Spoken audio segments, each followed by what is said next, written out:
I made a promise for a change, a revolution in the night. Like a flower, dark and blooming from my love. Not lie, I won't let them interfere. I won't allow them in my way. The world will know, the night will grow. It all begins today.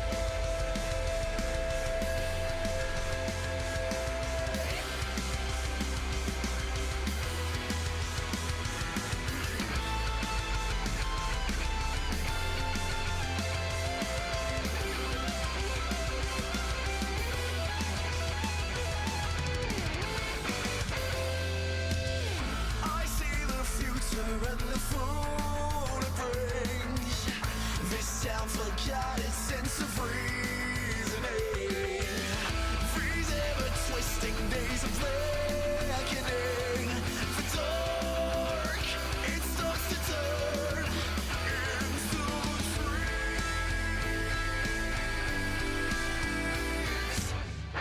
Please tell me why am I a savior meant to save us all? The people cry, they want an end, a curtain call.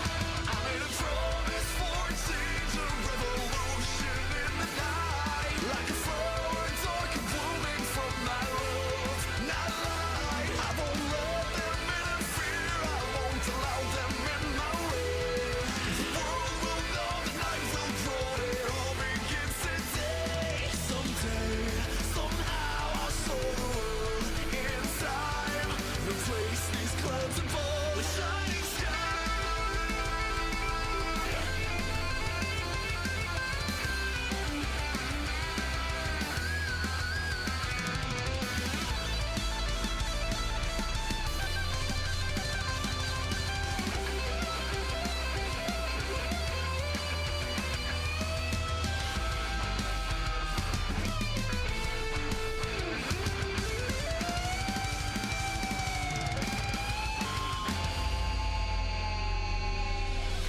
Please tell me why am I a savior meant to save us all? The people cry, they want an end, a curtain call. I made a promise for a change, a revolution in the night. Like a flower, dark and blooming from my love. Not lie, I won't let them interfere. I won't allow them in my way. The world will know, the night will grow. It all begins today. Someday, somehow, I'll show the world in time. Replace these clouds above the shining sky. You can download this cover in the description below or listen for free on Spotify. Don't forget to check me out on your favorite social media sites. Like, comment, subscribe, tell a friend. And thanks for watching. I'm Jonathan Young, and I'll see you next time.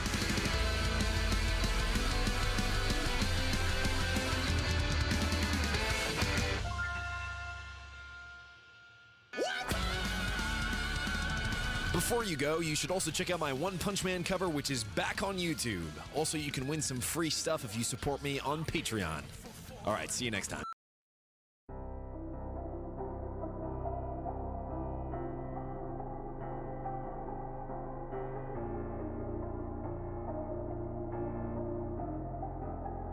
Legends never die when the world is calling you. Can you hear them screaming out your name? Legends never die, they become a part of you. Every time you bleed for reaching greatness, relentless you survive. They never lose hope when everything's cold and the fighting's near. It's deep in their bones, they'll run into smoke when the fire is fierce. Oh, pick yourself up, 'cause legends never die when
Thanks for watching. Be sure to subscribe to Jordan's channel right here. And I just released an original album called Starship Velociraptor, and it would mean the world to me if you checked it out.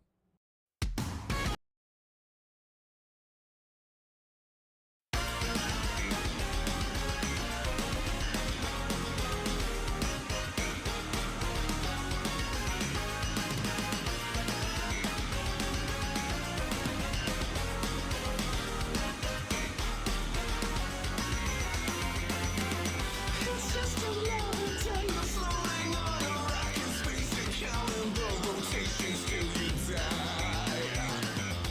How come in some machine chasing after dopamine? You wish that you could find a way to fly.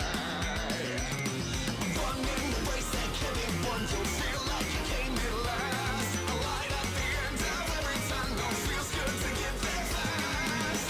Searching for something more, we're picking up the pace. Let's get you off the floor, let's get you off the brakes. This is the final sport, we'll teach you how to play. What are you waiting for? This is a jetpack race.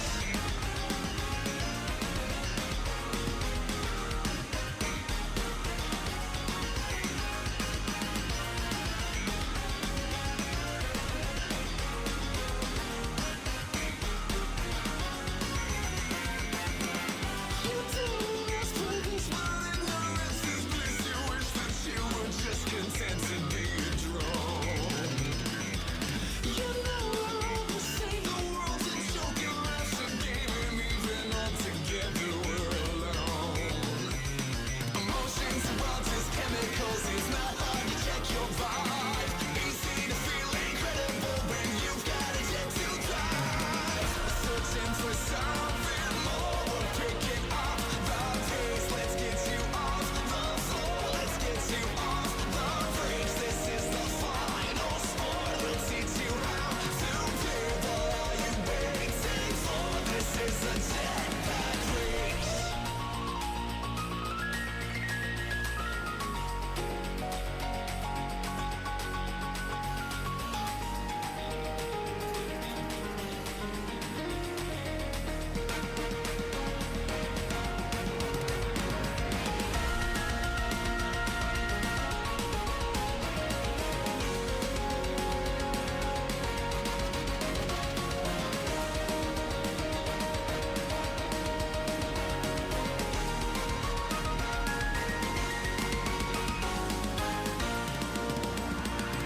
Running the race that can't be won, don't feel like you came in last. A light at the end of every tunnel feels good to get there fast. Searching for something more, we're picking up the pace. Let's get you off the floor, let's get you off the brakes. This is the final sport, we'll teach you how to play. What are you waiting for? This is a jetpack race. Searching for something more, we're picking up the pace. Let's get you off the floor, let's get you off the brakes. This is the final sport, we'll teach you how to play. What are you waiting for? This is the jetpack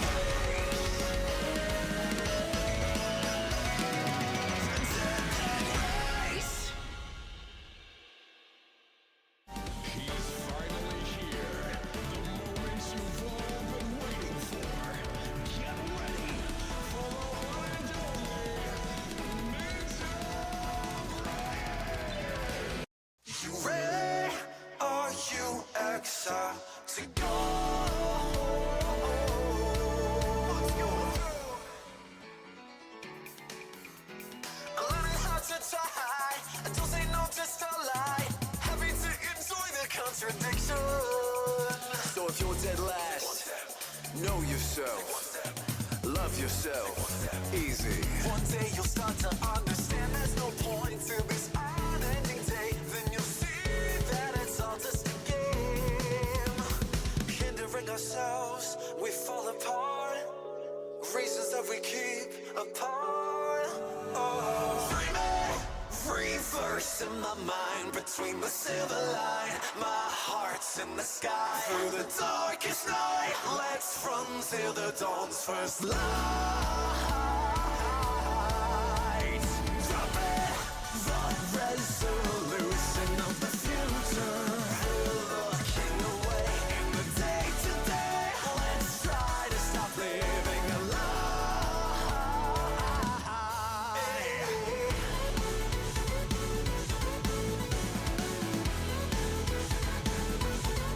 Attitude.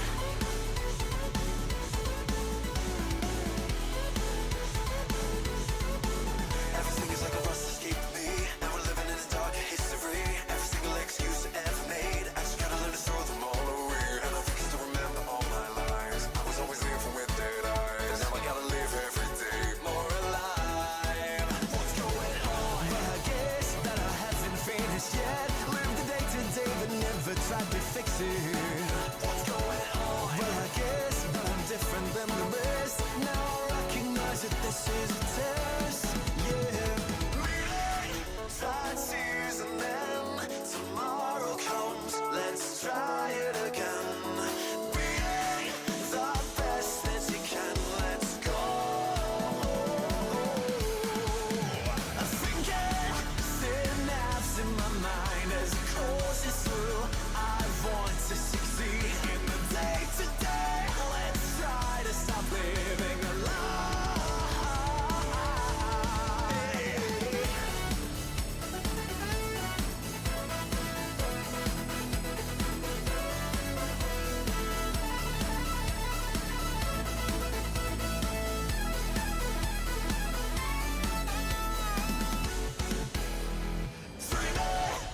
Reverse in my mind between the silver line. My heart's in the sky through the darkest night. Let's run till the dawn's first light. Dropping the resolution of the future. Looking away in the day-to-day. Let's try to stop living a lie. Well, I keep my ideals alive. If you can live through all of the danger and get to the love and the dreams, then you'll be alright. Just try not to fall from destiny calls. So answer when your destiny calls.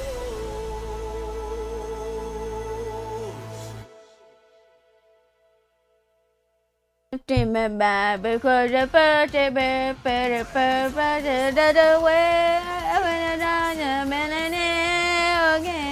just another day. Hello. I decided to come in here to say hi to you guys, and then I'm gonna end the stream. Can you imagine that I fucking start the stream only to just be on here for a couple minutes and then end it? -10 social status. I've had social status? What?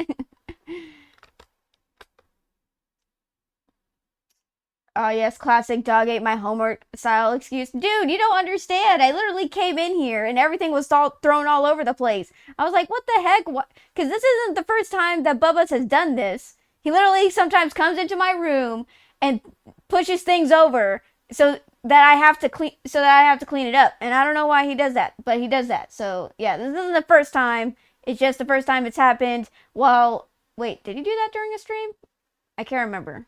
I think that happened once during a stream, but that was like when I was in the BRB status, you know? And so I was like, I'll just fix it while I'm on BRB right now.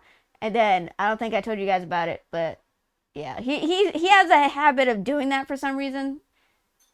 He be testing the limits. The prophecy has been foretold and has already happened. The fuck does that mean? Ratkus, don't make me smack you in the head again. Ragnarok is incoming. That's what it feels like. It feels like the end is near. Okay, so I know I said we're gonna play Warhammer 44. Why did I say 44? We're playing Warhammer 40k Rogue Trader. We are doing that, but I forgot that I pushed True Crime Thursdays to today because I wasn't able to do it Thursday and I wasn't able to do it Friday. So we're doing it today. We're going to watch some videos and then we're going to do Warhammer. But I need to ask you guys. Okay, so we have like 3 choices. We have 3 choices on what we're gonna watch today. Okay, so let me see. The first one is the Casey Anthony case. Call Me Chris is covering the Casey Anthony case, which is it's been this case happened years ago. Boo! What do you mean boo? What do you mean boo? What do you mean boo? What do you mean?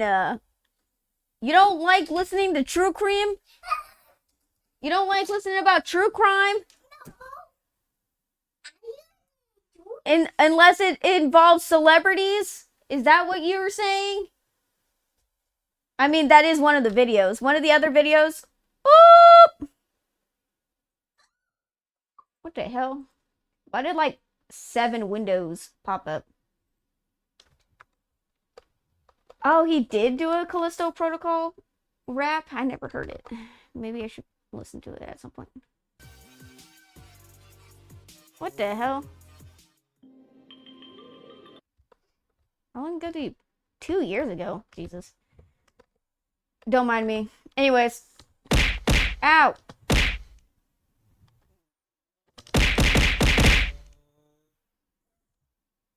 My nephew is also hyped up on caffeine, so this is going to be slightly distracting.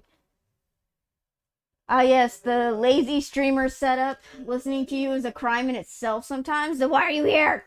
Why are you here? Just to suffer? Bubs, stop messing with the stuff. Oh, good lord. Can we watch the true crime vid I posted? I have like 3 true crime vids. Ay, Dios mío.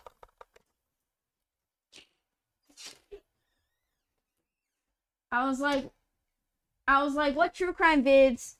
Bubs, do you mind? Wait, which one did you post?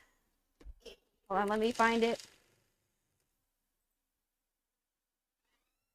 Not that one, because I posted that one. Wait, which one did you post? Ew, you want to watch the one about the YouTuber who slaughtered his family? I said ew because the guy looks really scary. I don't think he eats a lot. Giving my nephew caffeine was a bad idea.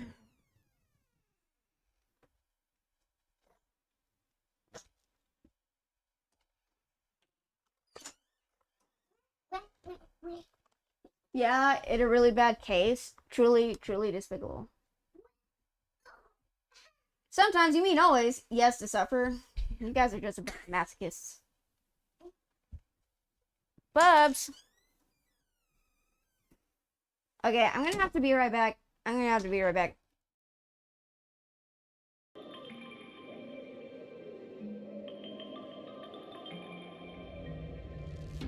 Beneath the silence of the snow, secret lies in waiting. The light is fading as shadows grow. What's hiding, no one knows. Though a fever's begun breaking, and I'm still shaking, but I'm not cold. Would you cover up? Cause I dug it up.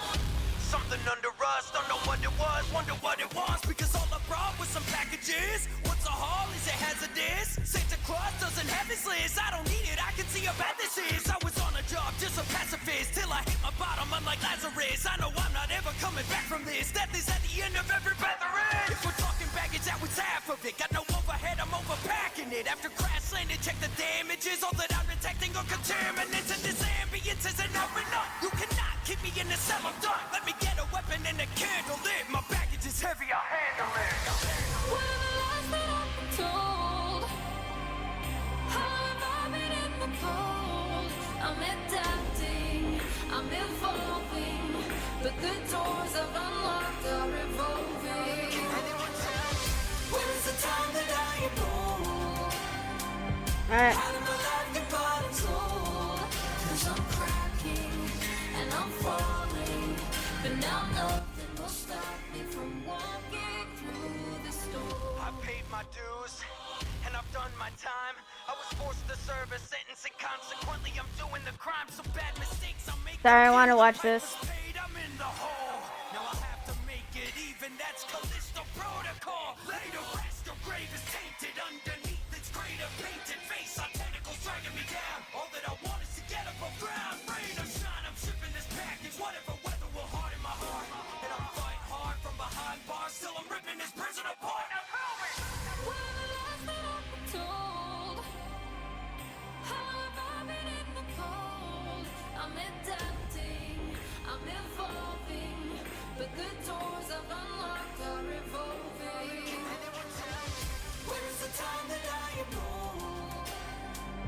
Had my life get bought and sold? 'Cause I'm cracking and I'm falling, but now nothing will stop me from walking through the storm.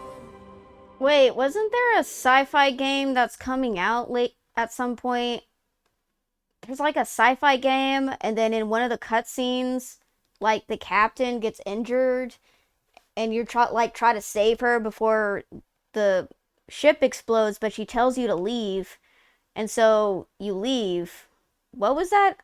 What was that called? It wasn't the Callisto Protocol. It was a new game, but I remember watching a trailer of that. But then I don't think I've heard what happened about that game in a while, so I'm like, what the fuck?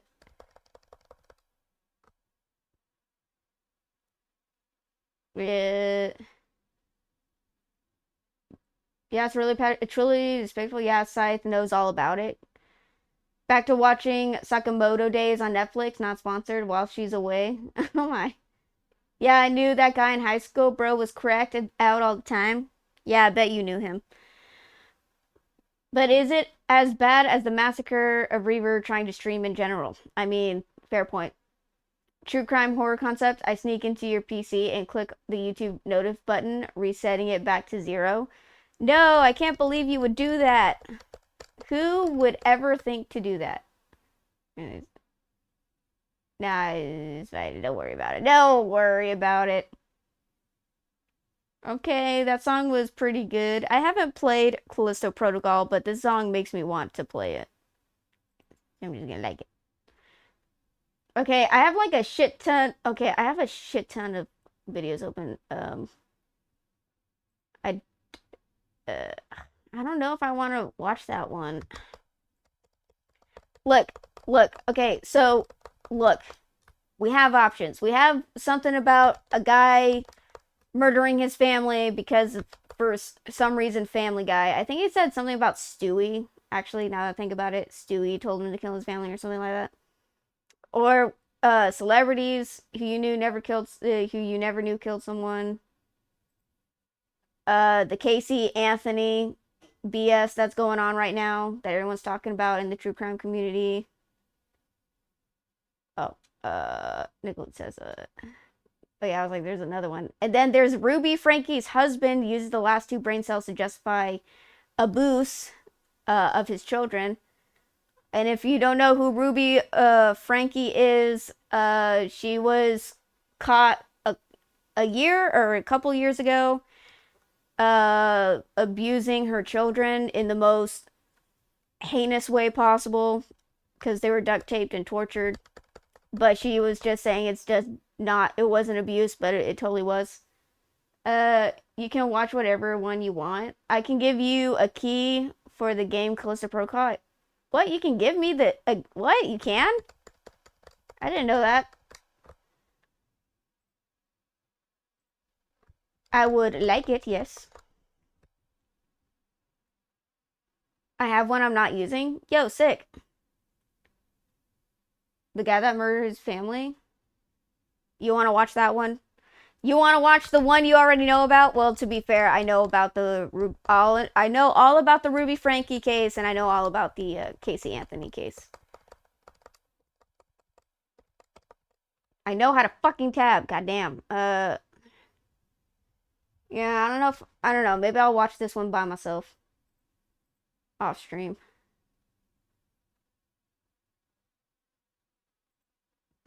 I kind of want to go over the Casey Anthony case with you guys. Oh god, it's 48 minutes. I don't know. I don't know. That's a long time.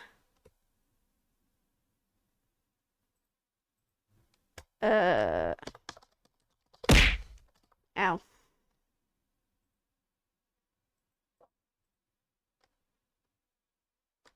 Get out of the way, notifications. I didn't finish it because it was too much for me because I knew the dude. Like, you for real knew the dude? Like, for real, for real?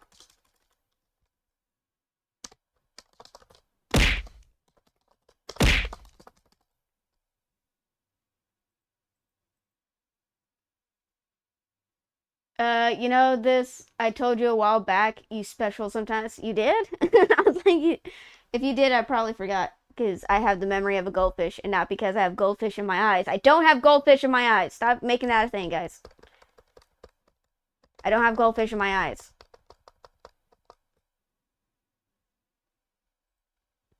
Yay! Okay, so how do I use it? How do I use the code redeem thingy?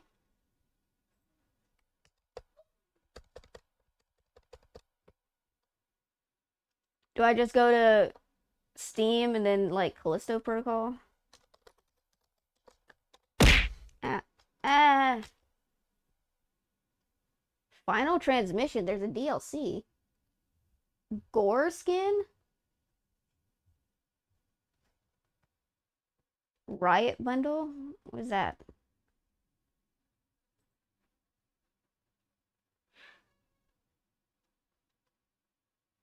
Does Final Transmission add like 5 hours of gameplay? Sorry, that's a little mean. Also includes Gore skin collection. Freaking general mature content. Dead Space, but uninteresting. Ooh, terrible. I'm pretty sure that's not how you spell terrible. This really could have been a good game. Runs fine for me and decent graphics, but the game is bugged to hell. Every 10 to 15 minutes, you're hitting some major bugs.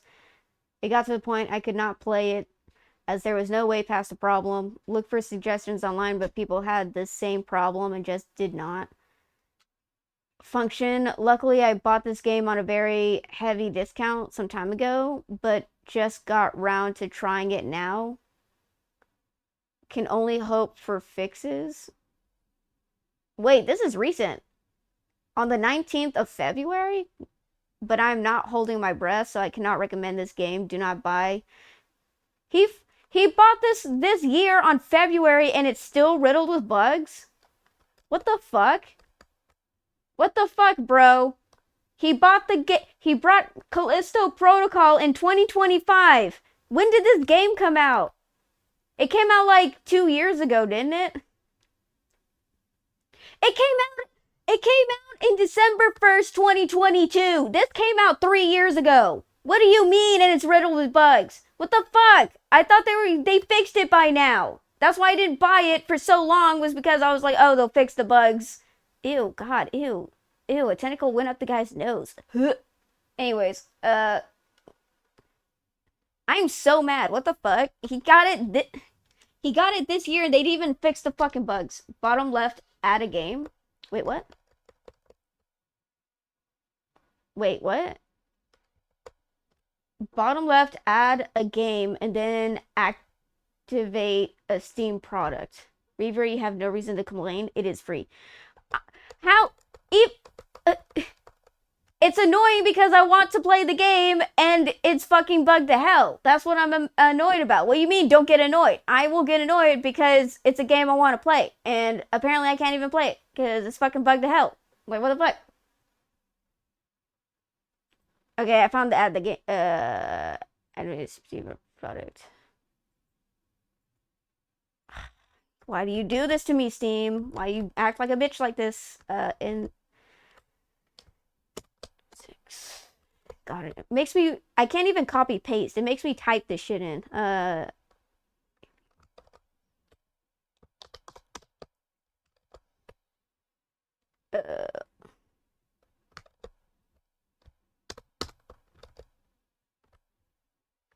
YB.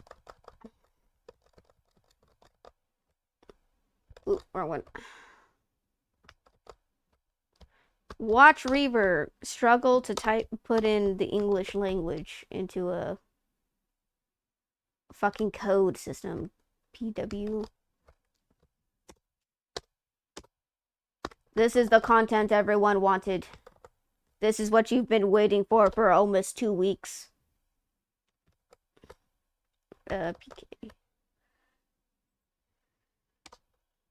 Now, this is probably nothing to do with you guys because you guys don't play these games, but I play like interactive novel RPGs, and it's been pretty dry lately.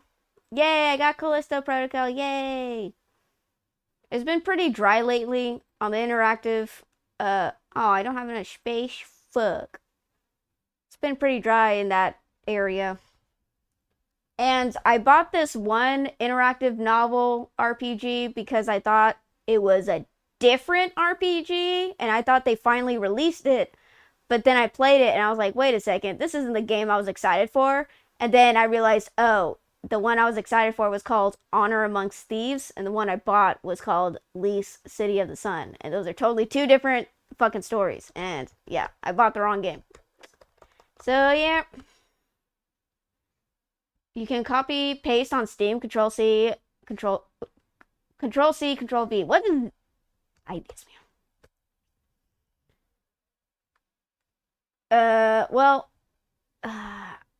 okay, also, I figured out, guys, what I was doing wrong in fucking Far Cry 4. I thought I had to kill the guards. I don't need to kill the guards. I just need to sneak in, grab the dude that I need to grab, and then sneak out. That's all I have to do. I'm wasting my time trying to kill the guards because I'm an idiot. And I think this happened the first time I played the game as well, because I didn't understand that I needed to sneak in and sneak out with the guy.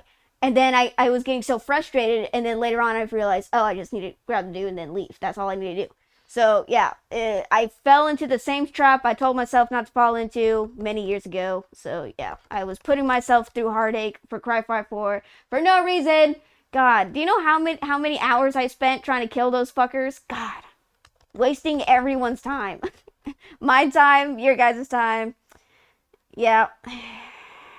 God damn it. Should I even finish? Should I uninstall Inquisition? I started Inquisition, but then I kind of just lost. I need to go back to that VOD because I'm 45% sure I told you that exact thing. You did? I do not remember anyone telling me, oh, you just need to get in, grab a guy, and get out. I do not remember anyone telling me that. If you did, then I probably didn't see it, to be honest, because sometimes I don't see shit. Or were you on mobile? Because sometimes when you're on mobile and you type in a message, like, it doesn't pop up for some reason.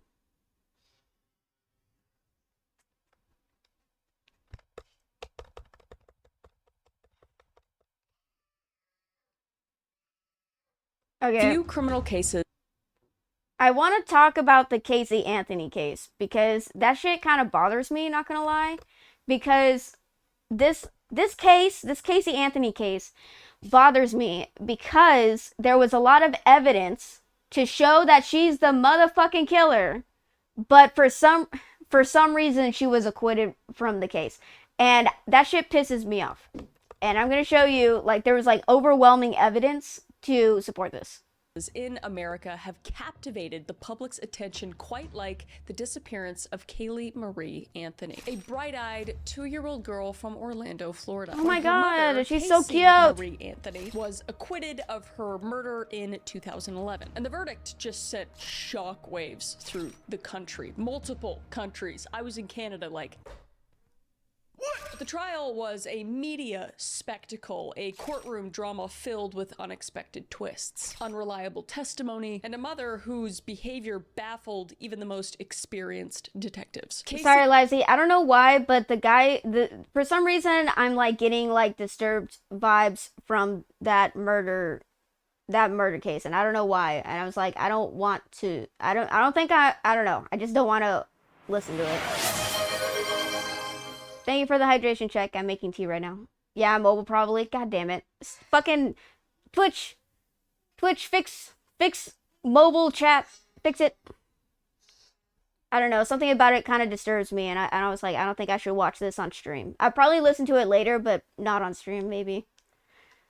Anthony's story is one of contradictions, lies, and controversy. She was painted by prosecutors as a selfish, reckless young woman who murdered her child to live a carefree, party-filled life.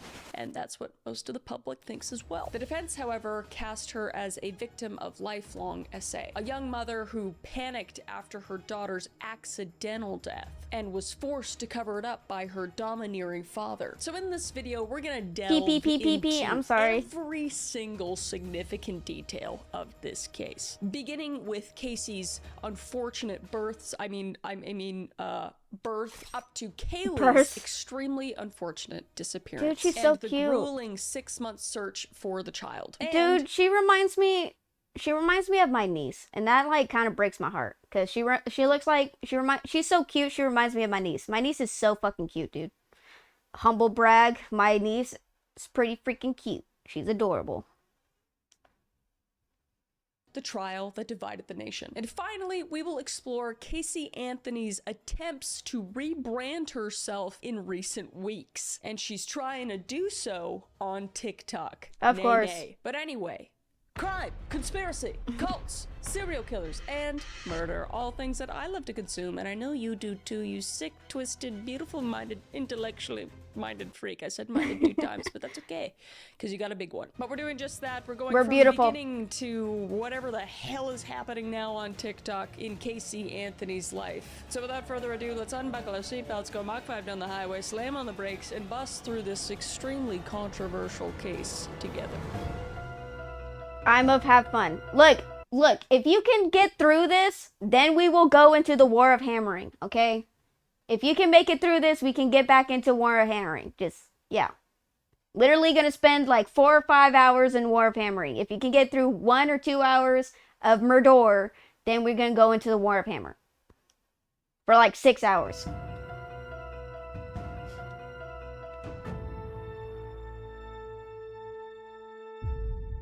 And plus, I said I was gonna do true crime, and I forgot to do it on Thursday. I gotta put my glasses on. I can't read. Okay, wow. It's crazy how these work really well. So to understand Casey Anthony, one must first examine the family that raised her. Born on March 19th, 1986 in Warren, Ohio, Casey was the daughter to George and Cindy Anthony, a seemingly average American couple who also had a son and older brother to Casey, whose name is Lee. And George, Casey's father, was a former police officer turned security guard. And Cindy, her mother, was a nurse. And by all appearances, the Anthonys lived a stable, middle-class life, but behind closed doors, cracks in the family structure were already forming. And according to various accounts, Casey had a very troubled relationship with the truth from an early age. She was a pathological liar, which will come into play throughout this entire case. So by high school, she had perfected the art of deception. In 2004, her parents— Dude, okay, I'm not gonna point fingers and say who exactly, but there's someone in my family who is also a habitual liar. I can't even say a pathological liar. Well, I don't know. Look, okay, I know someone who fucking lies all the time, all right? And he lies instinctively, like he knows he's gonna get in trouble, so he tells a lie to try and cover up anything that gets him in trouble. But it's like, bro, they're not even good lies. You know he's lying. So it's like, why are you even bothering? I don't know. He's just like a habitual liar. What's the difference between a I guess it's because her lies are way more extreme. But then his lies are like lies that you catch him in. I guess a habitual liar. I don't know. Anyways. But yeah, I know someone who lies all the time.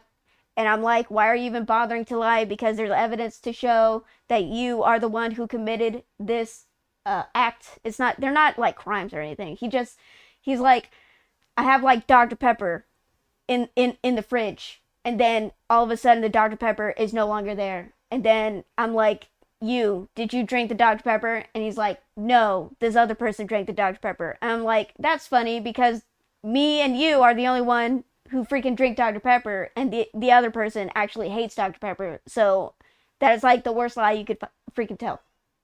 You see what I mean? It's like a stupid, unnecessary lie. Proudly planned to attend her graduation, only to discover I that she was drank it. short on credits and had been lying about graduating for months. If Wow. I did that, Dude. if I told my parents that I Yeah. was graduating and then they found out I just lied about it, I would be disowned entirely. So that Yep. was just the first big lie in Casey's life. And then from 2004 I mean, who hasn't lied about their grades? Who hasn't lied about their grades? It's not like I had.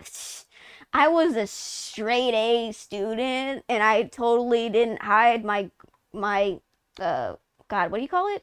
Grade cards? What do you call it? The cards you get every month, like with your grades on it, and say if you're passing or failing. Grade cards? That's not what they're called. They're called something else. It's been years since I last went to school. It's literally been almost 10 years. Don't look at me like that. It's been 10 years. It's like a grade. What is it called? Tell me. Scythe, you're younger than us. Are you here? What did they call those grade things? Those cards? Or the piece of paper with your grades on it. What do you call them? I need answers. I forgot. Report cards. Okay, thank you. I was literally gonna look. I was like, I can't remember. What is it called? It was very stressful. I didn't understand. Thank you. Report cards. Yes. Mostly lurking because at work, by the way. Oh, okay. Sorry. Sorry to disturb your work. But yeah, like I would get not good grades, and then I just wouldn't show my parents. And yeah, they worked a lot, so they kind of like forgot to ask for report cards. So it was easy for me to be like, let's just hide that, and then say that I gave it to my parents. It's fine. And totally not like, okay, it's been 10 years, guys, so I can say this. It's been 10, wait, maybe I shouldn't. Am I gonna get in trouble for this? So at a very early age, when I was in elementary school, I learned how to, how can I say this without, getting in trouble? I learned, like, my dad has like a really cool signature, guys. He has like a really cool signature, and I was like, man, I also want a cool signature. And so I would practice writing like my dad, because my dad had a cool signature, and I was like, man, I want to write just like my dad. And so I would write like my dad, and yeah, let's just say like that. So whenever I needed something to cite, I just put my, it's actually kind of disturbing, because I actually found, well, I can't say it's disturbing, but it kind of shocks me that I learned to do this at a very early age. I was like in elementary school. I was like pretty young, and I was like, oh, I have homework, and my parents have to sign it in order to say that they saw my homework, but I don't want my parents to know I'm doing my homework way last minute, so I'm going to pretend to put my parents' signature on there. My Oshi would never force signatures to hide her failing grades. Of course not. Dude, I think later on they gave out report cards, and they're like, you have to turn it in with your parent's signature on it, because I think a lot of kids were showing, like, weren't telling their parents that they were failing. So they're like, you need your parent's signature on these report cards. But that was like maybe towards the like senior year of my year, like my last year of high school. I think that was when they started doing that. Like maybe like the last, or was it like the next year? Like I literally was leaving high school when they were like gonna implement that rule. So I was like, you guys can't catch me. But yeah. Anyways, my parents it's fine. I was failing like 2 of like 9 of my classes. So it's fine. I was like passing most of them. It's fine. As long as I was passing most of them, it's fine. You like visual novels? Did you play Life is Strange, True Colors? No, I didn't play that. I don't play Life is Strange. Dude, I tried fucking playing Life is Strange. The first game, it was so hard to get into that fucking game. It was like they were speaking another fucking language. They were not speaking English, bro. They were saying saying words that are supposed to mean something, but they didn't make any sense to me. I'm like, what the fuck are you saying? Like, they were, you know how lingo, they were saying lingo. They were saying, like, hip lingo that all the kids totally know. And I'm like, I don't know what the fuck you're saying. What the fuck are you saying? Like, they're like, I broke Dude, you don't understand. You don't understand. I did not understand anything they were fucking saying. And I was like, I was getting really annoyed. I was getting so fucking annoyed. I was like, how did anyone get through this fucking game? I don't understand what the fuck they're talking about. And they're like, yo, dude, did you go to that pipeline in the astro field? That was totally crashed out, bro. That crashed out's more recent. That's totally, was it Pop Rocks, dude? I'm like, what the fuck does that mean? What the fuck does that even mean? Like, you have no idea. Wait, I played it, the original one only. Dude, am I the only one who had a hard time understanding what the fuck they were saying? Weren't the writers all middle-aged French dudes and they were writing about American teenage girls? Yes. And I was like, I was having such a hard time understanding what was going on. I was like, what? That explains so much that they were from France. Because I was like, is it because I'm from Texas and these people are from like Oregon, and Oregon has a different lingo than what Texans lingo is? Like, is that why my brain can't compute what the fuck they're saying? I can't remember it. I bet most people don't fucking remember the dialogue in there. I felt like I was the only one who was actually paying attention to what they were saying, because everyone was like, dude, but the story, guys, the story's so good. And I'm like, I can't even get past the first 30 minutes because I don't even know what the fuck they're talking about. And they're like, MC, oh shit. Okay. They're like, MC, don't you know that the burger place down on F Avenue is like totally like shutting down? Remember how we went there all the time? And I was like, no, because I literally just started playing this game. And they're like, dude, I bet if Connor goes over there and starts like blowing up the place, it would be so cool. And I'm like, who the fuck is Connor? I mean, except the lingo, the story was not bad. Yeah, I mean, I just couldn't understand the lingo. I literally could not understand anything they were fucking saying. I don't know how anyone fucking made it through the game. I guess they kind of like, maybe I was my bad. Maybe I was focusing too much on the dialogue, and I should have just like filtered it out and then just played the game. Graham Reaper. Yeah, I'm not hip with the kids. Maybe that's why I never got into Life is Strange. Maybe that's why. It's because I'm not hip enough. Sag. 2006, she would end up getting a job at Universal, working for Event Imaging Solutions at Kodak. But this was a job, again, that she only had for 2 years, which is relevant. And later that same year, Casey revealed something even more shocking, but also something she would deny vehemently, and that is that she was pregnant at the age of 19. So far we have her lying about graduating and then lying about being pregnant until she just basically couldn't lie about it anymore. So it's not looking good. And even to this day, Casey Anthony's paternity remains a mystery. Wait, dude, she's not even mentioning the boyfriend. God, okay, I love Chris. It's just sometimes she leaves out details, and it's a slightly, I mean, I guess the boyfriend isn't a big deal in the case, but it does raise a red flag when it comes to her and intimate relationships. So what happened was that she had a boyfriend at her job. I don't know where she met this guy. I think she met him at her job. And she had a boyfriend, and they find out that she's pregnant, and he decides to stay with her because he wants to support her through the pregnancy and he wants to help her take care of the kid. Bravo, dude.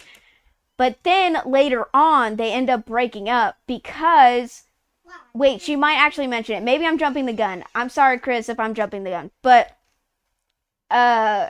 he ended up breaking up with her because he said that she just started behaving like a different person and he couldn't handle it anymore.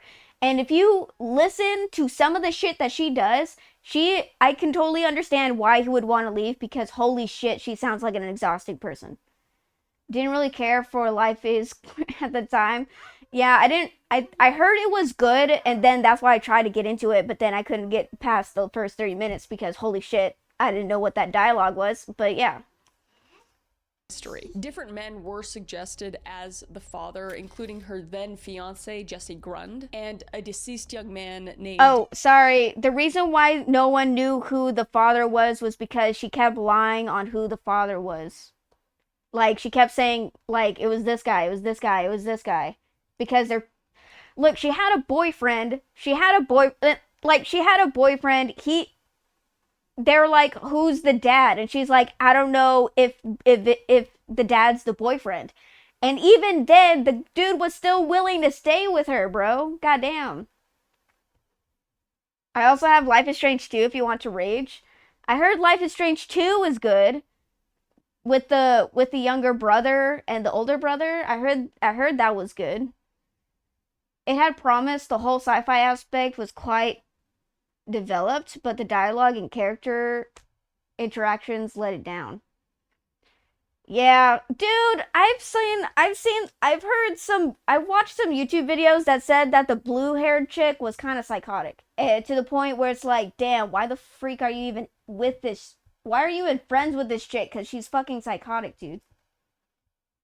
Because, like, there was, like, an incident with a guy at a trailer, and the chick, like, pulled out a gun, and she didn't even tell the MC she had a fucking gun. And then the MC's like, whoa, put the gun down, or put it away, or try to de-escalate the situation. And then the friend just shot the dude. And it's like, what the fuck? She just fucking shot him. And it's like, what the fuck, dude? It's like, fuck you for pulling your friend into that kind of situation.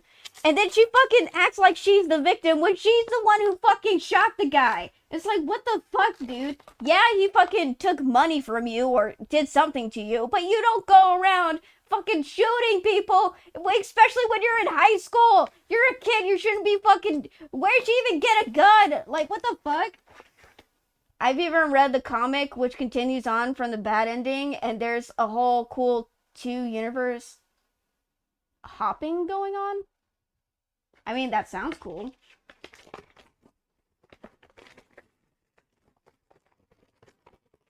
Dude, if a friend of mine fucking pulled me into a situation like that, I'd be so fucking pissed and I wouldn't be their friend anymore. Cause that shit's fucking dangerous. I mean, it is America. It's not hard to get a gun. She was like 15, 16. What the fuck? I mean, I think her living situation was bad, so I think it was her dad's gun or something. It was the stepdad's gun. Yeah, it was the dad's gun, and then she, like, took it from him. Dude, I'd be so fucking pissed. Look, I don't care. I know you're kind of fucked up in the head, and I know that your living situation isn't the greatest, but how, like, you fucking pulled your best friend into a dangerous situation that you started, and you escalated it for no reason, and you put me at risk and in danger. Like, what the fuck, dude? You ain't my friend no more. Okay, sorry, we're getting totally off topic. Back into the situation. But yeah, like, all I'm saying is that, like, okay, she had a boyfriend, she got pregnant, but her parents pressured her into telling them who was the dad. And she's like, oh, it's this guy, oh, it's this guy, oh, it's this guy. It's probably the boyfriend's kid. It's probably the boyfriend's kid, but she just kept saying, because she didn't want to say that it was her boyfriend's kid. God damn, holy shit. If you want to play the second game, I have game key I can give you. Yeah, I'd play the second game. Wait, like, with all the episodes, or if it's just the first episode? Because I think you can play the first episode for free. Dude, ever since all... Shit! Give me that shit! Give me that shit! I want to play the game. Hell yeah! Hell yeah, brother! I want to play Life is Strange 2. I swear to God, if I run into dialogue wall again, you guys are going to have to help me through it, because I'm going to, like, lose brain cells. I'm gonna lose brain cells with the shitty dialogue that I don't know what the fuck they're saying.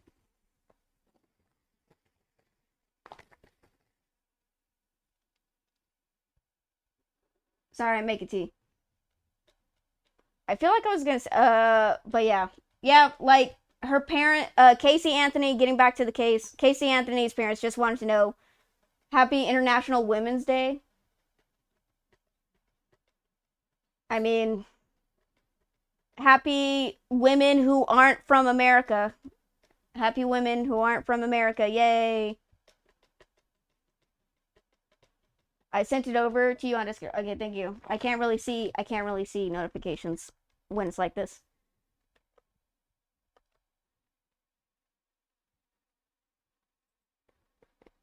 This was too scary for stream. I don't know. I feel like it will disturb me. And I was like, I don't know. Life streams.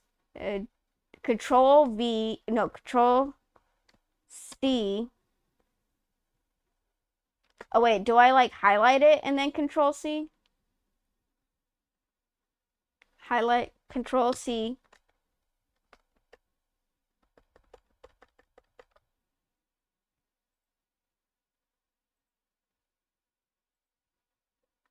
Control V. Oh my god, it worked. Holy shit, it worked. Oh my god.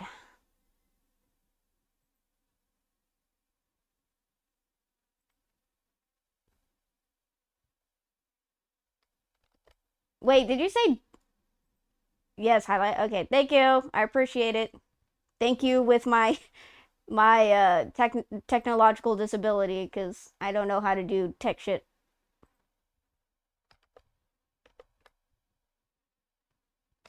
Can I officially become a sugar daddy? I don't know. You already paid for these games. You already paid for the games and you don't want them anymore and you're just giving them out. Is that a sugar daddy, or is that just like, you're just like, hey, I don't want these anymore, you want them? What do women do today? Hate men? I mean, that's kind of funny because I just started my cycle and it's like International Women's Day. So yay to being a woman. Fuck. Did she just use computer commands? Yes, I did. It's shocking, right? Anyways, men suck because it's International Women Day. So yeah. The world is ending. Hell yeah. Jesus Ortiz. However, none of these claims have ever been proven. And on August 9th of 2005, Casey would give birth to Kaylee Marie Anthony, a beautiful baby girl with big brown eyes and a very playful spirit. And despite initial happiness, tensions quickly arose. And Cindy Anthony, Casey's mother, who wanted Casey to actually give Kaylee up for adoption, instead became Kaylee's primary taker. Because Casey had said multiple times while being pregnant that she wanted to give Kaylee up for adoption, that she didn't want this kid altogether, which again plays a lot into the story to come. So Casey's role in her daughter's life just grew increasingly distant. So that was in 2005, and then between 2005 and 2007, Casey... Sorry, the boyfriend was supportive of her decisions and she said she wanted to give the baby up for adoption. Sorry, my bad. He did want to support her, it's just that later on she became too much for him to handle and they ended up breaking up. IWD? What's IWD? What? I don't know. Need to know just in case it's worth swapping genders for loot drops. More alcohol at bars, I think. Dude, there was one time there was like a singles event at a bar and like all these women showed up but no men showed up, because the only reason the women showed up was because they wanted free drinks. That shit was kind of funny to see. She would have a lot of relationships. She would date Jesse Grund, she would date Ricardo Morales, and Tony Lazaro. She would get engaged to Jesse and then break the engagement in 2006. And then in 2007, Casey allegedly had a miscarriage from a relationship with Brandon Snow. So she was beat bopping all over the place. But by 2007, Casey was leading a double life. She told her parents that she still had a job at Universal Studios. Newsflash, she didn't. She lied. She had actually just been unemployed for years. So when she left the house, she just wasn't working. She was just partying it up and stealing money from her parents. Wow. Just A pluses all around. About 45. Guess what? The person I know who like lies all the time also stole money from his parents. Yeah, it's very annoying, honestly. I'm like, can you not do that? And he's like, yeah, I'll stop. And then he's a habitual liar, and then he just kept doing it. I'm like, wow. Over men, women get +10 charisma, 5 deception, intelligence, and wisdom.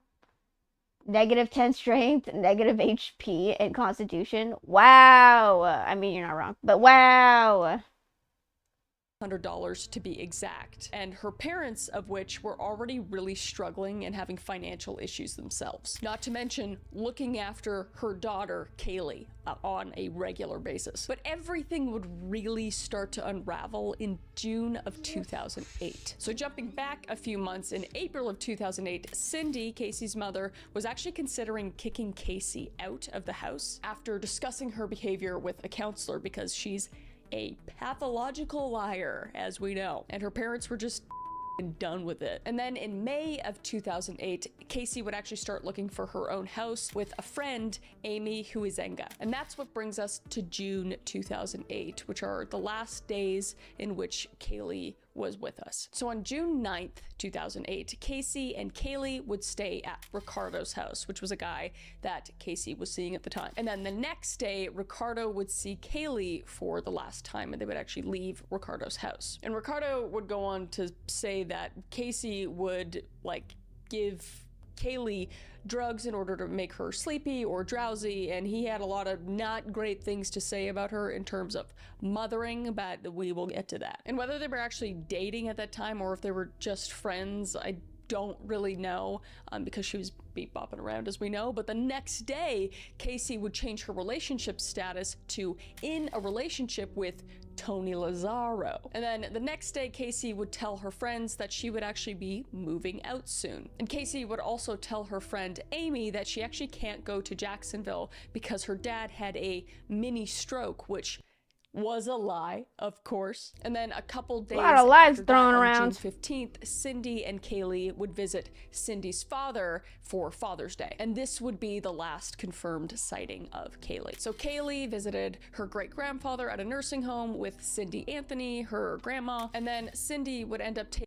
You know what's fucked up is that all of this could have been avoided if Casey like either gave up her rights as a mom and just let her grandparents have like take care of the granddaughter, or if she actually did give the daughter up for adoption. Because literally earlier in the video she said that she didn't want to keep the child, she wanted to put the child up for adoption, but her parents forced her to keep the child.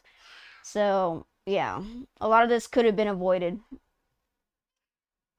Taking the last known photograph of Kaylee there as well. And then Kaylee and Cindy would return home back to the I also have an inkling that the mom is an issue in this whole dynamic. I feel like I think something's going on with the mom to the point where the reason why Casey acts the way that she does is because it's encouraged by the mom. And I think the mom is the issue here.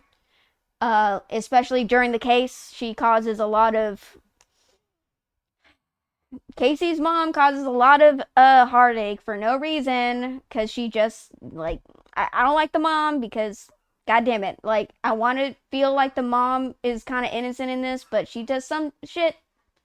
I think I've heard this case before, gotta listen to more to find out. Yeah, sorry, I keep pausing it, but yeah, it's a little annoying because I feel like Chris is like bopping around to use her phrase. I feel like she's kind of bopping around in the video of like the story of events. I feel like, who did I watch? I think I watched Bose versus the World. I listened to her cover the case, and I think she did a lot better job of like giving you the facts in a series of events that make sense. But I don't know, whatever. I just feel like Chris is just kind of giving out all the information, but like it's kind of like all over, the information is not concise. It feels like all over the place, in my opinion. Anthony's house and swim in the pool in the backyard. And then Casey would spend the day with her boyfriend, Tony Lazzaro. Which brings us to June 16th, the day Kaylee went missing. So at 12:50 p.m., Casey would leave her parents' house with Kaylee as seen by George Anthony. And unfortunately, he would never see his granddaughter again. And then around 4 p.m. that same day, Casey's phone records show she remained in the area for hours after leaving. And then a few hours later at 7:54 p.m., Casey is seen at a Blockbuster video store with Tony Lazzaro, and Kaylee is nowhere to be seen. And then the next day on June 17th, 2008, Casey stays at Tony's apartment for most of the day. And from 2:45 p.m. to 4:30 p.m., Casey is at her parents' house with her car backed into the garage. And she would actually borrow a shovel from her neighbor, Brian Berner, and Casey would just tell her mother, Cindy, that Kaylee Sorry, I just remembered. I really hope she brings up the lawyer. Dude, I really hope she brings up the lawyer. Because later, I think she's going to bring up the lawyer. But I hope she does. I don't know if she will, but I hope she does. Oh, God, I hope she does. Let's just say that Casey's lawyer is also kind of a riot.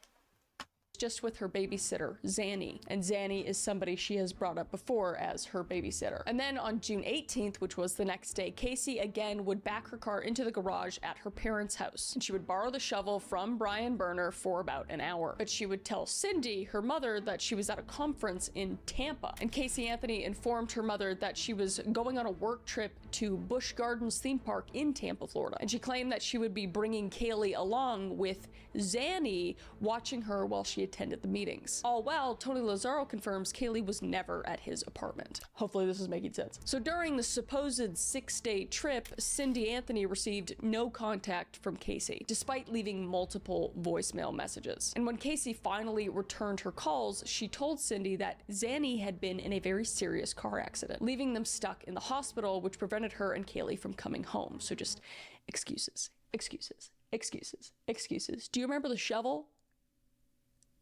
And then excuses, excuses. And then we come to the next day, June 19th, where George Anthony reported the theft of multiple gas cans from his shed to the Orange County Sheriff's Office. And later, Cindy Anthony mentioned the incident to Casey over the phone. And in response, Casey claimed that she had returned to Orlando that same afternoon to retrieve insurance information and coordinate with Zanny's family regarding her hospitalization. Excuses, excuses, excuses. And she also stated that she briefly stopped at her home to get some belongings before heading back to Tampa, uncertain of when she would return. And then during this conversation, Casey admitted to stealing the gas cans herself. And then Casey would go back to Tony's apartment and look for other apartments with him, which brings us to the next day, June 20th, where Cindy Anthony continues pressing Casey about Kaylee's whereabouts. And Casey would claim she's still at the conference in Tampa when she wasn't. And that night, Casey would enter a hot body contest at Fusion nightclub. Class act. So while her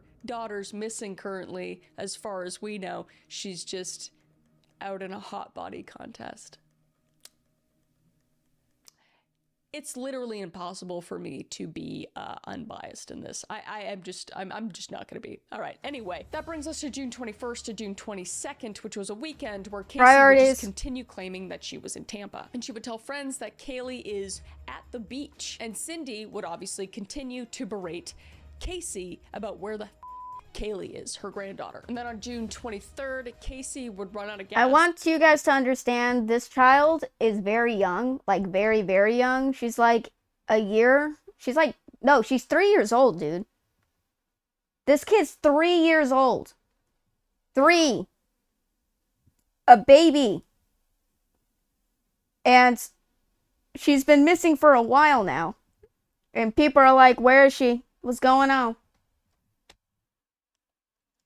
And break into her parents' shed again with Tony and steal their gas cans. And Cindy would obviously still insist on seeing Kaylee, but Casey claims her babysitter was in the car accident and Kaylee's with her and she just doesn't know where she is, yada yada, excuses, excuses, excuses. And then the next day, George Anthony would notice the lock on his shed is broken and he would report it to police, but then Casey would arrive home and aggressively hand George the stolen gas cans, just cursing him out. And then the next day on June 25th, 2008, Casey would tell her friend Amy that her car smells like something died in it. So then the next day, on June 7th, Casey would abandon her white Pontiac Sunfire at an Amscott parking lot near a dumpster, and she would call Tony Lazzaro to come pick her up. And then she would proceed to go to a nightclub later that night. And then a few days later, on June 30th, Casey's car would be towed from Amscott to Johnson's Wrecker, and Cindy Oh, hi, Anthony Bright is on Prince. vacation Welcome in. and would keep insisting on seeing Kaylee. She just was constantly Sorry, I know that some people watch me on Twitch, but if you want to keep up to date, if you wonder why sometimes I stream on the weekends but then suddenly don't stream on the weekends, please follow me on Twitter or X, because I literally update, or at least join my Discord. I try to keep you guys up to date on my Twitter account or on Discord. I try to tell you guys what's going on. It's probably like, I've been having car issues lately, and I can't really do anything about, like, I'm trying to get my car fixed. Some family issues came up, and it's taken me away from streaming time. So, yeah, like, if you need to keep up, if you wonder why I don't show up sometimes, is because I'm dealing with IRL stuff, and I try to keep you guys up to date. Thank you for the welcome. You are welcome. I always appreciate you guys being here. asking Casey, where is Kaylee? And Casey would just keep on making excuses, keep on making excuses. And then on July 1st, my birthday, Casey would stay at her ex-fiance's Jesse Grun's apartment, and she would tell her mother that Kaylee is now with a woman named Jennifer Rosa. And a couple days later, Cindy would drive to Universal Studios to find Kaylee, but is told by Casey that they are in Jacksonville now. And Cindy would then create a MySpace post titled "My Kaylee is Missing." And the post is just hard. Sorry, real quick, I actually did visit Jacksonville, like a small part of Jacksonville. It was actually pretty nice. I wish I was more social back then, but I was like very introverted, so I didn't see most of Jacksonville. But yeah, Jacksonville was nice. Car issues and family issues. Piling sounds like you're going through a lot, so may it only get better and better. Oh, thank you. I appreciate that. Piling up. Oh, okay. Thank you. I've been to Jacksonville a few times. Yeah, it's a pretty nice place. I went to like some decent bars there with my brother. Those are pretty nice. Oh yeah. Oh yeah. And then that was where I fucking almost drowned because my fucking brother's an asshole. He literally almost made me drown in the that bitch made me almost drown in the ocean because he's like, hey, Reaver, you need to go past this certain point in the ocean and then it's just nothing but calm waters. And I was like, okay, bet. Fuck. But it was like, so was it? The current? Torrent? The current was like really roiling, and I was like, I don't know if I can make it because I'm like a very petite, scrawny thing. So I was like, I don't know if I have the strength to do that. And so I tried, and I think I barely made it halfway through the rolling waves before I got swept underneath the current, and I kind of just like relaxed my body because I was like, I can't fight this. I'm like so tired, and I honestly thought I was gonna die. I was like, well, this is the end. This is the end of Reaver. You know, it's like I was like, this is it. Take me, God. I was like, take me, God. And then I was just like ragdolled. I was like ragdolled through the current. And then sorry, I'm keep peeking the mic. And then I felt sand underneath my feet. And then I just started pushing. And then I broke through the surface. And I was like gasping for air. And then there's like three people like a foot away from me, and they're just like staring at me, and I'm just like crawling out of the ocean like I was dying, because let's be honest, I was. And then I was like, I'm never going to the ocean ever again. And I was like, fuck my brother.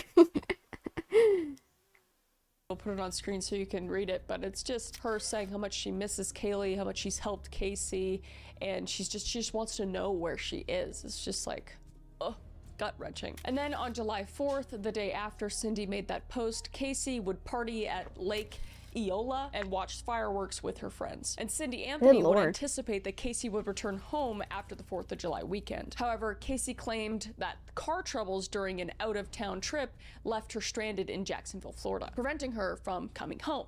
And she said she will remain in Jacksonville until July 14th, which was 10 days after, obviously, the 4th. And then the next day, Casey would claim that she would actually return on July 12th because her car broke down in Jacksonville. What? But Casey would go clubbing again from the 10th to the 12th on the weekend at Fusion again. But on July 15th, George and Cindy would actually retrieve Casey's abandoned car from the tow yard. And George Anthony actually received a letter that placed Anthony's vehicle in an Orlando tow yard, not in Jacksonville at all. So they figured out she lied. Oh, wow. Again. Because that's what she does. And then Cindy Anthony, who then tried calling and texting Casey Anthony regarding a major problem that she needed to discuss with her immediately. And then Cindy and George retrieved the car, and they noticed that the trunk smelled of decomposition. So Cindy Anthony would call 911 multiple times, growing increasingly concerned, and Cindy Anthony decided to contact... Oh yeah, it's a little, okay. This is why it's kind of important to watch multiple videos on one subject, because sometimes you get bits of information you didn't get from the first video. So when I first watched this, I didn't hear that she stole gas cans. I didn't hear that in the first video. I was like, what? She stole gas cans? And when the first video I listened to, apparently when they got the car towed, the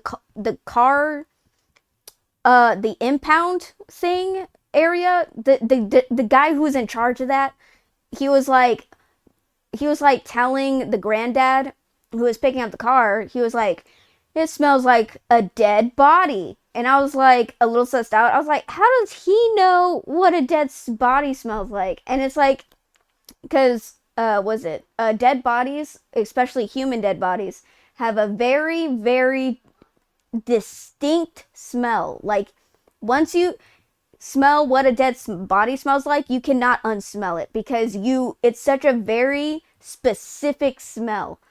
And that's why I got a little sussed out, because when the god damn it, he's not a dealer, he's not a car dealership guy, he's a fucking impounder dude. When he said oh yeah, that's a straight up dead body, I was like, how the fuck do you know what that smells like? I was like, what the fuck? What have you, Repo Man? Yeah, that guy. I was like, how the hell do you know what that smells like? And I was like, this guy's been in a lot of cold cases, hasn't he? Or this guy's been involved in shit. Because, like, how does he know what that smells like? Casey's friend, Amy, to inquire about Casey and Kaylee and what the actual is going on. And Amy confirmed that Casey was not in Jacksonville, as she claimed, but was instead staying at her boyfriend Lazzaro's apartment in Orlando. So Cindy Anthony drove to Lazzaro's apartment, where she confronted Casey and demanded to see Kaylee, her granddaughter, and Casey's daughter. And Casey reluctantly agreed, and the two set off in the car, but she refused to reveal her destination. So she was just aimlessly driving Cindy around, basically just trying to figure out another lie she could puke out of her ugly mug. So frustrated and alarmed, Cindy Anthony called the police on her daughter while they were on the drive. And Casey would tell her family Kaylee was kidnapped now. That's the lie she came up with. That's what it is. Zanny the nanny kidnapped Kaylee. And she claimed she dropped Kaylee off at the Sawgrass Apartments, but police would look into this and figure out that Zanny the nanny never existed. Well, she kind of did, because in 2011, the real Zenaida Fernandez Gonzalez lawyer, John Morgan, told ABC News that Anthony came up with the fake nanny's name after both her and Zenaida visited the same Florida apartment complex on the same day. And after she looked at the apartment, Zenaida filled out an information card that included the names of two of her daughters and the type of cars that they drove. And the information on the card matched what Anthony later told police when accusing the nanny of being responsible for Kaylee's disappearance. So it was literally just this one day where she met this random woman and then just had her information and decided to make her look guilty of stealing her daughter. She was just a weird, That's so fucked random up. scapegoat. But at last, Casey confessed that Kaylee had been In the video that I first watched, some people speculated that she just made up the nanny part, and she gave her a weird name called Zanny because back then, what's the name? I'm not familiar with all the drug types. Xanax. There you go. The grandfather speculated that the reason why the nanny or the babysitter was called Zanny was because Casey would give her daughter Xanax, and Xanax used to be called Zanny apparently. And so he said that she was probably just giving her daughter drugs to make her go to sleep while she goes out to party. missing at this point for 31 days. And she claimed, like I said before, that Zanny the nanny had taken her as a punishment for being a bad mother, which you are, but insisted that she had spoken to Kaylee on the phone that very day on July 15th, so she wasn't that worried. And when the 911 operator... Okay, so the daughter has been missing now for 31 days, and the mother says that she cannot place where her daughter is for 30 days, and she said that her daughter was taken by a babysitter for 30 days, didn't make a police report or anything. Like, what? If we're going off of without the understanding that she's like a psychopathic liar, pathological liar, her actions make no sense, and the fact that she is constantly lying and not helping the cops at all are like very red flags that she is the perpetrator. But it's not the fact that she lied about many things. That's not the evidence, you know, because people can lie, people can do that, but it impedes an investigation. But evidence, there is a lot of evidence showing the truth. It was the drugs, man. They took my child away. They want to take my baby. Asked why she waited so long to report her daughter missing, Casey responded, "I've been looking for her and have gone through other resources to try to find her," which was stupid. 31 days. Yeah. And also, Casey wasn't the one that reached out to the police. It was Cindy, her mom, and she was just forced to, basically. So Cindy Anthony reported that Kaylee was missing, stating that she hasn't seen her granddaughter for 31 days, and noting a very strong odor in Casey's car that she describes as smelling like there's been a dead body in the damn car. But the 911 call is crazy, so give it a listen. 911, what's your emergency? I called a little bit ago, the deputy sheriff. I found out my granddaughter has been taken. She has been missing for a month. We're talking about a 3-year-old little girl. My daughter finally admitted that the baby's in the store. I need to find her. Your daughter admitted that the baby is where? The babysitter took her a month ago. My daughter's been looking for her. I told you my daughter was missing for a month. I just found her today, but I can't find my granddaughter. She just admitted to me that she's been trying to find her herself. There's something wrong. I found my daughter's car today, and it smells like there's been a dead body in the damn car. Okay, what is the 3-year-old's name? Kaylee. Caylee. Anthony. Kaylee Anthony? Yes. How long has she been missing for? Do you know what's also fucked up? That the grandma is showing a lot more emotion over the daughter missing than her own mother. I have not seen her since the 7th of June. And the 911 call is just, like, you can hear Cindy, Kaylee's grandmother, just beside herself, like so worried. It gives me chills, but she's like obviously distraught. And then you hear the juxtaposition of Casey when she gets on the phone, and she's just like annoyed. She's like, yeah, yeah, like my daughter's been missing or whatever. Like it's so frustrating. Is your daughter there? Yes. Can I speak with her? She's downstairs. They want to talk to you. Hello? Hello? Yes. Can you tell me what's going on a little bit?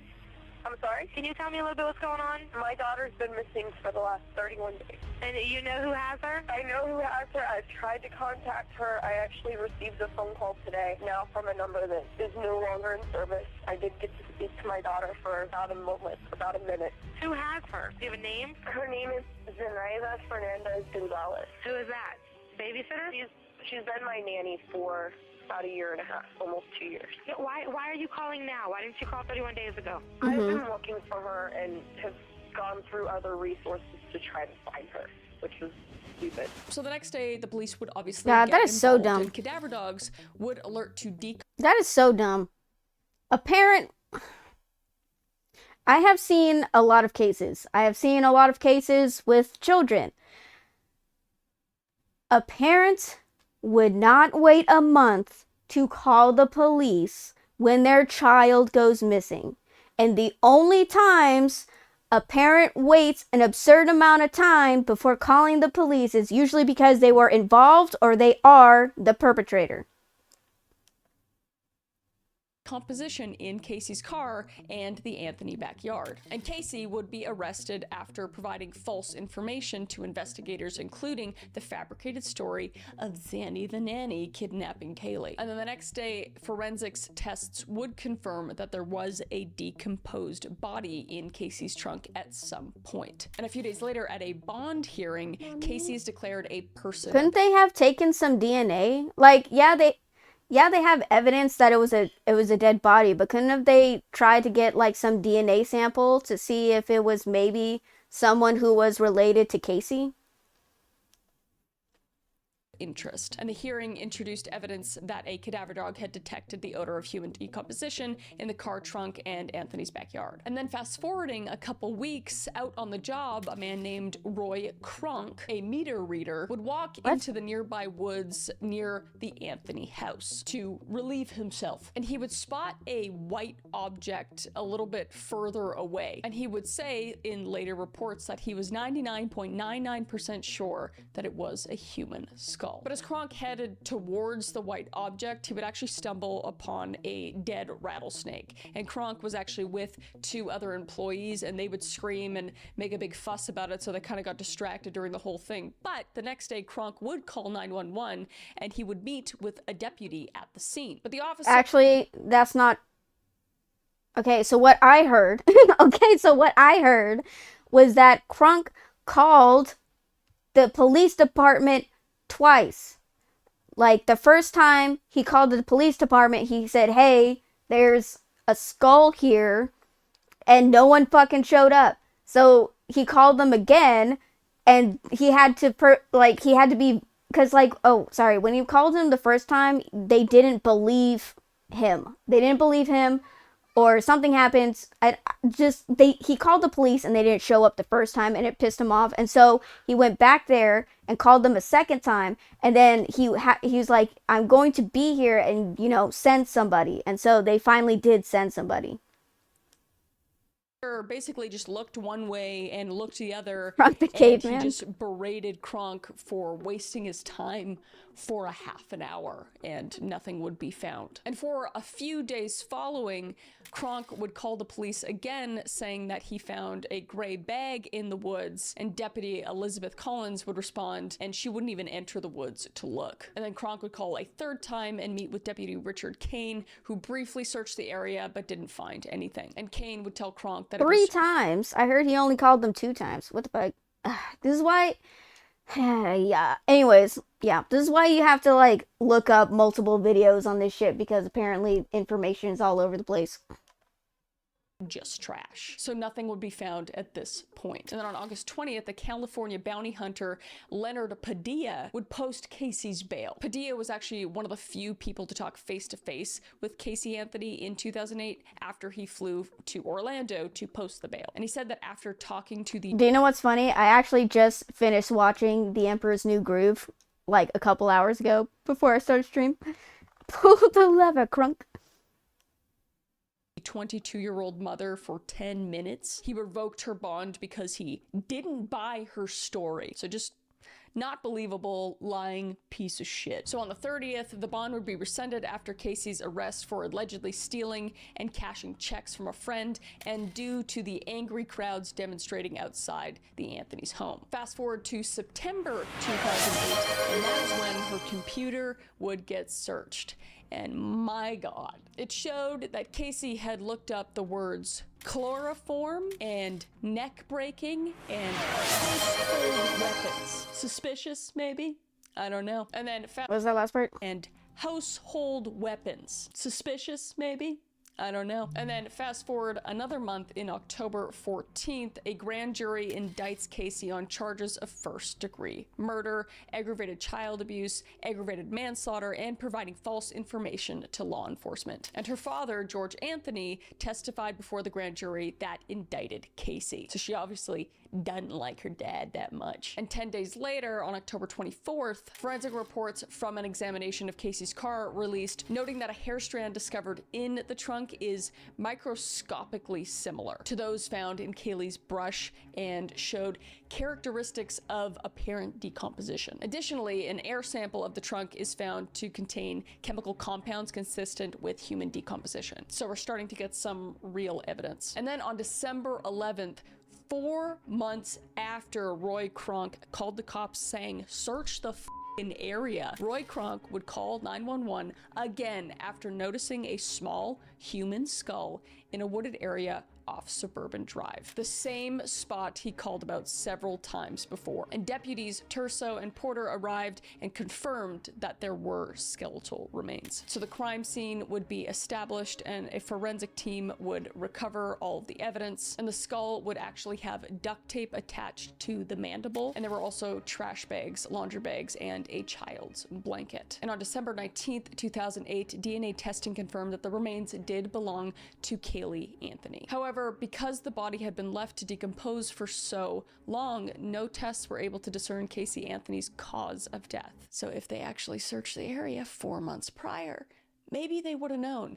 Maybe Casey would be rotting in jail right now, but that's not the case. But internal investigation launched into Deputy Richard Kane's failure to investigate, luckily. The failure to investigate on Kronk's original report. And Kane was luckily found guilty of unsatisfactory performance and untruthfulness. And then on December 20th, a medical examiner would rule the death a homicide. Do you know how rare that is for a cop to be fired for not taking his job seriously? Do you know how rare that is? That is super rare. But the Florida, or is it? Is it the Florida chief, or is it that one county that has a very strict chief? There's this one Florida chief, who just like takes, he like takes no BS. He's like, do your job. If you do not do your job, you can leave, because we need people who will do their job. So he like fires corrupt cops because he can't. Because he's just so, we need more leadership like that in every police department, because holy shit, so much corruption going on. You know, actually hold the cops accountable when they do a dumb job. Like, they need to actually get fired. No pension. Sheriff Grady Judd. Yep, Mr. Judd. Hell yeah. I don't know if he's like, he really should be like the head of like, what do you call it when the cop's like the head of all cops? He's like the big honcho of all cops. I don't know what title that is. Police commissioner of Florida? Or is that just of a city? But he should be the leader of cops in the state. Yeah. He's the king of cops. Let him be the king of cops. Oh yeah, sorry, Scythe. Thank you for the hydration, the stretch redeem. I appreciate it. Oh, I think that's only a city. Oh, damn it. He should have been, like, the chief cop of the state. Whatever. Anyways, I'm just reminiscing. I was like, damn, he's such a good cop. But cannot determine the exact cause, as we know. And then on January 23rd, about a month after all of this, George Anthony, Casey's father, would be taken into custody after attempting slide. And then on September 20th of 2009, so jumping... The dad the dad, okay, Chris, I love you, but you are going way through this case really freaking fast. And I understand you're trying to just put out the points out, put out the evidence out there as fast as possible because you're trying to get to the part where current day. I get that, but oh my god, she's like kind of sidestepping some of the more emotional part of this. Okay, so the granddad seemed like he was the only one who cared about the granddaughter. The cop. Exactly, the cop. You know the cop? The cop. That cop. You know, the good cop. That guy. You know that cop? That cop. But like the granddad, Casey's father, was like the only one who cared about the little girl. Because he's like, this doesn't make sense. And then fucking Casey is just trying to pin it all on her dad. Casey's trying to pin it on her father, the grandfather, because she's like, he sexually abused me when I was a girl. There was no report of that ever happening until she finally got arrested. I just feel like it's a weird thing to like put out there when if there was a case of that happening, you would think that there'd be some type of report before now. But look, she's a habitual liar. It's hard to take anything she says seriously. I'm not trying to victim blame or anything like that. And I know some people have a hard time, you know, coming out with stuff that happened to them when they were very young, and you know, talking about it when they're older. I get that, but it's just when it comes to Casey, I'm pretty 100% sure she's lying because you cannot trust anything she fucking says. And everything she says is to the extreme. It's always to the extreme. So her suddenly saying that her father sexually abused her, that's why she acts the way that she acts. I'm like, okay, you know, actually, you know, fair enough. Some people act weirdly when they're abused. But I honestly think it's the mom who caused the problems in the family that Casey acts this way. I don't think it's the dad. Because the dad's like the only level-headed person throughout this whole fucking case.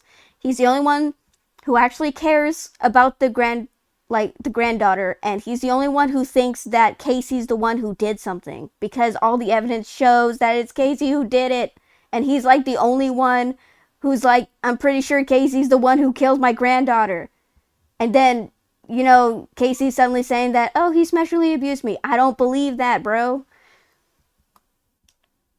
Way ahead. And then not only did she accuse him of sexually assaulting her when she was a child, but she also said that the grandfather was the one who killed the little girl.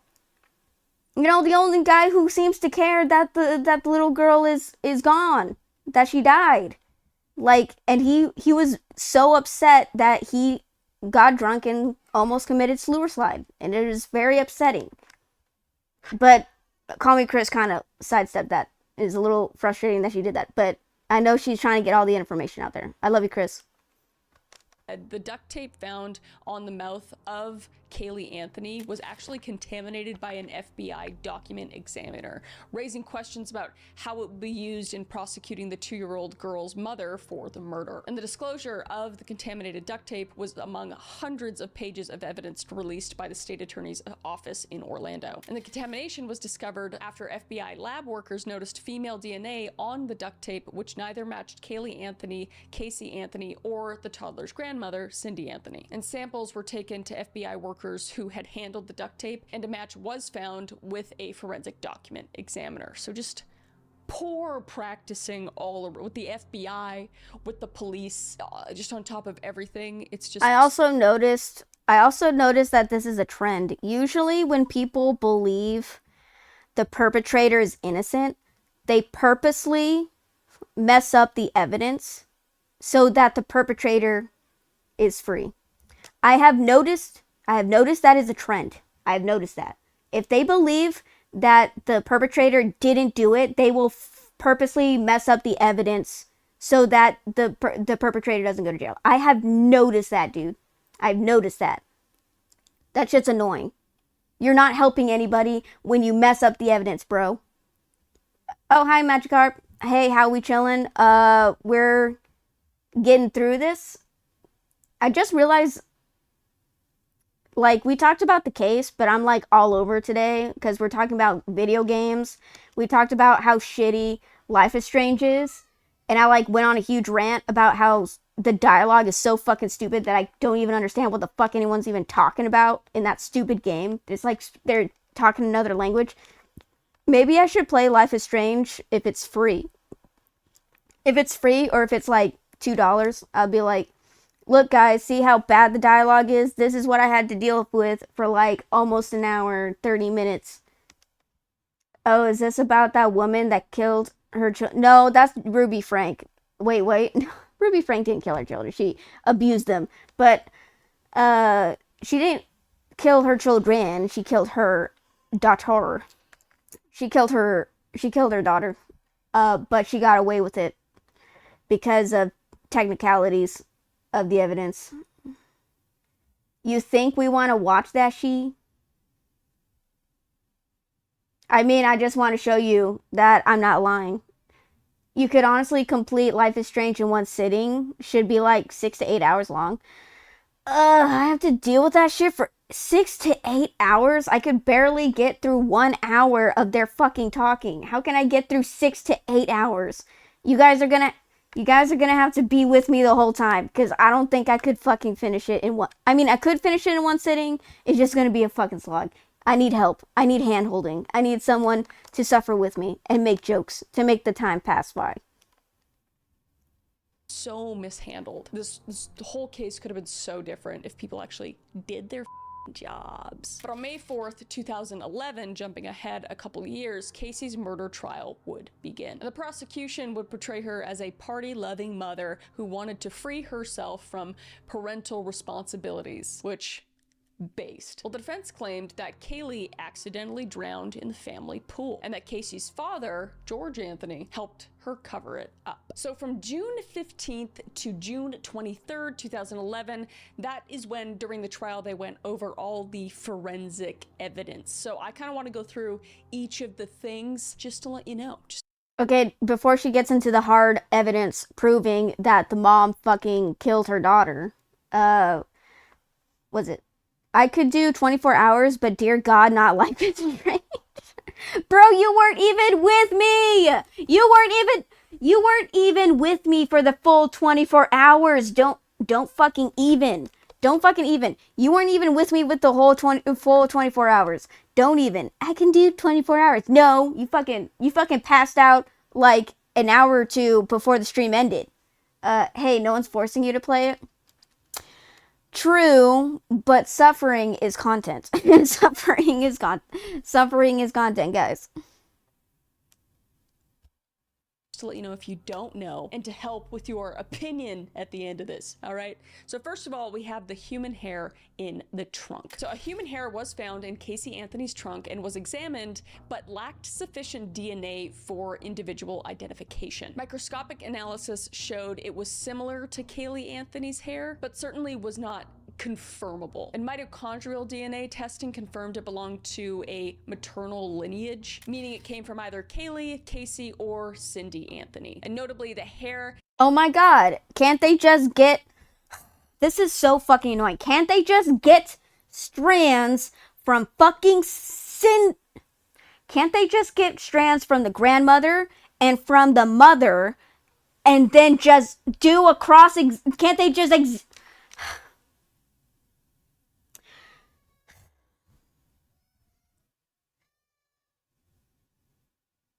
Can't they just get the strands from the grandmother, get the strands from the mother, get the strands from the daughter's hairbrush, and just do a DNA examination of all three to narrow it down and say that, yes, this strand of hair definitely belongs to either or? Can't they just do that? Why are they making it so fucking hard? All they need to do is get samples from the grandmother and from the mother and then from the child's hairbrush to narrow down who it exactly fucking belongs to. Why is that so fucking hard? Why is that hard? Oh, I can tell you why. It's because every time they have someone who they believe is innocent, they fuck up the evidence on purpose. I really need to I keep peeking the mic, and I need to control my voice, but they keep fucking the evidence over they keep sorry, they keep messing up the evidence, the forensic evidence on purpose so that she can be let go because they believe she's innocent. And I'm like, how, if you believe she's innocent, why are you fucking with the DNA? Because isn't it weird that it's not just the duct tape that got fucked up. It's also the hair DNA is not conclusive. It's not conclusive, really. I don't know what you're talking about. Delu ladies reservoir. You know what I'm talking about. You know what I'm talking about. You're there. You're there. You know what I'm talking about. Exhibited decomposition characteristics suggesting it came from a deceased individual, which Casey's not deceased. Cindy's not deceased. Who's deceased? Kaylee. So I don't know why that is like I don't know, but it wasn't substantial enough for the jury. Anyway, wow. Next we have decomposition detection. So a controversial odor analysis conducted by Dr. Arped Vass detected compounds linked to human decomposition in the trunk's air samples, which I didn't even know was a thing until this happened. However, this method was disputed by the defense, which pointed out that certain key decomposition markers were missing and that the technique... You know what? Never mind. I feel like, was it forensic tampering? I do think sometimes that happens because they do want the person to go free. But in this case, it could be just pure incompetence. At this point, yeah, I think it could just be pure incompetence. It could be a little bit that they also want her to be free, but it's also like pure incompetence. Because, let's be honest here, when Crunk started calling them multiple times to let them know that there's a potential dead body, no one took him. In Florida, dude. In Florida, you know, where crime rate is kind of through the roof, like, they didn't take him calling about a dead body seriously? Really? Lady Delulu. I'm not Delulu, you're Delulu. We're all Delulu. That's why we're here. That's why you watch me. It's because we're all Delulu. We're all in this together. Lacked scientific acceptance. An FBI testing confirmed compounds consistent with human decomposition and unusually high levels of chloroform. Okay. That's bad. And then we have the stained paper towel. So a paper towel found in the trunk contained fly pupae and a substance consistent with adipocere, which is like grave wax, which forms from decomposing fat. And the defense argued that the stain could have come from garbage, not a body, since fatty acids and food waste can also form that adipocere. So there's that. And then we of course have the presence of chloroform.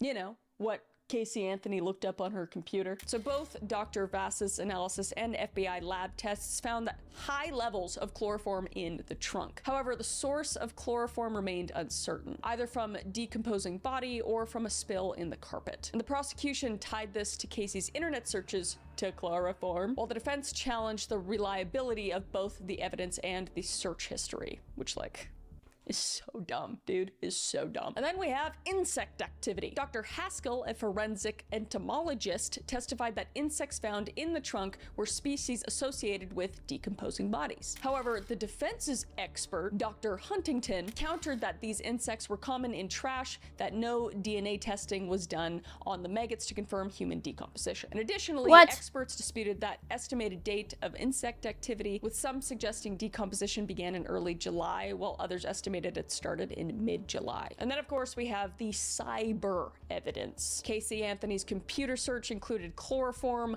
self-defense, which the prosecution cited as premeditation evidence. However, Cindy Anthony claimed she conducted the searches, and she said she had been looking up the term after her dogs had eaten bamboo leaves that contained chlorophyll. Though see, that's why I said I didn't like the mom, because I feel like the mom is the fucking enabler. Because I feel like the mom's the fucking issue here. Because holy shit, like, why would you fucking cover for your daughter when all the evidence points that she killed your granddaughter? And you obviously care about the granddaughter, but it seems like you care about your daughter more. Was it terrible stream idea? Spend 24 hours playing Life is Strange? God have mercy on my soul. that I have to play Don't Nod fucking games. Oh my god. I played one Don't Nod game and I felt like I wasted my time. Like all the way through. All the way through I played. I am peaking the mic at insane levels. Hold on. I played Don't Nod games. Okay, I played. Okay, bro. I played Vampire. I did. God damn it, I am peaking so bad. I didn't know it was a Don't Nod product made by Life is Strange until after I finished the game. I didn't know it was by the same people who made Life is Strange. I didn't know that until after I finished the game. I was so fucking disappointed, and then later on I found out that it was by the same people who made Life is Strange, and I was like, oh, that makes so much fucking sense. That makes so much sense. This explains so much why I didn't like Vampire. Don't get me wrong. The first half of the story is so freaking good, and it really fucking hooks you in. But the last half of the story feels like it was written by someone else. It literally feels like it was written by someone else, and I'm telling you, it is a bad thing that you can clock that so fast in a video game. That is very bad. That is horrible writing. If I can tell that the first part of the game was made by someone who actually has really good writing skills, and then the second half was fucking written by someone who doesn't understand the lore, didn't understand where the story was supposed to go, and just went off the deep end. It was just a drastic story change, and I was like, what the fuck is this? I was like, who fucking wrote this last part? Because obviously they just took little bits of the story and did whatever the fuck they wanted to do with it. They didn't understand where there were certain storylines that were leaning towards something, but then they totally just crapped themselves towards the end because it made no sense. Like some of the shit doesn't even make any sense. All I'm saying is that I was disappointed in the ending. The ending, I was like, I don't care about you guys. Because there's a stupid forced love relationship between the main character and this redhead chick, and it was so forced. It didn't even feel romantic. Like it just kind of happens. Like, okay, listen, the main character just talks to this chick like 3 times, and then she's like, I have feelings for you, and he's like, oh my god, I have feelings for you too. And then they're like, okay, now that we have established we have feelings for each other, we are now dating. And it's like, dude, you talked to her 3 times. He didn't even meet her family at that point. She had a family. He didn't even meet her family at that point. You didn't even find out she had a family till like hours later in the game. And I'm like, what the fuck? I was like, you barely know her, dude. I was like, you barely fucking know her, and you guys are just saying like, oh, I had feelings for you. It's like, you literally just fucking met. What are you fucking talking about? And I know it was a different time. It was like in the early 1900s. Back then they did very fast courtships, I guess. I don't fucking know.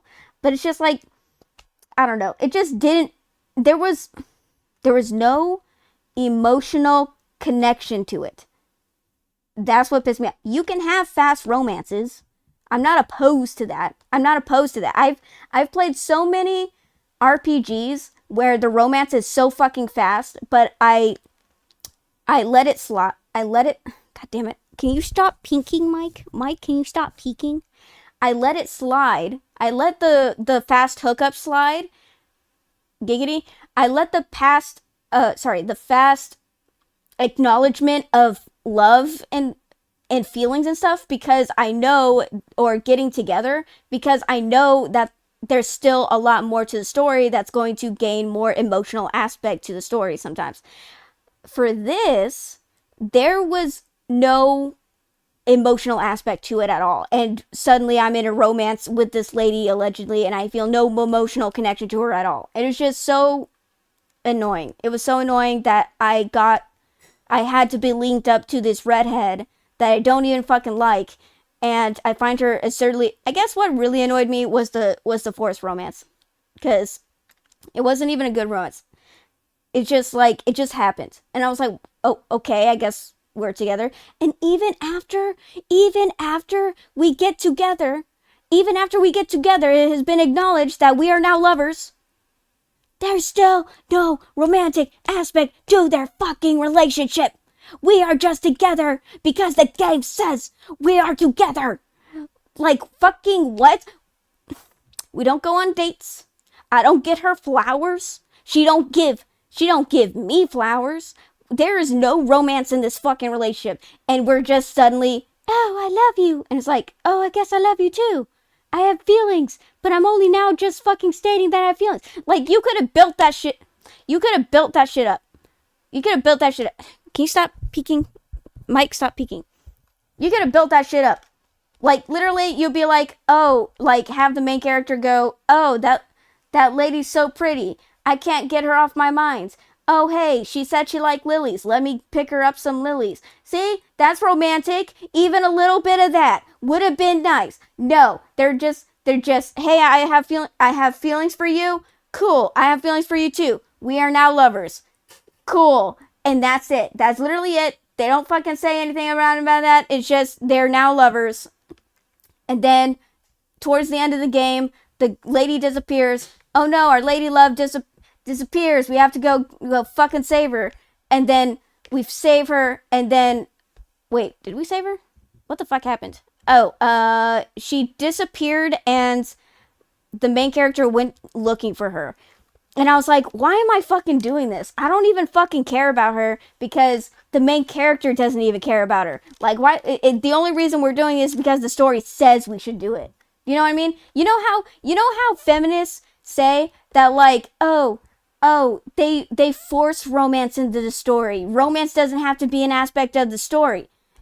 And it's like, it's not even, this is what it is when romance is like forced into the story, and it's like, there was no point in having this in the story. That's what this feels like. Like, I'm so sorry. We're fucking supposed to watch a true crime video, and here I am bitching about don't nod games. I'm sorry. It seems like this is the topic of discussion right now. But yeah, I don't like don't nod. Fucking Vampire pissed me off, and Life is Strange pissed me off. And then they've kept coming out with multiple games for some reason, because people for some reason like their games. So yeah, I'm like, ugh. So the idea of fucking having a 24-hour stream of playing don't nod games is very is it stressful? I wouldn't say stressful. Aggravating? Yeah, it's aggravating. Just the idea. 24-hour Life is Strange or Crucifixion. I'd take the Crucifixion. Why the fuck does my autocorrect work like that? I don't fucking know. Just keep playing it till the 24 hours passes. Good lord. A whole fucking day passes of me playing don't nod games. Good lord. Look. I'm pretty sure don't nod hijacked someone's vampire RPG idea. That's what it feels like. That you do not understand how disappointed I was with Vampire. I was so excited to play a vampire RPG. And I got annoyed when Luke Stevens said that Vampire was a good vampire RPG. In my opinion, it was not. It was actually the story towards the end sucked, and the RPG the role playing stuff was kind of interesting, I guess. But like I said, like halfway through the story, the characters you would think would have some significance on the story don't really matter all that much towards the end. Jesus Christ, I'm getting a shit ton of notifications. Anyways, it didn't matter towards the end, and like the lore didn't matter, even though there's like multiple different types of versions of vampires, and like supernatural creatures, those don't matter. None of it mattered. None of it fucking mattered towards the end, because none of it fucking mattered. So it's like, okay, then why, what was the point of all this? What was the point? What was the point? And, Jesus Christ. Anyways, I'm just going on a huge tangent. My bad. Let's just get back into it. Timestamp evidence contradicted her claim completely, as she was at work at the time. So I don't know if she was trying to, like, if she felt remorse for Casey at this point and was trying to help her cover it up.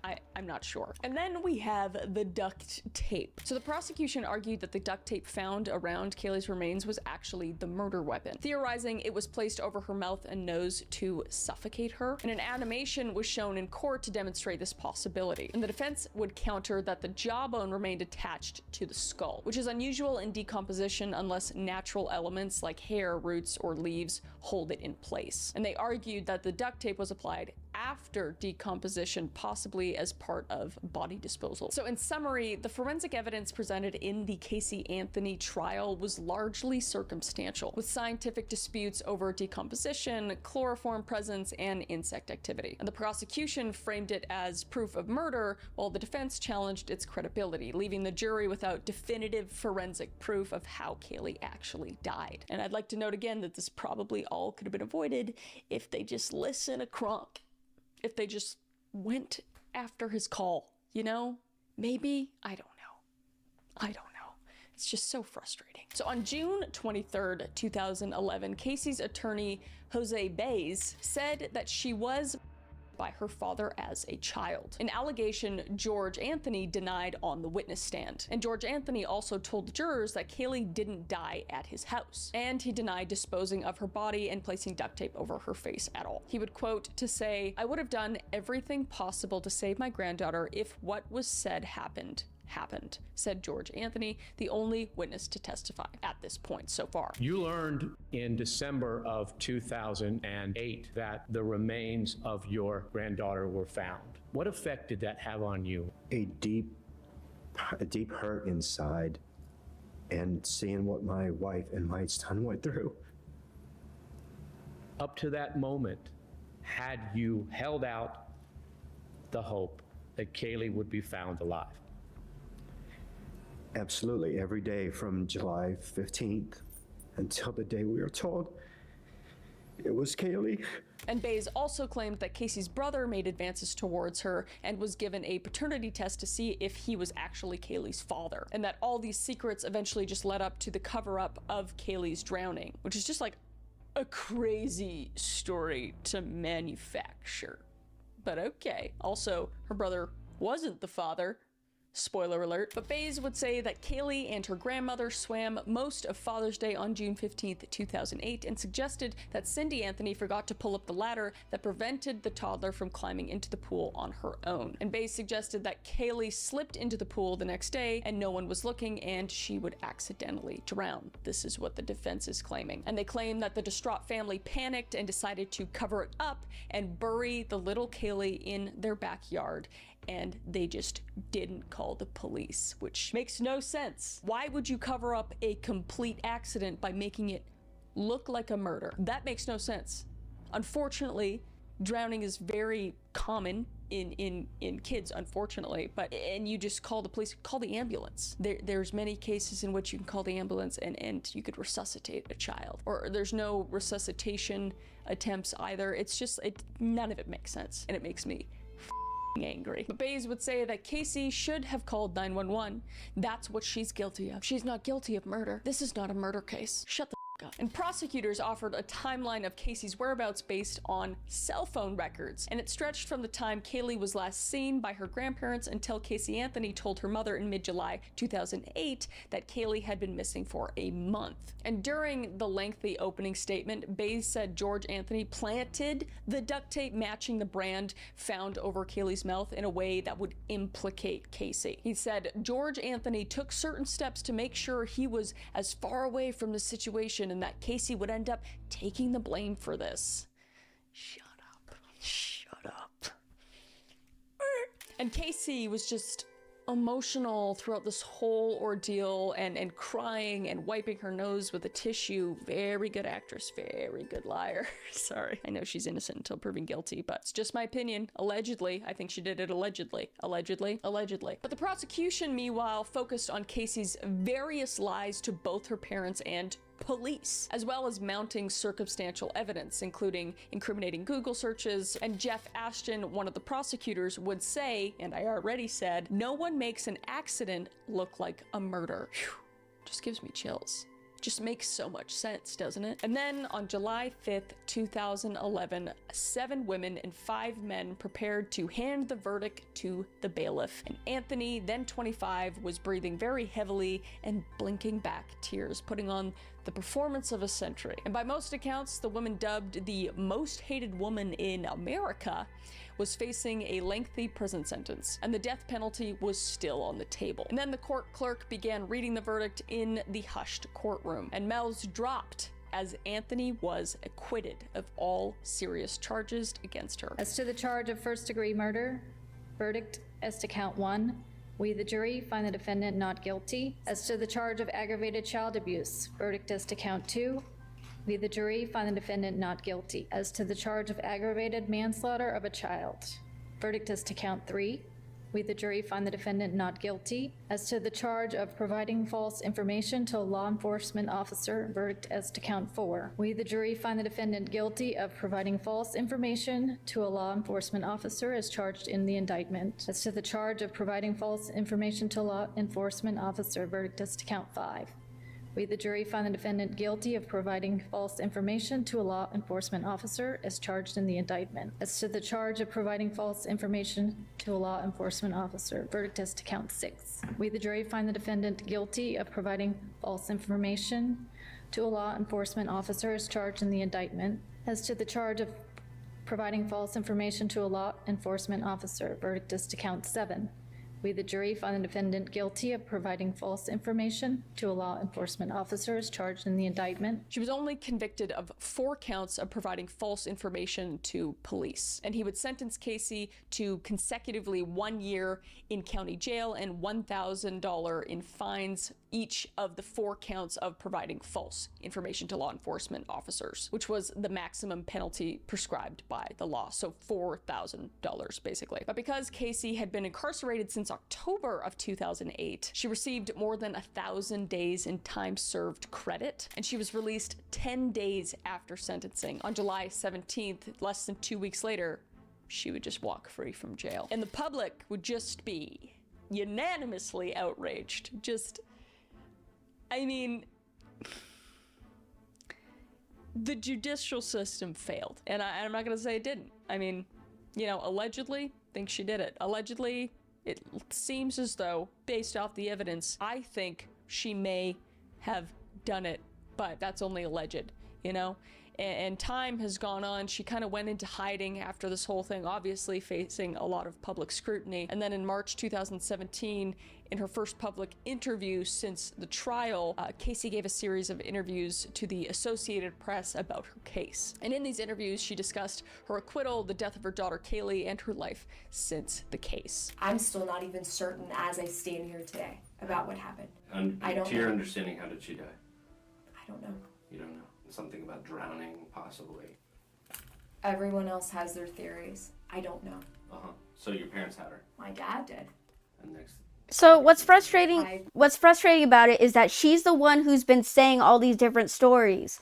That my nanny kidnapped her, that she actually died by drowning. And then finally she's acquitted and a reporter's like, okay, so how did she die? And she's like, I don't know. I don't know how she died. I don't know. It's like, bitch, what do you mean? You're the one who said all these different fucking stories. Missing, right? How did it play? I did what I was told. I don't remember too much of what happened. And she would basically just go over and say she doesn't know how Kaylee's last hours unfolded. She understands why people have opinions about her. Good, bitch. And she still dreads the supermarket checkout line. You should, bitch. And she's happy and enjoys investigative work. Bitch. And she doesn't care what others think of her. She's okay with herself and sleeps well at night knowing that her daughter died, that she doesn't know why, but she still sleeps very soundly at night, not knowing how or why her daughter died, which is awesome to know. I don't give a shit about what anybody thinks about me. I don't care about that. Yeah. I never will. I'm okay with myself. I sleep pretty good at night. And she didn't do what she was accused of. That's basically what. How can you sleep well at night when your daughter is dead? Your 3-year-old daughter? How can you sleep well at night when your 3-year-old daughter is dead and you don't know who killed your daughter? You don't know who killed your daughter. Your daughter has not been brought to justice. How can you sleep well at night? We're gonna charge her for lying about a murder she didn't commit. Jesus Christ. What she said in those interviews. So just bullshit, basically. And there's been multiple TV series, documentaries since. There's prosecuting Casey Anthony, Where the Truth Lies, Casey Anthony, An American Murder Mystery, The Case of Kaylee Anthony, Casey Anthony's Parents, Casey Anthony, How Did We Get Here? She was on the First 48. She's on Call Me Chris's YouTube channel. Congratulations, okay? I'm bringing you back into the spotlight, and it's red, bitch. Okay, and that brings me into what we're really talking about today, and it's her big. Some people's minds elude me. Sometimes she seems like an absolute psycho. Yeah, I think the mom is also to blame for this. I'm just a little annoyed that, like, I'm just so annoyed. This is so fucking frustrating because the evidence is showing that she's obviously the killer, but she just cried so hard during the trial, even though there's evidence of chloroform being in her car that her parents let her borrow. There's evidence of hair DNA follicles, evidence of a dead body being in there, of chloroform being present, her looking up chloroform. It's just so fucking frustrating. Comeback. It's the utter audacity of this waste of oxygen coming onto a happy platform, and that is TikTok. Casey Anthony, aka America's Most Hated Mother, has launched a TikTok and That's funny. TikTok known as a happy platform. That's so funny. And a newsletter to reintroduce herself personally and professionally as a legal advocate. Go f yourself. And Anthony said in this TikTok recorded last week of me doing this now, recording this now, that she wanted to continue working as a legal advocate. She felt compelled to advocate for herself and for her daughter. What daughter? Yeah, I thought you slept really soundly at night knowing that she was murdered by an unknown person. That daughter? Right. Got it. And she said she believes it's important to use her platform this way after people close to her were recently targeted and attacked. What platform? You don't have a platform. The only platform you have is your throne of lies, bitch. I'm sorry, I'm getting really mad. But anyway, she goes on to say, as a proponent for the LGBT community, for our legal community, women's rights, I feel that it's important that I use this platform that was thrust upon me and now look at as a blessing as opposed to the curse it has been since 2008. She said, the curse being your daughter who died, who you maybe allegedly murdered. That one? Is that what we're talking about? Right, I keep forgetting. We're sweat to death. Okay. Today is Saturday, March 1st, 2025. This is my first of probably many recordings on a series that I'm starting. I am a legal advocate. I am a researcher. I've been in the legal field since 2011, and in this capacity, I feel that it's necessary, if I'm going to continue to operate appropriately as a legal advocate, that I start to advocate for myself and also advocate for my daughter. For those of you who don't know, my name is Casey Anthony. My daughter is Kaylee Anthony. My parents are George and Cindy Anthony. This is not about them. This is not in response to anything that they have said or done. That's not to say that I'm not going to respond at some point to some of the things that they have said and done. The whole point of this is for me to begin to reintroduce myself. I'm doing this both personally for me, but in a professional capacity. Moving forward, the majority of what you will see will be me speaking in a professional capacity. My goal is to continue to help give a voice to people, to give people tools and resources that they can utilize so they actually know where they can turn to. So with that, please join me on Substack. If you have questions, I will set up an email address where we can correspond directly. Up until this point, that has never happened, and it's only going to be on a limited basis regarding legal issues, legal matters.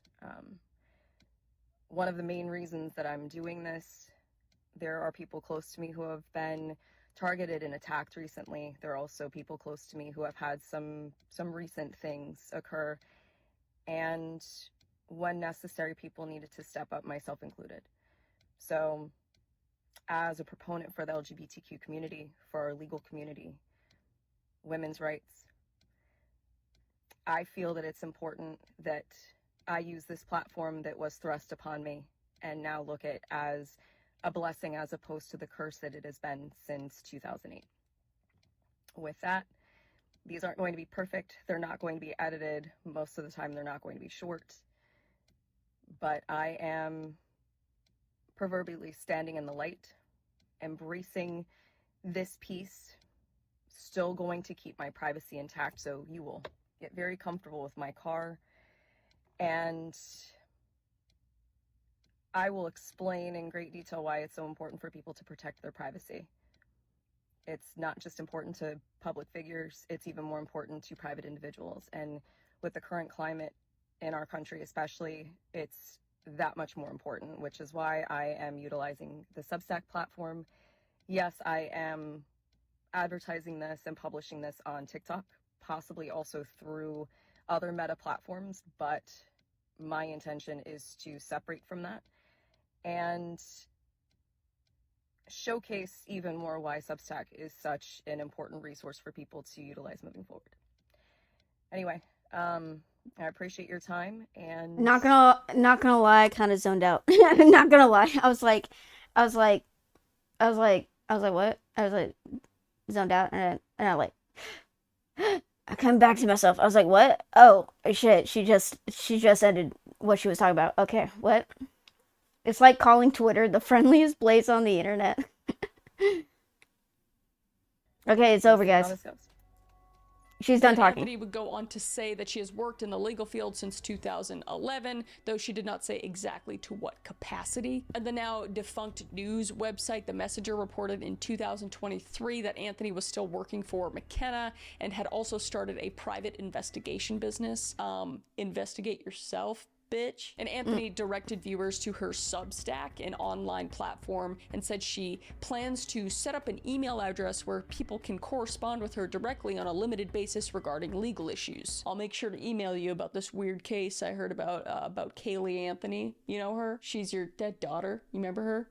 Right, keep forgetting about that. And she said she still plans to protect her privacy, will explain in great detail why doing so is important for public and private figures. Yeah, that amount of privacy is only necessary to you because you allegedly killed your daughter. And people are really mad about that. So maybe just crawl back into the hole you came from and leave TikTok. But anyway, she goes on to say, my goal is to continue to help give a voice to people, to give people tools and resources that they can utilize so they actually know where they can turn to. Would have been nice if you gave your daughter that ability. Oof. Gave her a voice, somewhere to turn to, instead of ditching her constantly and partying and leaving her with your mom and then not being able to take care of her and allegedly getting rid of her. Well, people are just as pissed as me. It didn't take very long for me to just get really opinionated, and I'm sorry, I'm not really sorry.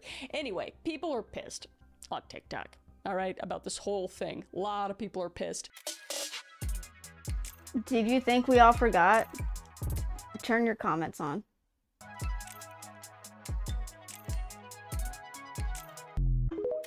those of you who don't know, my name is Casey Anthony. As a proponent, We owe this woman an apology? Who the fuck? Who the fuck said that? Who the fuck said that?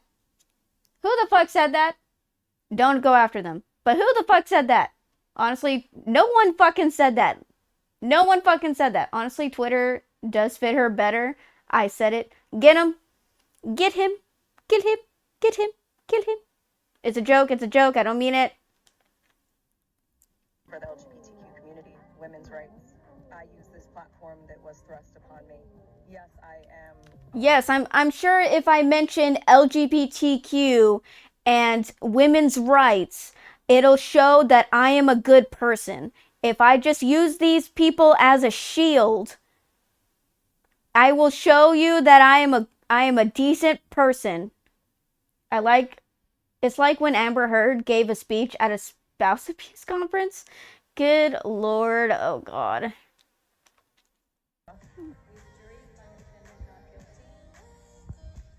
Who is we exactly? Like, certainly not me. Like, they found her kid's corpse in the back of her car. I am not apologizing to her. I know, right? Wait, what? Hold on. Let me rewind that. What does that say? I am not apologizing to her. Casey Anthony on TikTok being live. Remember that hospital mom? You remember the hospital mom? Her fucking child got had to go to the fucking ICU, and and her child was actively dying, and she thought that she thought it was a good idea to post on TikTok her dancing over her potentially dying child, and she got so much fucking backlash for that. She's like, I thought it'd be fun, guys. I thought I was gonna make it a little joke, to light up, a tense situation. I was like, what made you think that this was a good idea? Of her car. I am not apologizing to her. I had a daughter. Not anymore, though.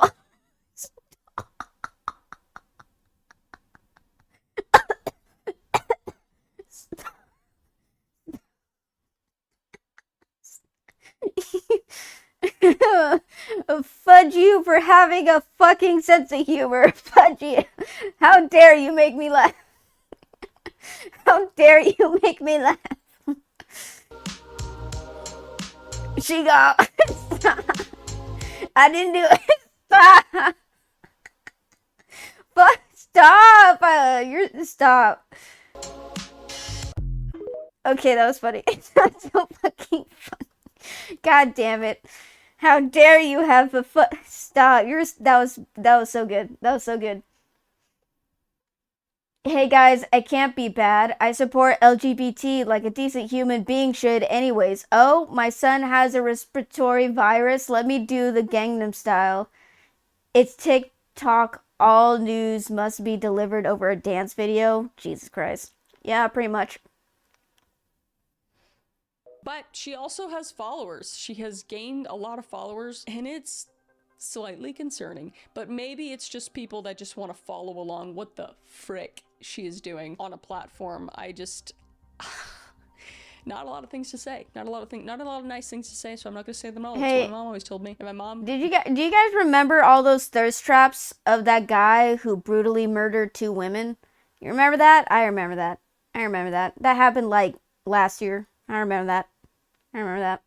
They made a thirst trap of this one guy who brutally, savagely murdered 2 women in one night. But I can fix him.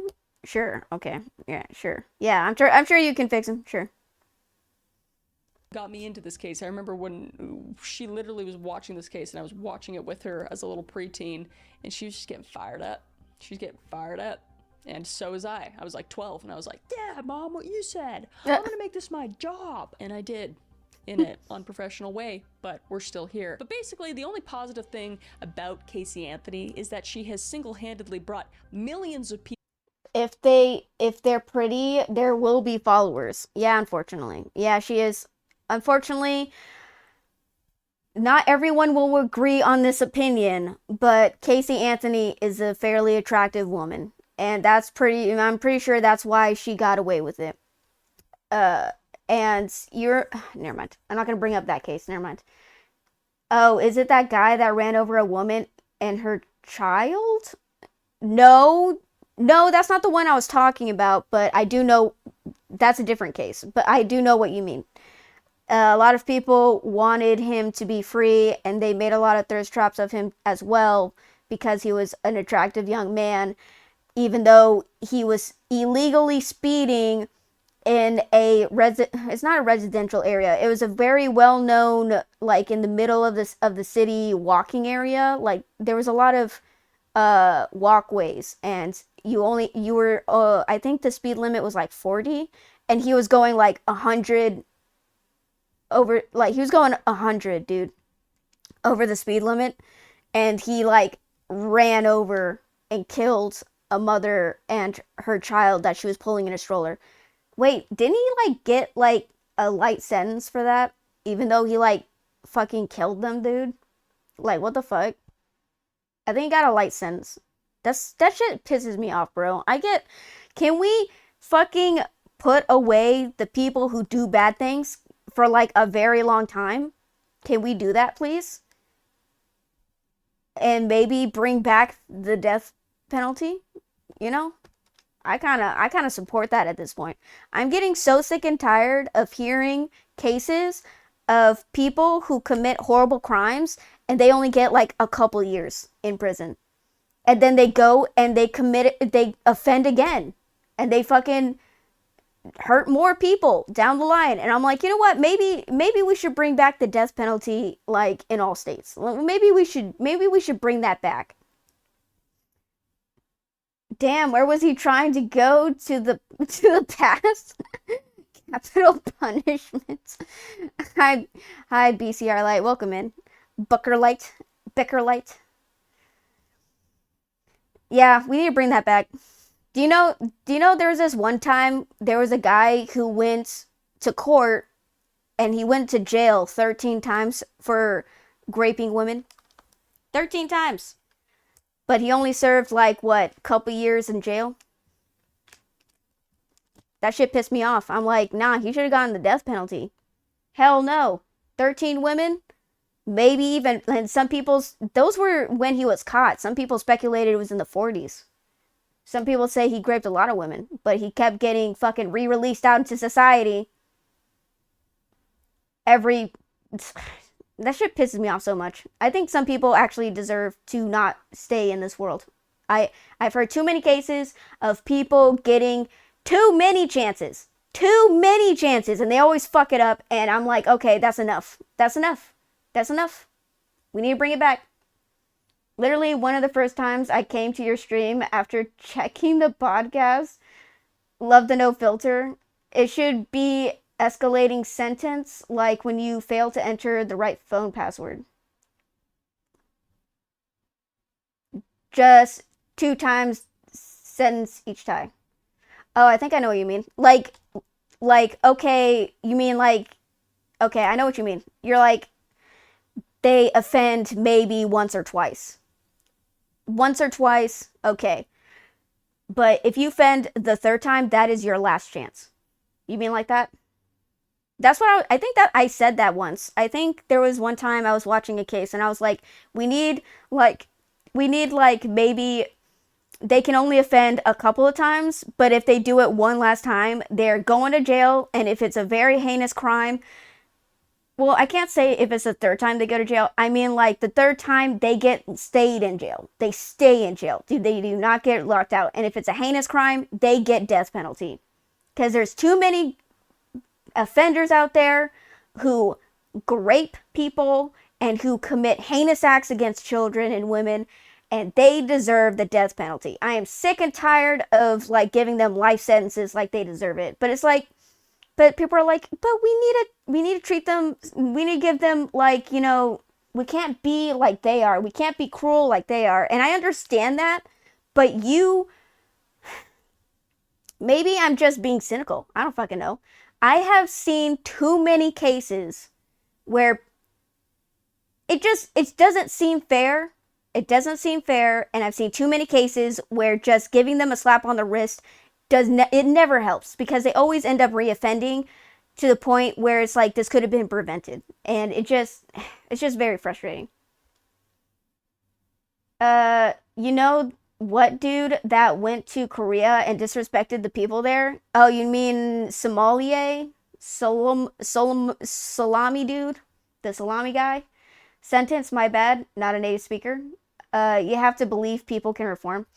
I do believe that some people reform. There's actually a sorry, I pinky the mic. There's actually a scientific way you can prove if someone is reformed.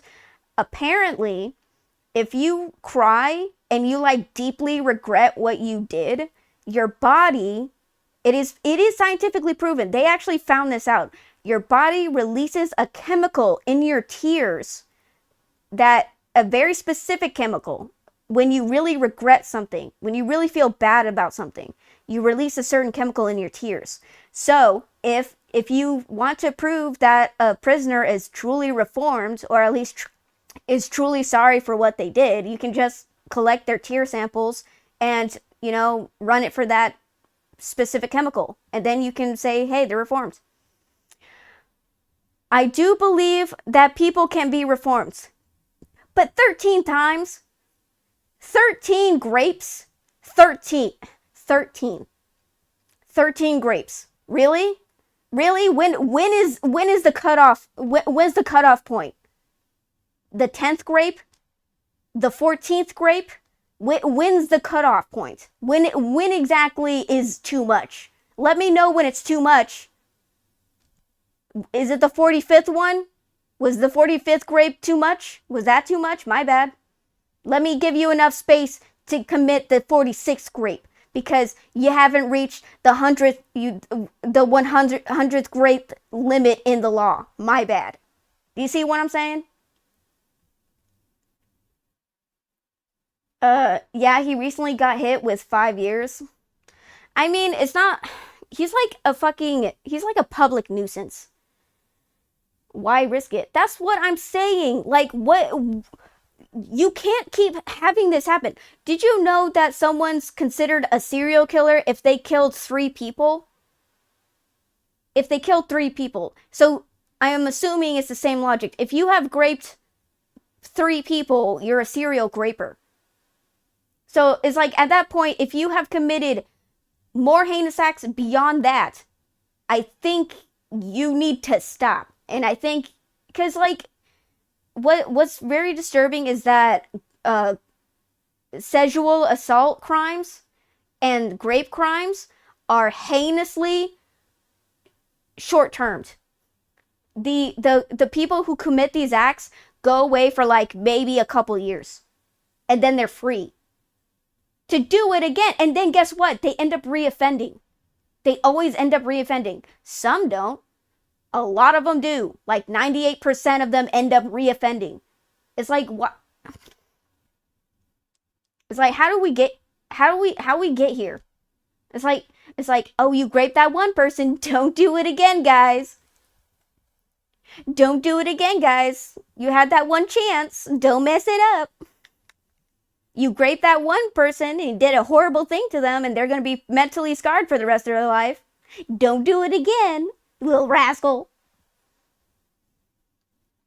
Sounds like a lot of money. DNA tests are kind of expensive. Oh, really? Really? Really? We spend You're going to talk about expenses. You're going to talk about expenses on a fucking... You're going to talk about resources and money when we fund millions of dollars for these assholes to be in prison. And it's like, we pay millions, trillions in taxes.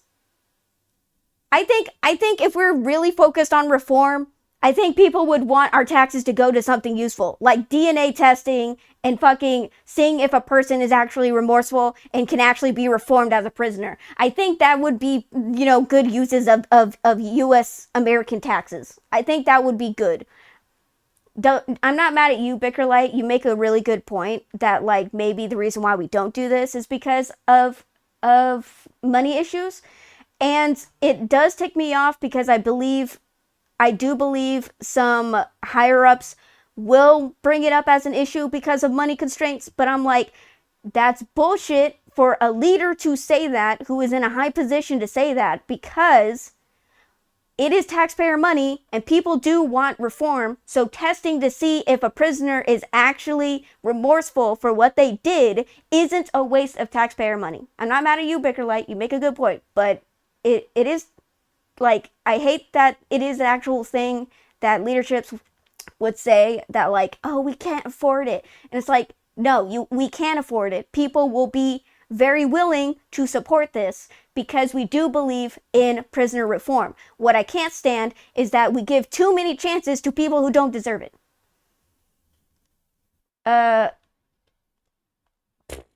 Why preach, convince people it's useful and reliable? Yeah.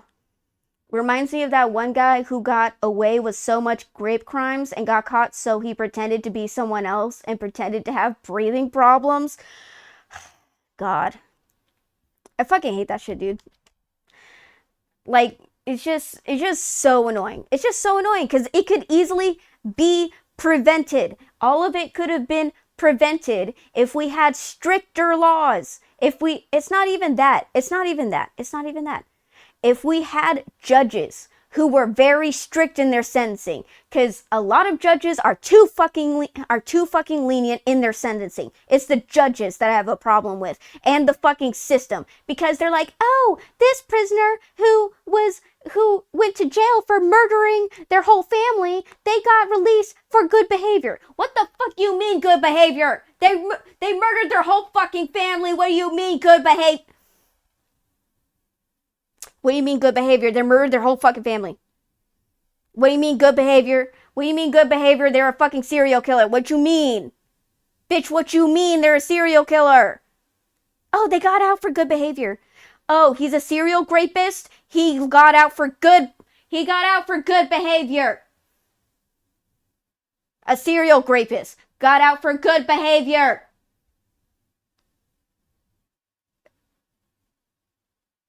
It's more like what? Activist judges? Probably. I don't fucking know, dude. Probably.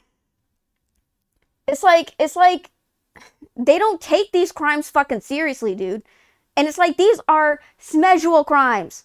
And they don't take them seriously at all.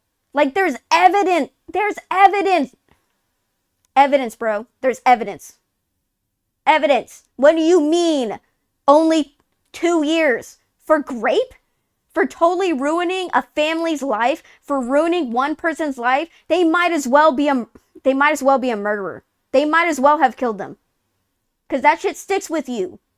What do you mean? Like they're like, it's not like it's not like it was.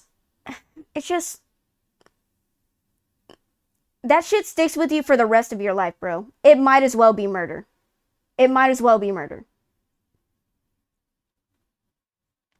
Do we have to risk to wait for them to hurt other people to see if they've reformed? Like I said, there is actual chemical, biological evidence that people release if they are truly remorseful. You can find a very specific chemical in their tears. But I know what you're saying. There's actually there's a child murderer. There was a child murderer in Japan who murdered children at a young age, and then I think he killed 2 kids, and he was like 14, and he killed 2 kids, and they locked him up for a couple years until he was like 18, and then they released him in order to reform him. Was it 18 or in his 20s? I don't know. But they ended up releasing him and hiding his identity, his new identity. They gave him a new identity. And they said that they gave him a lot of treatment in jail and that he's reformed, quote unquote. But some of the artwork that he created in the prison is very disturbed. It's just like weird, freaky art. It's like weird, freaky art and slightly disturbing art. And some of it was symbolizing the murders he committed when he was 14. And that does not make me very that doesn't bode well for me. And apparently he said he like left a letter or something for when he like left prison. He either wrote a letter or like he wrote a book. I think he wrote a book describing his crimes and like his thoughts and stuff. That shit was disturbing. But like, dude, that shit was so, like, his inner mind is so fucked up. Oh, God, I just remember, like, his shit is so fucked up, bro. So fucked up. I don't know if releasing him back into society was a good idea. Like, he's a very disturbed individual. And I think even in the book, he said, I don't know. He's like, I don't know if I'll not commit crimes again. And I'm like, that's sussy. Either he's like, I don't know if he, wait, did he like actually say he might commit crimes? Or he's like, I don't know if I am going to stop myself if I feel the urge to commit a crime of murder. I'm like, oh, and you want to release him back into society? Oh, that's not good. Okay, murder is worse. Not denying rape is horrible. Look, it might, all I'm saying is that it might as well be because the ramifications of the crime echoes throughout the person's life. Just as murder does. Like, it's a very horrible, emotionally traumatic event. Like, and I feel like it's not taken seriously enough, so that's why I have to equate it to murder, because it's not being taken seriously enough. They're making it act like someone just, he like pushed them and they pushed them in, like the perpetrator pushed them and they ended up skinning their knee. That's what they're treating it as. No, this person committed a grape crime. Grape. Like full on grape. And they just only get a couple years. And it's like, are you fucking serious? Like, what the fuck? That is literally a slap on the wrist. They should not be out in human society, bro. They should not be, like, out in society, especially when they committed 13 grapes. 13. They went to jail 13 times for graping. What the fuck, dude? Why is he even in society at this point? He should be in jail. This biological evidence sounds like a new theory. Law moves slow. Also, you can regret something and still reoffend. True. That's true. It's definitely a slippery slope. I don't know. I don't know. I don't know. I feel like if you feel bad about something, it shows some kind of...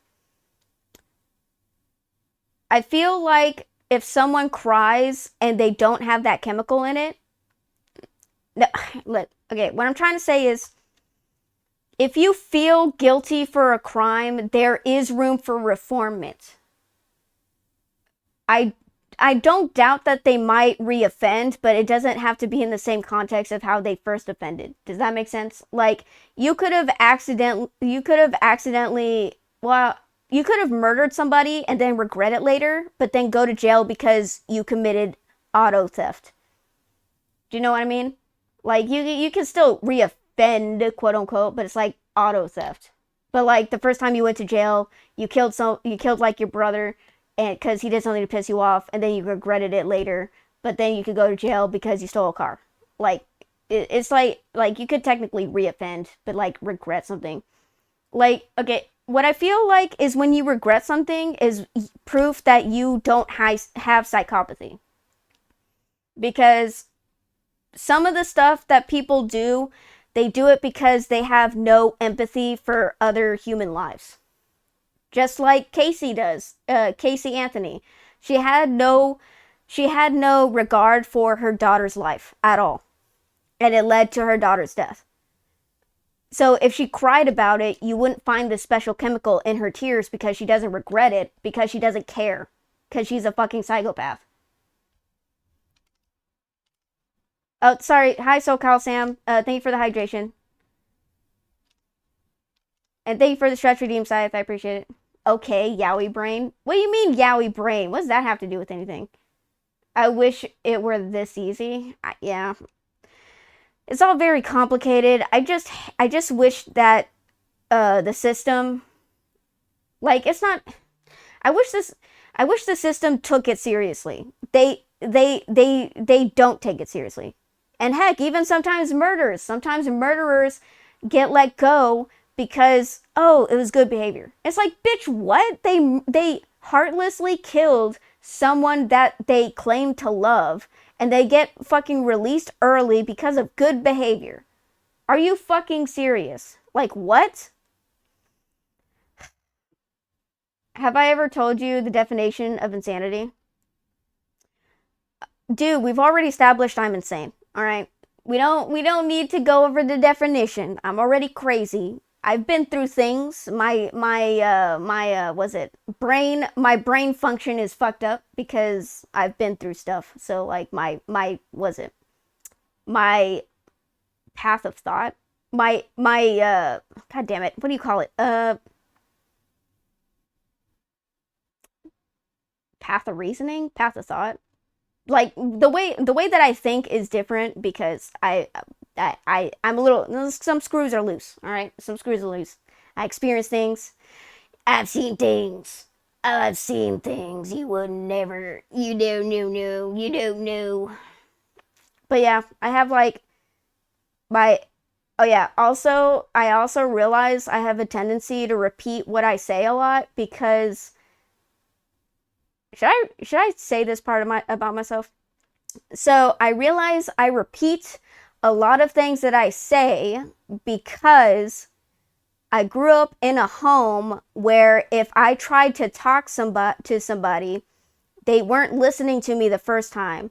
So I try to get their attention and repeat it, but they're still not listening to me. So I would constantly repeat what I say, and they'd be like, yes, Reaver, we're listening to you. And I was like, okay, what the fuck did I say? And then they're like, I don't know, tell me one more time. So I'm like, okay, so I repeat it like multiple fucking times because no one fucking listened to me. So yeah, that, and I realized that's like a learned behavior that I do. And I'm sorry that I'm subjecting you guys to this learned behavior, but yeah. Uh, and I grew up with that. Like it was a learned behavior from when I was very, very young. So yeah, it's a habit that I have gotten accustomed to. Sorry. Also, today is International Women's Day, a day to celebrate wonderful women like you. Thanks for the content. Oh, thank you. And thank you for being here. I appreciate you. I appreciate every single one of you guys. Being insane, but significantly more capable. Wait, being insane, but significantly more capable of things is better than being sane. Well, true. Yeah.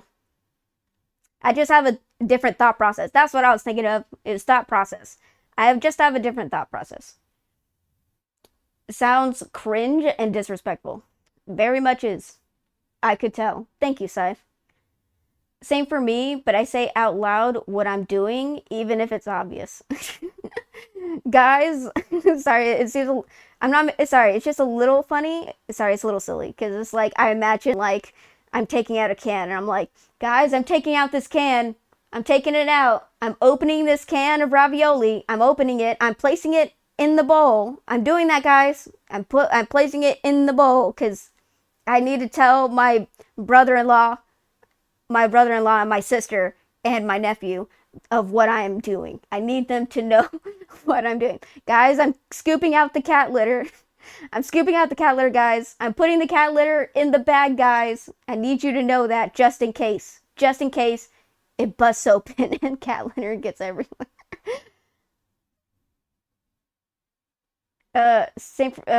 Don't remember why it started. Nah, it's not like that. You'd have to be around me IRL to understand.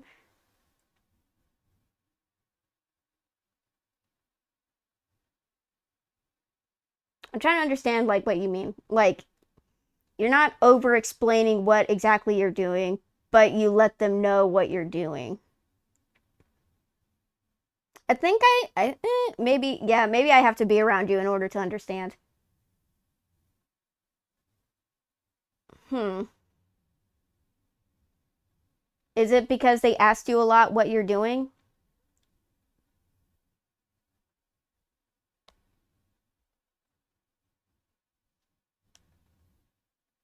People together who may not have ever agreed on one thing, and those people agree that Casey Anthony should maybe go back on trial.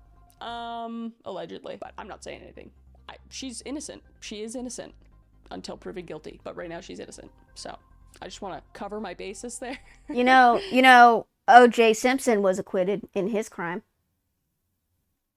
I'm just saying, O.J. Simpson was acquitted of his crime, but everyone knows, he did it.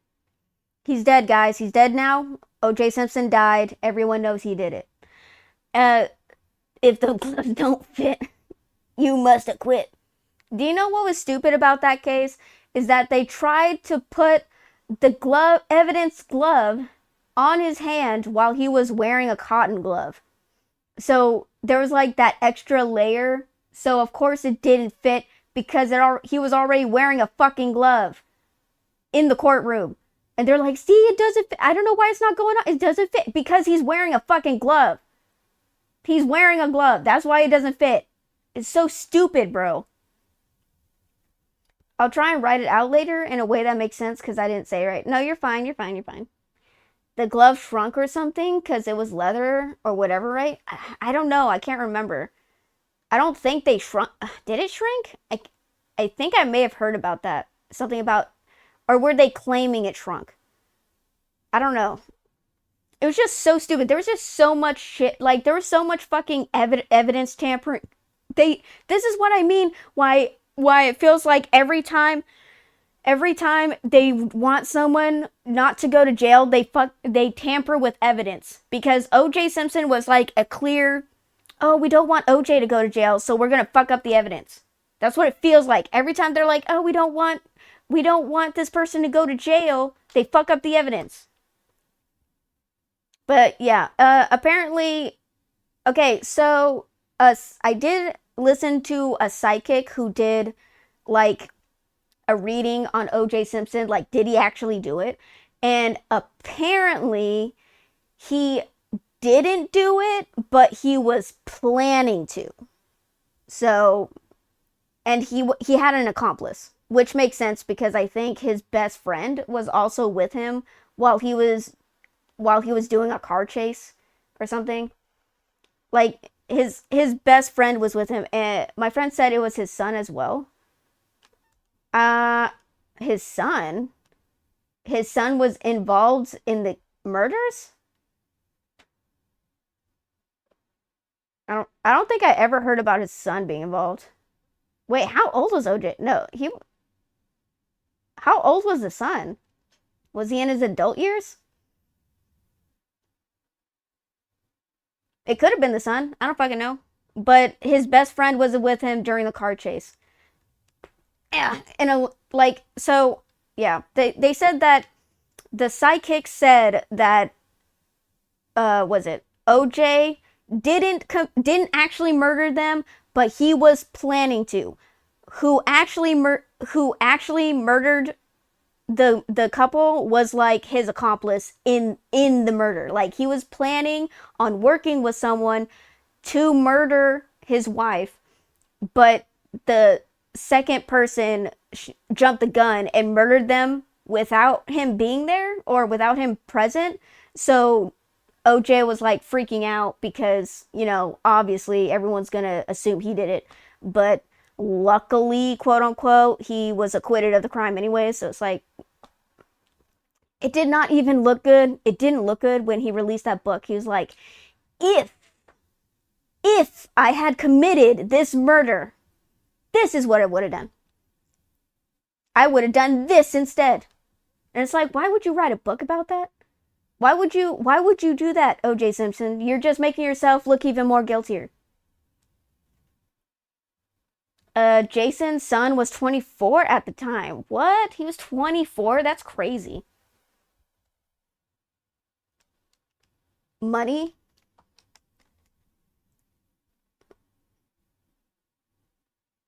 Deer suggests that Jason, who was 24 at the time, had a history of mental health issues, including an alleged diagnosis of intermittent rage disorder and a criminal record that included an assault with a knife on a former employer. Possibly. Wait, were they shot or were they stabbed? I can't remember. They were stabbed, right?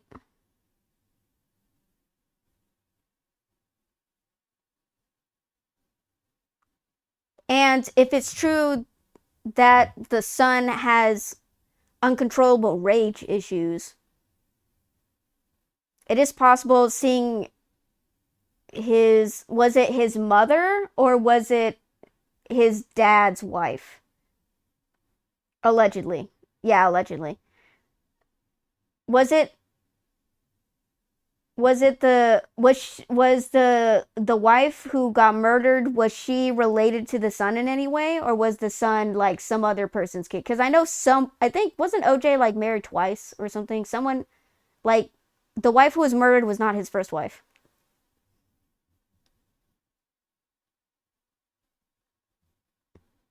No, not his mother. Because I know son of first wife. Okay, so because I heard I knew that OJ was abusive in the relationship.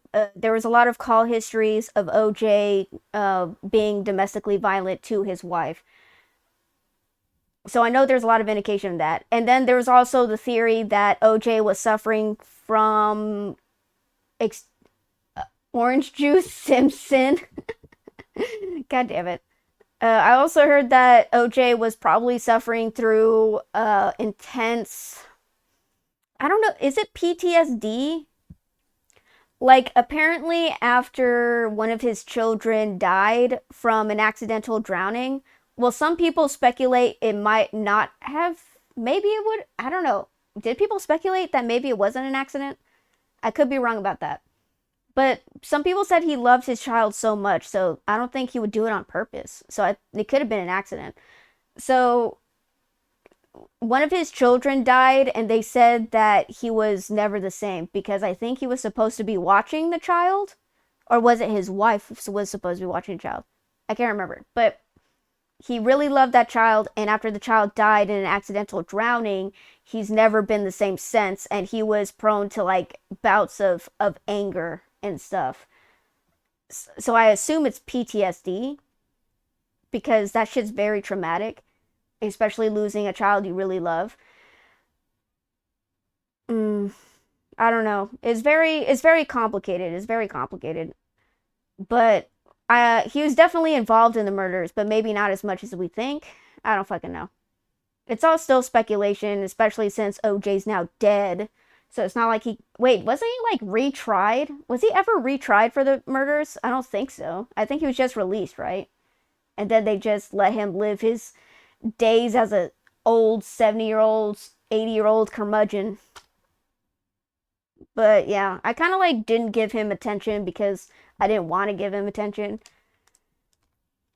It's just weird because a lot of people were protecting him even after he was released, and people were like, okay, maybe actually he did actually commit these crimes. But yeah, I don't know, maybe he did do it and he was running from it. Maybe he didn't do it, but he was still planning to do it. I don't fucking know. We'll never know. It's all speculation. Even after his death. And just say that, yeah, that's where we're at. You know, I'm not about spreading hate or anything like that. I say just ignore her existence. I think all she ever wanted was to be famous, and she got a little piece of that with this whole case, and now she's trying to abuse it by lying again, because she does that. She's a pathological liar. But yeah. Yep. That's all I have to say about that. If you like the video, and if you want to subscribe. This has been, and I will see you in the next one. All right. Goodbye. Goodbye. Oh no, not another true crime video. Alright. Don't think you can try again for same case. What was the video about? Oh, it was about this. Okay, so it was about a case that happened like in the early 2000s, I think 2010s. like a long time ago. I think maybe 2011. It was a long time ago, where a mother was tried for killing her 3-year-old child. There was a lot of evidence pointing to the mother killing her 3-year-old child. There was there was the mother's car, who she borrowed from her parents, but the mother had access to, and she was driving it around for like a whole month. And it was found abandoned in a parking lot, and when the grandfather went to go retrieve it, they said that it smelled like there was a dead body. There was a dead body in the car. And so they opened the trunk, and there was like a trash bag in there. Allegedly, the grandparents threw it out, apparently, but it was found in the woods. So I don't know if I believe that. I believe in equality. Women can also be horrible psychopaths. Yep. There was also evidence of the child having duct tape. Like when they eventually did find the body, they reported her missing. Okay, so the child has been missing for a month, and when they finally reported her missing, it took like a couple more months to find her dead body. But during that time, the mother wasn't acting like a grieving mother. The mother was coming up with all different types of stories that hindered the process of investigation. At first, she said that her daughter was kidnapped by her nanny. Then she said that her daughter died because of an accidental drowning, and that the grandparents helped cover it up, which I highly do. I suspect that the parents weren't the parents. Sorry, when I say parents, I meant the mother's parents, so the grandparents. I highly suspect that the grandparents were not involved in whatever the fuck she was doing, because I feel like the grandmother was enabling her daughter. I feel like the grandmother was enabling her to high heaven. So she was like, whatever story Casey says, I'm going to support it. And it's like, bitch, you are fucking causing issues. And I don't like Casey's mother. She's a problem. But she came up with so many fucking stories that didn't align, that didn't make sense. She kept changing her fucking story, dude. And what do we know about killers? They change their fucking story because they don't have a good story already set up, and the evidence just proves that she was involved. So they find the car, right? It smells like there was a dead body inside. There's evidence of a decomposing body inside the car. Was it similar to fluids of a decomposing body? They found evidence of that. There was duct tape. I don't know if it was in the car or in the trash bag. I think it was in the trash bag. They found duct tape wrapped around. It was supposed to be like wrapped around. The length of the duct tape was synonymous to being wrapped around a child's whole face. So not only was her mouth covered, but also her nose was covered. And there was traces of chloroform on the tape, and there was heavy amounts of chloroform in the car. And guess the most damning evidence was that the home computer that Casey had access to, there was a lot of evidence of research history showing they're like was it like how to get away with I wouldn't say how to get away with murder, like was it God, she looked something else up, but it was like some like how to get away with murder, or like how to get away with it with accidental deaths. And like she was like looking up chloroform. She was like looking up chloroform, like homemade weapons and stuff like that, before her daughter died or went missing, quote unquote. Just a lot of fucking evidence pointing. And then like during the time that her daughter was kidnapped, quote unquote kidnapped, she was off having party. She went to the clubs, she went out partying, she was doing drugs, she was hanging out with her friends and her boyfriend the whole time that her daughter was kidnapped, allegedly. It's like, what the fuck? And then only to find out that this nanny, quote unquote, who kidnapped her daughter doesn't even fucking exist. So it's like, wow, all this evidence points to maybe you killing your daughter. But no, she was acquitted. There was apparently lack of evidence for her to go to jail, even though there was a shit ton of evidence showing that she committed this crime. But what the fuck do I know? I'm not part of the legal system. Oh gosh, you made me remember the Mary Bell case. Mary Bell? Could just be crazy as well. I mean, I get, sure. I mean, yeah, she's like a pathological liar. A pathological liar. She needs to come up with some type of weird, crazy lie so that she doesn't get in trouble. To be fair, I googled some really fucked up stuff. Jesus. I mean, do you know what that funny meme where like you're like a mystery writer and you like try to look up things because you're trying to write a murder mystery and you're like, God, I'm on an FBI list, aren't I? Because of all the shit that people try to get info on, and it's like you sound like a serial killer. You're like, no, I'm a writer, I swear. And this is why you listen to true crime stuff, so that you don't look up very specific things, because you can just, I mean, if you're being a true crime writer, I mean, if you're being a true crime, I'm not saying if you're looking just to get it, that's not what I'm saying. I'm saying if you're a true crime writer, you should probably, I'm not saying that's not what I'm saying. That's not what I'm saying. I'm just saying there's, info out there that you can get without specifically looking up. Not that I'm condoning any type of criminal activities. I'm not condoning that, and I'm not condoning I'm not saying to do those things. I'm not saying that, and I'm not saying to take the info to commit stuff of a heinous order. That's not what I'm saying. I'm saying there's like certain info, if you're a writer, you can glean from somebody's skin. I'm just saying, I'm not saying you should go out and commit crime. And I'm not saying that. That's not what I'm saying. I'm not saying that. I never could get into true crime. Is there a good place to start? Police are on their way to you right now. That's not what I'm saying. That's not what I'm saying. I'm not saying that. Maybe in a past life, I could have been a police officer. Maybe. I could have been a detective. I could have been a forensic expert in my past life. If I was ambitious enough, I probably could have been a psychologist. I don't know if I want to be a criminal psychologist. I think that shit would actually traumatize me. But I could have been a psychologist. I could have been in the police force. I could have.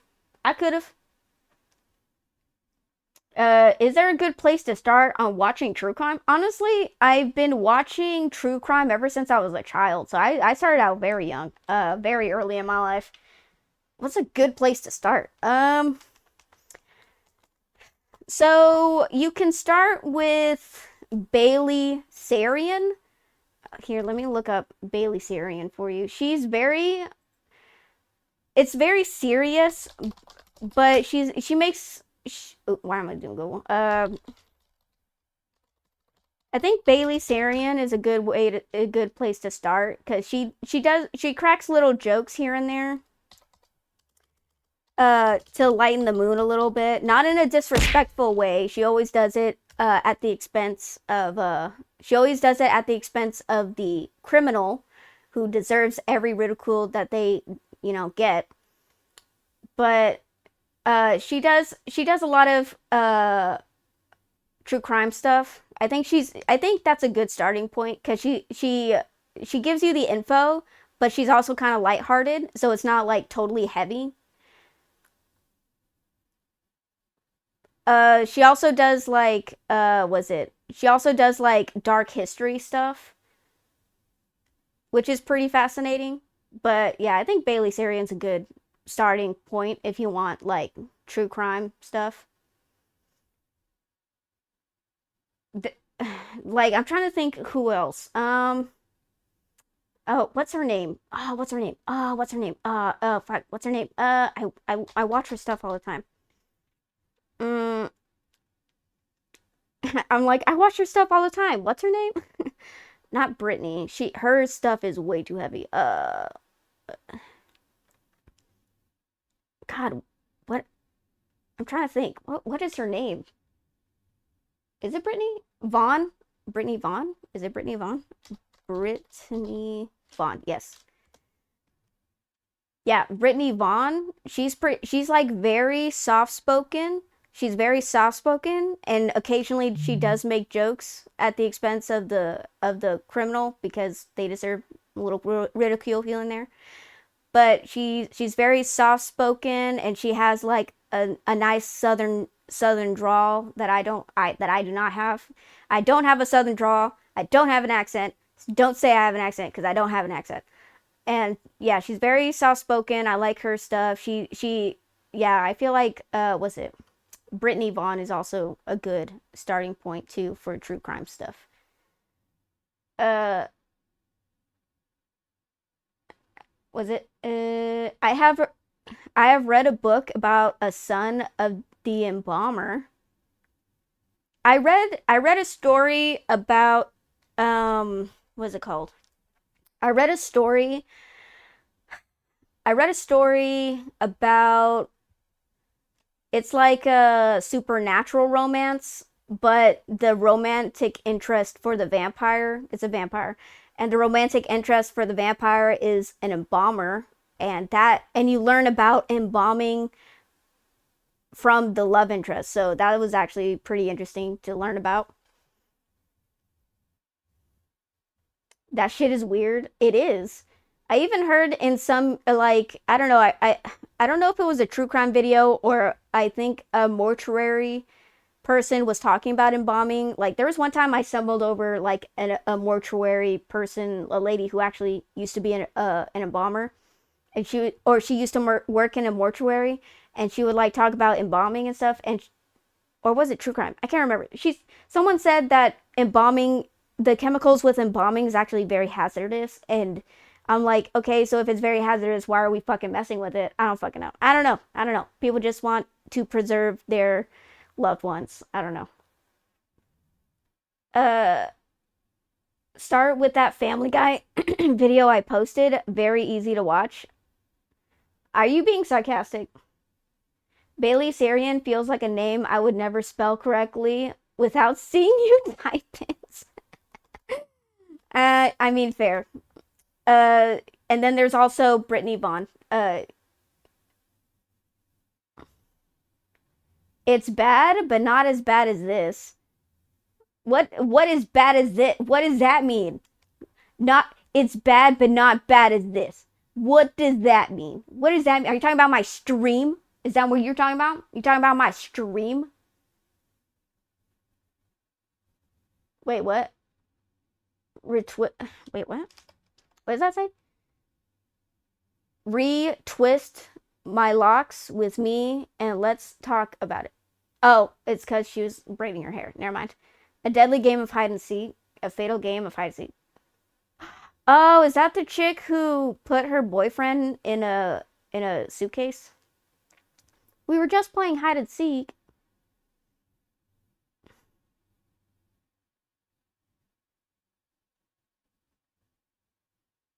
Like they give you the info, but it's like I don't think there's some other true crime podcasts out there that get like really heavy on the info, and it's like okay, that I didn't need to know that. Why you didn't have to tell me that? I didn't need to know that info.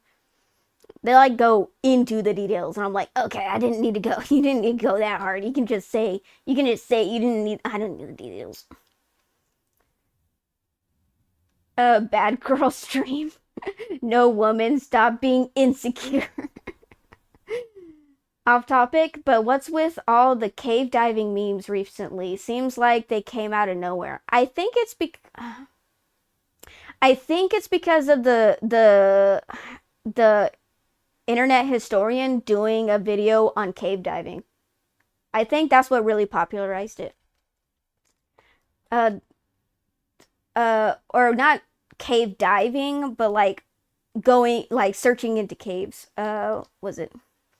No, guys, don't look at my search history. Don't look at it. Don't look at my search history. Anyways, my sister also uses my YouTube channel. Oh, not YouTube channel. Also uses my YouTube account because I pay for YouTube Premium, and she uses my account. So some of the stuff is my sister, some of it is me. Anyways, was it internet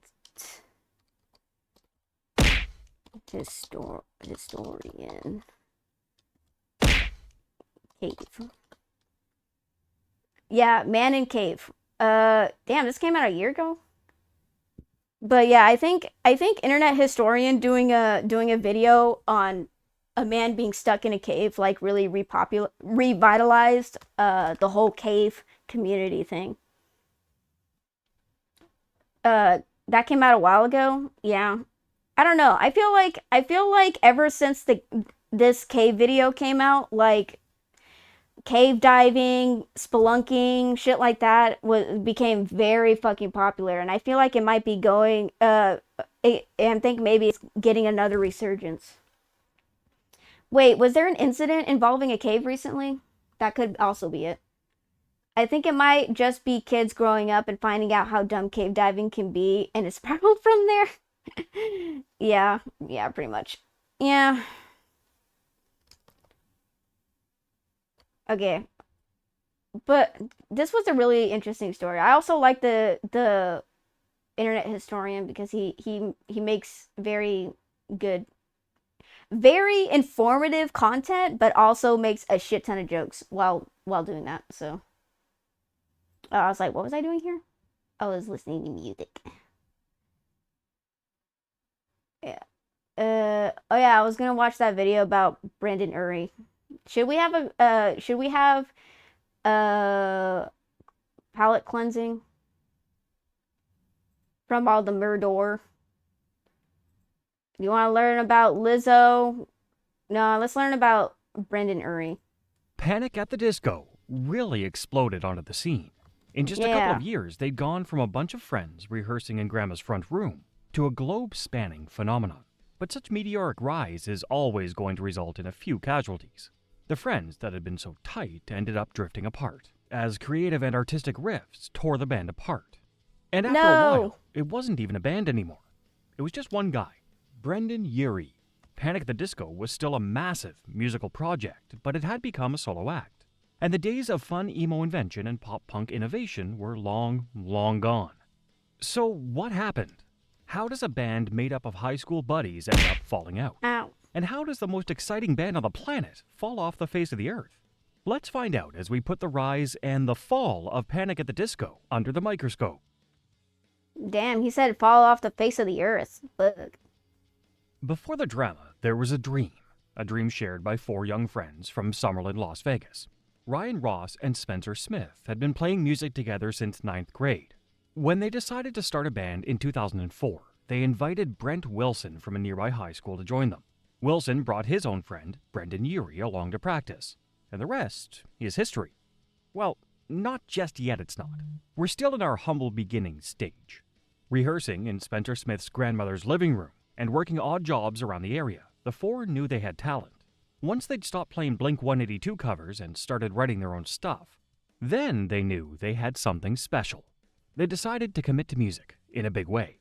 Now, usually at this part of the story, we'd cover years of struggle and heartache, defeat, disaster, and disenchantment with the industry, followed by eventual triumph. But that's not quite how it went down with Panic at the Disco. This is not to say they didn't work hard. They did. And it's not to say they didn't make sacrifices. Both Urie and Ross ended up ostracized by family members when I don't mean this in a bad way, but the way that he's narrating it is like, it reminds me of sitting in school and they would narrate like some kind of documentary. And this is giving me such heavy nostalgia feeling of like your mind drifting off while you listen to a narrator on the video of a documentary in class. That's what this feels like. A girl I know finds their clips super hot, the suits, makeup, and eyes specifically. They have brown eyes. They have brown eyes. They have what do you mean? I mean, yeah, he has like pretty eyes, I guess. I don't fucking know.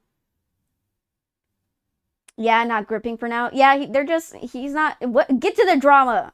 Good to know that they were like childhood friends. Where's the drama? Give me the juice. They dropped out of school to focus on the band.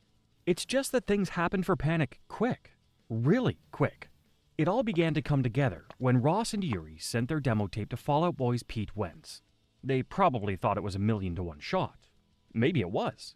Sending a pop-punk demo to Wentz in 2004 was like an up-and-coming rapper sending a mixtape to Jay-Z. But it was a shot that paid off. Wentz fell head over heels in love with the demo. He drove out from LA to Las Vegas to meet the band and made them the first signing on his new Decadence label. Let's just take a moment here. We're talking about a band who has never played a show, has only recorded 2 songs, and now they're signed up with the biggest name in the genre. It's really fairy tale stuff. Maybe that's why the band got so into fairy tale inspired compositions later. But back in 2005, it meant something of a reality check. This was the early days of the social media era, and kids were not too happy that this bunch of upstarts from Nevada had landed the dream deal of a lifetime. Panic would need to step up. Look, to be fair, sometimes when people take an opportunity and they get a chance, you can't really blame them for taking the opportunity. Do you know what I mean? I mean, that's a little unfair. That's such a weird thing to get mad at them about. Like, they took an opportunity. I don't know. I don't feel, it's not like they like bribed and paid their way in. If they bribed their way in, I would be more upset. But all I see is that they took a chance and they took an opportunity and they ended up, you know, getting big for it. So it's not like I don't understand why you'd be mad about that.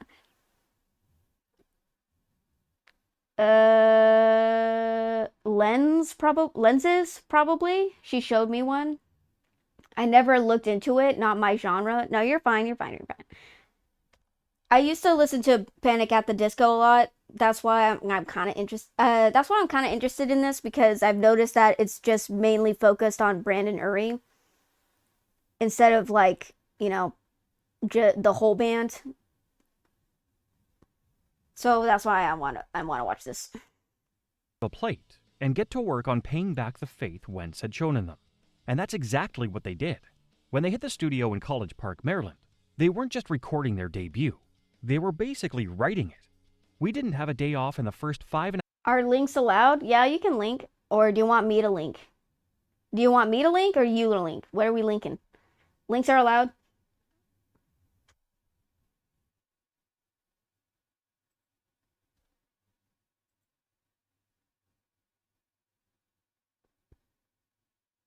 Oh, his eyes right here? Is that what you mean?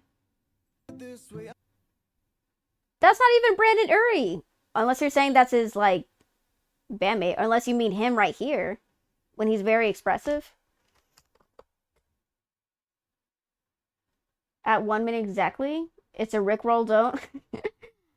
One guy with prominent gray eyes. Okay, yeah, he's pretty, but he's not part of the band. I think he's just an actor. Well, in fact, I'll look at it this way. I mean, technically, or da-da-da-da. Don't copyright me. I was like, where the fuck am I? I have so many tabs open. I don't know which tab is gonna fucking pop up. Anyways. Yeah, that guy, I think that guy was just an actor. I don't think he was actually part of the band. Panic at the Disco, more like freak out at the function. God damn it. He's pretty. That all you need to know, Reaver? No. I'm saying that the guy in the video with very gorgeous eyes is, I'm pretty sure he's an actor and he's not part of the band. Because when it showed pictures of the bands, they all had dark eyes. None of them had very pretty eyes. They just had very dark eyes. Pretty men exist, can't deny it. I mean, yeah, pretty men exist. I'm just saying, look, Brandon Urie is an attractive man, but he's not that attractive. I've seen hotter men than Brandon Urie.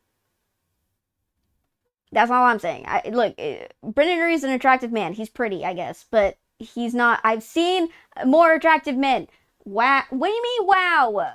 Look, do you know if he's freaking wow, everyone leave. Oh my god. Just because I said Brendan Urie is attractive, but I've seen hotter? Are you serious? Goodness gracious. And honestly, I think he has a fucking attitude, alright? Maybe I also think he has an attitude which is a huge factor of my opinion of him. Alright? Alright? Maybe that's too. Maybe he has a fucking attitude that I don't like. Alright? Maybe. I don't fucking know. Maybe he's actually a good guy. Who fucking knows? How to be a rock star without an attitude? I appreciate rock stars who actually care about their fans and stuff like that. Which I think he does care about his fans. I don't know. Like, Scythe cooking with that reply, not gonna lie. I've seen women with nice boobs, but I've seen women with nice boobs, but I've seen bigger. Okay. What is that? What is so wrong with my comment? What is so wrong with my... Am I supposed to simp after him? Is that what you want? Is that what you want me to do? Oh my god, Brendan Urie was so hot in that fucking 6-inch heels. Do you guys remember that video of when he was walking around in 6-inch heels? That was so hot. I want him to step on me. He was so hot, guys. Oh my god, Brendan Urie, I want your babies. Oh my god. Did you see his music video? Hopefully I don't get in trouble for this. Did you see his fucking music video? Hold on. Was it boys, girls?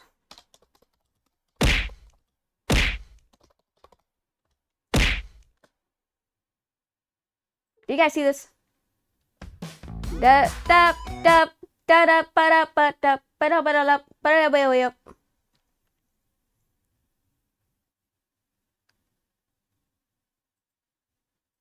What the hell is this?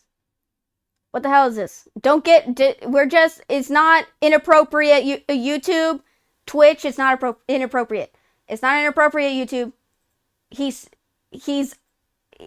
not inappropriate, YouTube. What the hell is this? Oh god. It's not inappropriate, YouTube. It's not inappropriate. It's not inappropriate, YouTube. What the hell is this? What is this? What is this? Oh god. What is this? What is that? The fuck is that? What is that? What is this? I bet the fangirls were screaming, bro. I bet the fangirls were fucking screaming. Cameraman goes far down. Brendan, my face is up here. Cameraman, I know. But Brendan, your knee. No, I'm not. Director, I'm wearing socks. God damn it. What's the outfit for this video? Hair gel and socks. Oh god. Why do you keep watching this on repeat? I just really like the song. Sure, yeah, okay. Oh god, please don't show anything. Look, he's just not that attractive, alright? He's not that attractive to me. To me, he is not that attractive. Alright? To me, he's not that attractive. I have seen more beautiful men. God damn it. Where's that fucking... Why do I have to keep bringing him up? Do you know what my male standard is? Or at least IRL? Oh, what the fuck is his name? Oh, don't... I looked up stuff. Oh, yeah, white collar. Wait, no, it's blue. Was it white collar? Or was it blue collar? No, it's white collar. This man right here. Oh, I don't think you can see him. This man right here, he's gorgeous. Oh, God, I don't think you can. Can you see that? Yeah, this man right here. Look at him. He's fucking gorgeous, bro. Look at him. He's gorgeous. He's gay. Don't worry, guys. He's gay. But he's gorgeous. Look at him. He is a handsome man. Oh, my God. Beauty standard. Look at that. Gorgeous.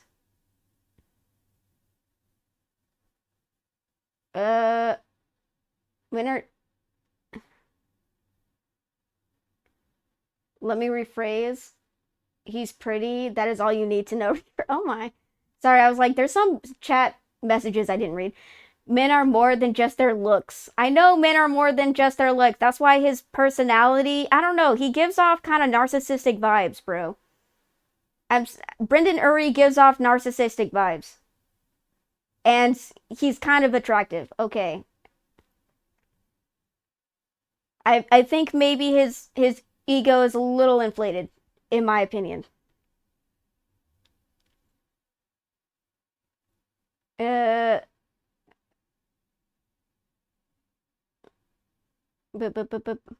Yes, that's better. Yeah, I remember that video. He was so hot. Oh my. Keep safe, Sir John. I have to leave for 10 to 12 minutes. Why? Alright, bye, Livesy. Have fun. Okay, bye, Livesy.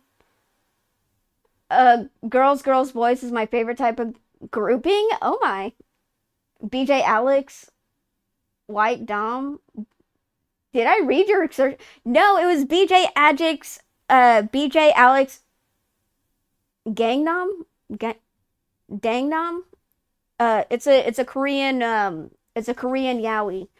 If you don't want to see yaoi, it's a Korean yaoi. Don't look up BJ Alex. But BJ Dangnam, that's the main character.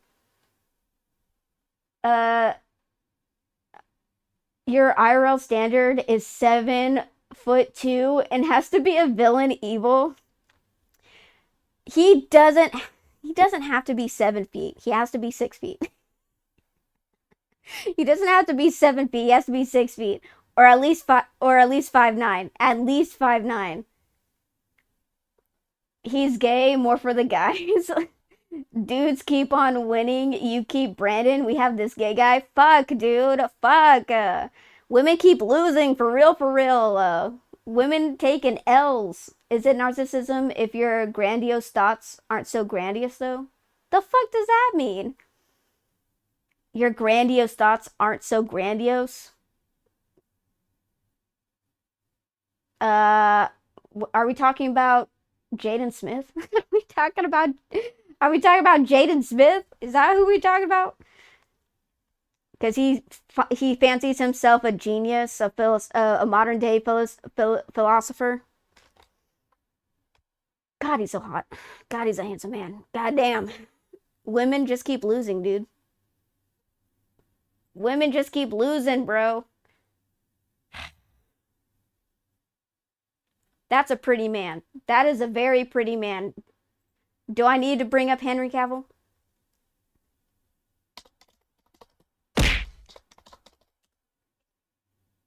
Do I need to bring up Henry Cavill? Do you want to see the king of the nerds? Look at this man. Look at him. Men kryptonite. Look at him. Well, I can't say men kryptonite. Men want to be him. Look at him. Gaze your eyes upon his visage. Men and women want him. Committing suicide. Literally me. I don't know. Maybe I should learn the actor's name. Who's the actor for what? I need to learn his name so I can't. It's not Neil Caffrey's the character's name. Matt Bomber? Oh, that's his name? Matt Bomber? That is an interesting name. His name's, oh god, Matt Bomber. It's his last name. YouTube and Twitch is, oh, I didn't know he had his, oh my. Anyways, sorry. Respectfully, we're looking respectfully.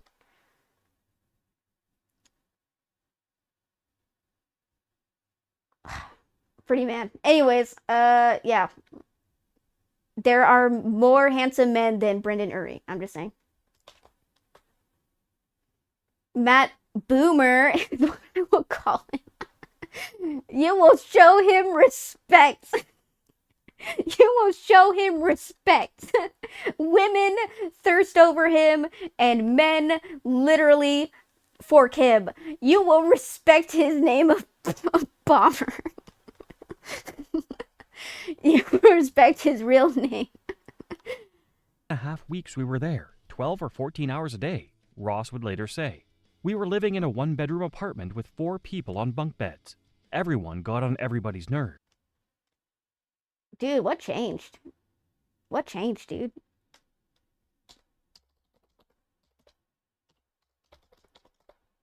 Ooh. Not Omegas. God damn it, I can't type worth shit. Can't type worth shit. Do you need to learn how to fucking type, Reaver? Sure, yeah.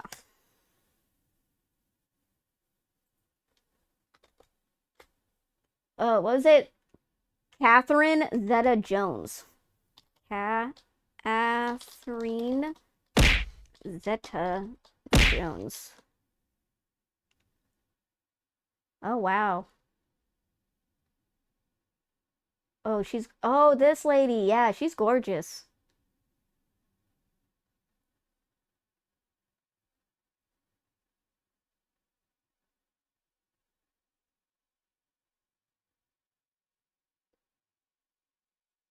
I was like, who's that? I think that's Uma Thurman. God. That's old Hollywood.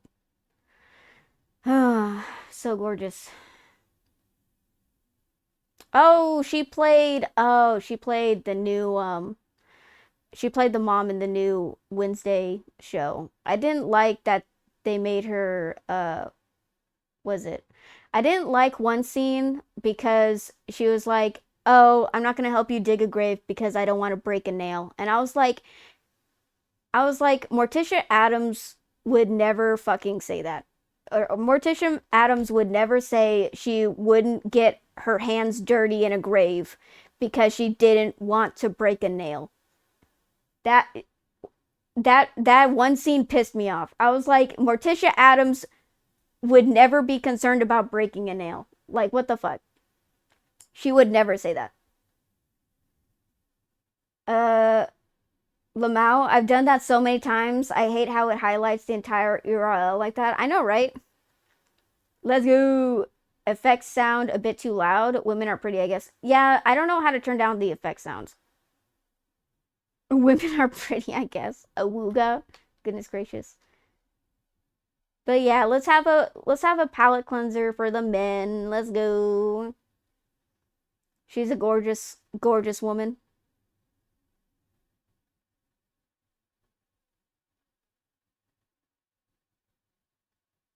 She's definitely not a... God damn it, what's that? Zegler? What the fuck is her name? Definitely not a Zegler.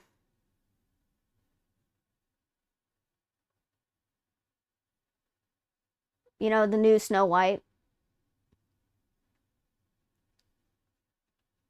Do you see those memes about how she's playing Snow White? And, like, she's supposed to be the character that the evil queen's, like, jealous of her looks. And the evil queen is literally more beautiful than her.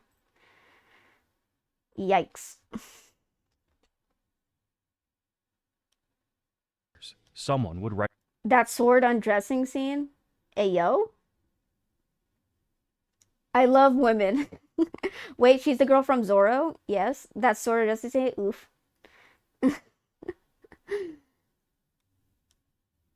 a new part for a song, and someone else would say they didn't like it just because you ate their cereal that morning. It might have been a stressful session, but it was a successful one. The result was a fever you can't sweat out. A massive record that's half dancey electro-punk and half gothic theatrical rock. I'm getting a wave of deja vu because I swear to God, I thought I saw this video before, like a couple years ago, but it says that this was posted 2 weeks ago. So I'm getting like a heavy... Is this a re-upload? Because I'm getting like really strong deja vu. I was like, have I seen this before? This may be a re-upload.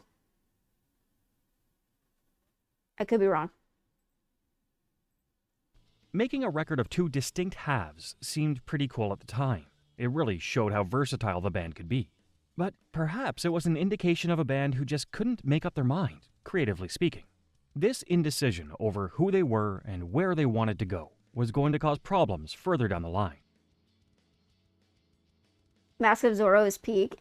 Yeah, it's pretty good. The music industry is driven by money. so it tends to fall into a distinct pattern. A cool, innovative band comes along and makes something new. Then a bunch of other bands come along, doing their own copies of that same thing. They're not as good, they're not as exciting, but for record labels, they're surefire winners. The public wants this kind of music, so the labels give the public what they want. And when the wave breaks and that music isn't cool anymore, the labels drop these bands like they're going out of fashion, which they are. So Panic at the Disco wouldn't need to do much to score a hit. They just needed to make a record that sounded like Fall Out Boys from Under the Cork Tree, and kids would lap it up. But this was never the band's intention. They wanted to make something all their own, and I don't think this was Pete Wentz's intention in signing the band either. Why would he just want to help someone else rip off his own music? So while A Fever You Can't Sweat Out was written and recorded in a hurry, it's not just a Fall Out Boy clone record. It's way more than this. Sure, it sounded a bit like Fall Out Boy, and Brendan even sounded a bit like Patrick Stump, but these guys were going their own way. I Write Sins Not Tragedies really showcases this. It kicks off with Renaissance-style plucked strings and barrels into a pop-punk tragicomedy, part MCR rock opera and part Jacobean romantic drama. And of course, it's super danceable. It was a huge hit, not just with pop-punk kids, but with music fans from all walks of life too. And it propelled Panic at the Disco into superstardom. So the band had got what they wanted: fame, fortune, and the chance to bring their art to the masses. But at what cost? Their personal relationships were the first to suffer the pressure of fame. Panic had begun as friends first, musicians second, but now they were real stars, and this dynamic had to shift. So when Brent Wilson left the band in 2006, everyone wondered just what had gone on. Eventually, the band made their position clear. Brent had a lack of responsibility, and was not progressing musically with the band. They even said he'd not written or played on any of the tracks on Fever. As you might expect, Wilson wasn't too happy about this, especially when he was denied a cut of the royalties. The bass player threatened to sue his former bandmates. The case was eventually settled out of court. It's not clear what happened to the royalties, but Wilson is still credited on copies of that first album. While all this was going on, Panic had drafted in John Walker as a replacement, and their artistry reached new and crazy heights. Their Nothing Rhymes with Circus tour of 2006 was less a punk rock show and more a traveling variety performance, featuring vaudevillian theater, endless costume changes, dance numbers, and even comedy skits. It was pretty awesome, truth be told. But Panic would need to do more than this if they were going to capitalize on their fame. They'd need new music too, and they need to write and record this while somehow holding the core of the band together. It's tempting to view Panic at the Disco as the Brendan Urie show. He was the charismatic frontman after all, and the emo icon. But actually, this wasn't the case at all. Ryan Ross was the creative driving force for early Panic. He wrote all the songs on A Fever You Can't Sweat Out and penned all the lyrics. For the second album, though, Brendan was getting more involved in songwriting. He's credited as the main or sole writer on 5 of the second record's 15 tracks, with Ross receiving top credit on the rest. So what was this second album? Well, that would be pretty odd. Released in 2008, and it was quite a departure. They kind of left pop-punk behind. Instead, they fell into a 60s psychedelic groove. They channeled the likes of Sgt. Pepper-era Beatles or the Kinks' Village Green Preservation Society. They adopted the costumes of British guitar pop bands from years gone by, and they even laid down some of the record at the iconic Abbey Road studios in London. Ross was quite clear about what the band were creating. In his words, it was a modern fairy tale with a romantic twist. In other words, it wasn't going to sound anything like A Fever You Can't Sweat Out. Critics generally loved the band's new direction, and the record-buying public loved it too. The band scored a #1 album in Australia and peaked at #2 in the UK and US. Singles like 9 in the Afternoon and That Green Gentleman were radio-friendly hits, but with enough whimsy and weirdness to make them genuinely interesting. Anyone who had written Panic at the Disco off as just another emo band with a catchy single had gotten it wrong. Very, very wrong. And while the album was a massive success, it was also a crossroads for the band. They dabbled in polished guitar pop and in retro-influenced psychedelia. And it worked. But these are two very different paths. Which was it going to be? For Ryan Ross, it was the latter. He wanted to fully embrace that 60s sound and make something magical. For Urie, the former.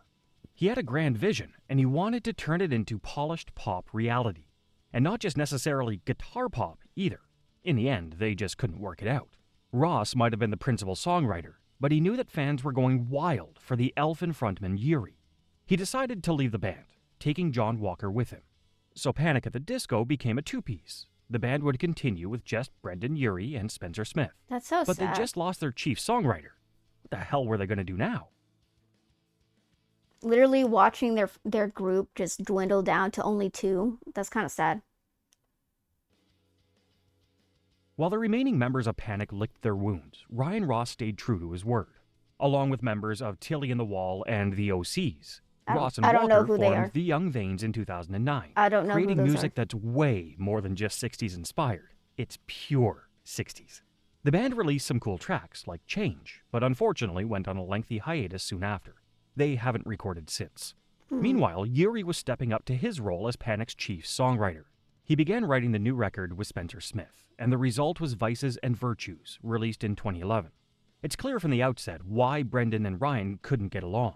With a third record, Panic created a kind of Baroque pop festival of weirdness, conjuring up images of Danny Elfman's score for Nightmare Before Christmas, filtered through a dance floor-ready prism. It was a big-selling record. Not quite as big-selling as Pretty Odd, but still highly respectable, sailing high on the Billboard 200 for quite a while. And it was followed up by an intimate evening with Panic at the Disco, a tour that scaled back the pomp and majesty of the band's earlier performances in search of a deeper connection with fans. And these fans loved it. They loved all of it. And there was more to come. As soon as they'd got off tour, the duo were back in the writing and recording cycle. This time, Brendan's songwriting was heading in a hip-hop direction as he and Spencer Smith, along with new member Dallin Weeks, set about creating a full-on pop-rock record. This was Too Weird to Live, Too Rare to Die, released in 2013. Oh, I like that. I like some of the songs. It's a record with minimal guitar, minimal pop-punk aesthetic, maximum processed beats and soaring choruses. Single Miss Jackson isn't exactly a cover of the Outkast classic, but it does borrow heavily from the hip-hop smash hit. Meanwhile, Girls, Girls, Boys throws things back even further, recalling 80s glitch pop and synth-heavy electro records. It also features a video containing very little except for a close-up of Brendan Urie's face. Panic at the Disco were still just about a band, but increasingly, they looked like a solo vehicle for Brendan and his own vision. Yeah. Brendan even appears, all by himself, on the record's cover. Yeah. Were the other members of the band going to accept this? Or did Brendan even want to be in a band anymore? Perhaps he'd be happier going it alone.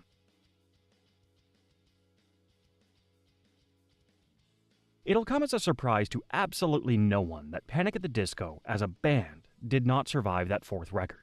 In 2015, Spencer Smith announced that he'd left the group.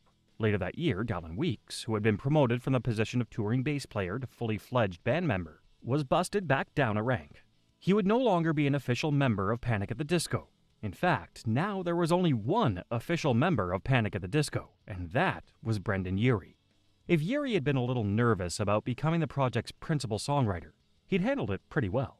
By now, he had a clear picture of what he wanted to do. And what he wanted to do was 2016's Death of a Bachelor. I think I liked Death of a Bachelor. I can't remember if I liked any other songs on that album. I think something for the weekends, like was it Don't Promise Me a Good Time? Damn it, there was another song, something about like going down for the weekend or like party on the weekend. I don't fucking know. There was another song, something similar to in that vein. Leading with the single Hallelujah, Brendan slotted into his new role as I did love Hallelujah. Solo artist remarkably well. It was almost like he'd pretty much been a solo artist already for the last couple of records. Hallelujah is a pretty good tune, although if you didn't know the backstory of Brendan and Panic, then you wouldn't realize it had anything to do with pop-punk and emo at all. It's a pure modern pop song, with samples and record scratches, and a nice bit of gospel backing thrown in for good measure. Needless to say, it was a hit. Urie followed it up with another live album, showcasing his grand theatrical vision. There are a couple of nods to the early stuff in the live set, but mainly it's a collection of tracks from the last few records, with a couple of covers too, from Queen and Billy Joel, of course. Urie was supposed to have a break after this, but the creative energy was flowing through him. He started writing straight away, and also made a move into the world of musical theater with a lead role in a Broadway production of Kinky Boots. It's no surprise then that his next album, Pray for the Wicked, sounds very Broadway influenced. Brendan had Oh, Pray always for the been Wicked, not the theatrical weak. and Oh, dramatic, never mind. but now he turned it up a notch. Pray for the Wicked. That was the song I was thinking of, not Something for the Weekend. It's part of the lyrics that was in the song. Especially on tracks like Hey Look Ma, I Made It. Now Brendan could take a break. But after the project had been so prolific over the past few years, fans were worried after 2 years, then 3 went by with no news of a new album. Praying for the Weekend is the thing I do all the time at work. Same. Oh, sorry, Sai. Thank you for the stretch. Okay, we're almost done. I'm gonna have to take a bathroom break because I drank a lot of tea. So after this. Finally, 4 years later, Brendan returned with Viva Las Vengeance, a heavy nod to the Viva Las Vegas debauchery of his hometown. It's still a pop record, but it's more influenced by 1950s doo-wop than 2010s hip-hop. There's a rockier, retro-y feel to the album that I guess Ryan Ross would have appreciated. But any fans who'd been worried Brendan was running out of steam after a 4-year absence were about to be proven right. This blaze of 50s splendor and old-style rock and roll pop was going to be Panic's swan song. Uh-oh. Oh, that's the end? At the beginning of 2024, less than a year after the last album was released, Brendan Urie made a statement. There was no big fanfare, no dramatic revelation, just the news that Brendan's wife was expecting a baby, and that the singer was bringing an end to the project so he could focus on his family. So that was it. A band that had exploded onto the scene without even playing a show, then developed a reputation for some of the most ostentatious live performances this side of Lady Gaga, was done. The group of friends who had gradually been whittled down to just one guy was now no guys. It was nothing. Finito. There is a slight caveat to this, however. In October 2024, Panic at the Disco were added to the lineup of the When We Were Young Festival, a mega celebration of all things pop-punk and emo. It makes sense. 20 years after dropping one of the definitive albums of that era, it'd be weird if these guys weren't there. But which guys is it going to be? Surely not just Brendan by himself. So maybe Brendan, Dallin, and Spencer. I guess Brent Wilson isn't going to be making an appearance. The former bassist was jailed for 46 months in November 2022 for possession with intent to distribute. But is John going to be there? Or Ryan? I guess we'll have to wait and see. But I wouldn't go expecting a new Panic album off the back of it. At least, not a pop-punk album. In the meantime, what's your favorite era of Panic at the Disco? I guess most of you are going to say the early stuff, but I'd like to know your thoughts, so let me know in the comments. You know, the one bands I love to see the progression of, and I'm a little annoyed. I feel like if I look up the video, maybe I could find a video on it, but I feel like not a lot of people talk about Falling in Reverse's artistic, I can't say adaptation. I feel like Falling in Reverse, Rodney Radke, went through the most amazing artistic change I've ever seen in an album. I have heard so many artists with the same sound for the longest time for many years. Falling in Reverse, Rodney Radke, his music hits a point, like it constantly changes. There was even some albums I wasn't privy to, and I went back and I started listening to them. They sound so different from current day Falling in Reverse. Like, Rodney Radke went through maybe I should make a video myself, because the music change for Rodney Radke is incredible. He is a true artist, dude.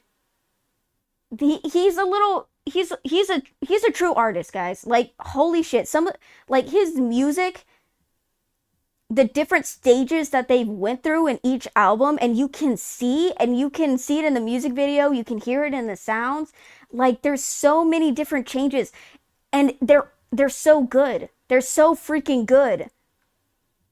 It just blows me away. And I feel like not a lot of people fucking talk about it, and maybe not a lot of people fucking realize how much of an artist Rodney Radke is. Don't get me wrong, as a person, I don't doubt he may have said some things controversial. I feel like he may have, and he gives like maybe the wrong vibes, but his music, his art is so fucking good. It's so good. Sag, seems like a video about nothing. I mean, it was kind of interesting seeing how they slowly started drifting apart. And they give you the basic info of it. I don't think they... Oh, yeah. Fucking the twisted cult of Jared Leto. Did you know Jared Leto has a fucking cult? That's just weird.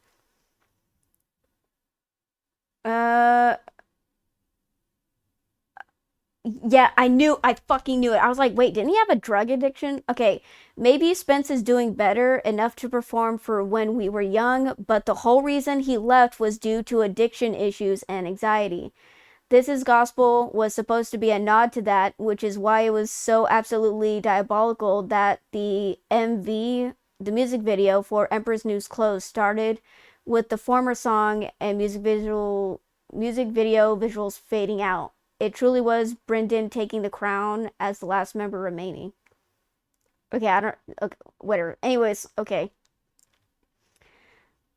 I did hear that he got into drugs. I don't know. There was... Okay. I don't know Brandon Urie. I don't know him. I'm not the biggest Panic at the Disco fan. I think learning about bands' histories that I know of is pretty interesting, but I'm not the biggest Panic at the Disco fan where I've listened to every freaking album. I don't know Brandon Urie, whatever. I hope he's doing well. I'm just saying he is an attractive man, but I just have different, preferences. He is a very attractive man. I'm not saying he's ugly. He's not an ugly man. He's very attractive. He's just not my type of man, all right? And I'm glad that he has a wife. I'm glad he has a kid. I'm just saying, I don't know him. He could be the greatest guy ever. I just don't know him. I'll give him that. Look, I'm just saying, I don't know him. That is my opinion. Lady, we get it. Shush. Urie? Yes, Urie on Ice. Anyways, never listened to him. You've never listened to Panic at the Disco. High Hopes. High Hopes is on the radio all the time. Reaver Scythe is Brendan Urie. That explains why he's defending him so hard. But Baka. Oh, wait, sorry. Rodney, what was the surname? Oh, sorry, Radke. Sorry, Rodney Radke has a very weird way to spell his last name. God damn it, Rodney It's like Radic. It's like Radic, but it's Rodke. Radke, sorry, not Rodke. Radke. It's Radke. He has kind of a wild personality. I'm not gonna lie. Like, he says some controversial stuff. I'm not gonna lie. But his music, like, the progression over the years is like, I wouldn't say groundbreaking, but it's worth mentioning because, and it gets even better when you learn his it gets better when you learn his life history. His life history and how much it affects his music and like the things that he sings about. It is so profound, I guess, to like the human experience. Like, I don't know, like it's so good. It's so good. It's so good. And I feel like he doesn't get enough credit of like how his music has progressed over the many years he's been, a rock star. But he's just very good at what he does. He literally redefines what it means to make, music and like mixing different genres together. Like I feel like he like Ronnie Radke, yeah. You're welcome. Tip my hat, milady. Urie versus Yowie. I'd say Yowie would win, but I know everyone in chat would say Urie would win. Oh yeah, I heard that. Never listened to the whole thing.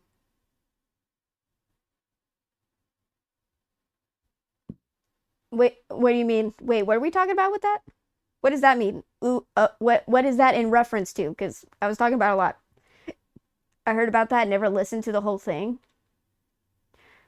I'm Ronnie James, Dio fan. I'm good. Fair. Fair. Fair enough. All right, well, I need to go to the restroom real quick. I've heard some Panic at the Disco, but never listened to a full song. Oh, yeah, fair enough. I listened to Panic at the Disco. My siblings are like goth punk rock, and they were listening to all the emo stuff back in the day, and so what they were listening to, I was listening to. So yeah, I grew up on this stuff. So yeah, has my music taste changed? Kind of, actually. I listen to a lot of like nerdcore stuff and pop music and hip hop. It's been a while since I listened to country music. Back in the day when we were young, I used to do all these things. Now things have changed, and I don't like change. And that's kind of a funny, ironic statement for me to make because I'm a Taurus, and apparently Tauruses don't like change. And actually, I don't like it when I make a fucking plan and no one follows the fucking plan. I made a plan. I set things up. Why did no one listen to me? I said get ready at this time because I know it takes 2 hours for you guys to fucking, get ready. So get ready at this time. But then they don't get ready at that time, and then we're late. No one listens to me. You're a what? I'm a Taurus. Not a tourist. Not a tourist. A Taurus. A Taurus. A Taurus. I'm not a tourist. I'm a Taurus. I'm a bull with horns, and I have anger issues because I'm passionate. And totally not because of the life experiences I've been through. Psychic witch. Exactly. I thought you said Taurus too. God damn it, I'm not a tourist. She's the bull Pokemon Taurus. Exactly. I come across as human, but I'm actually a bull in disguise, guys. All right, I'm gonna BRB. I need to go to restroom. BRB. I'm a Leo.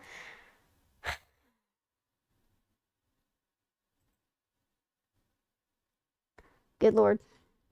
Lord save me. Sometimes I do well. Sometimes I do well with young Tauruses, but when I don't do well with, sorry, that is not it.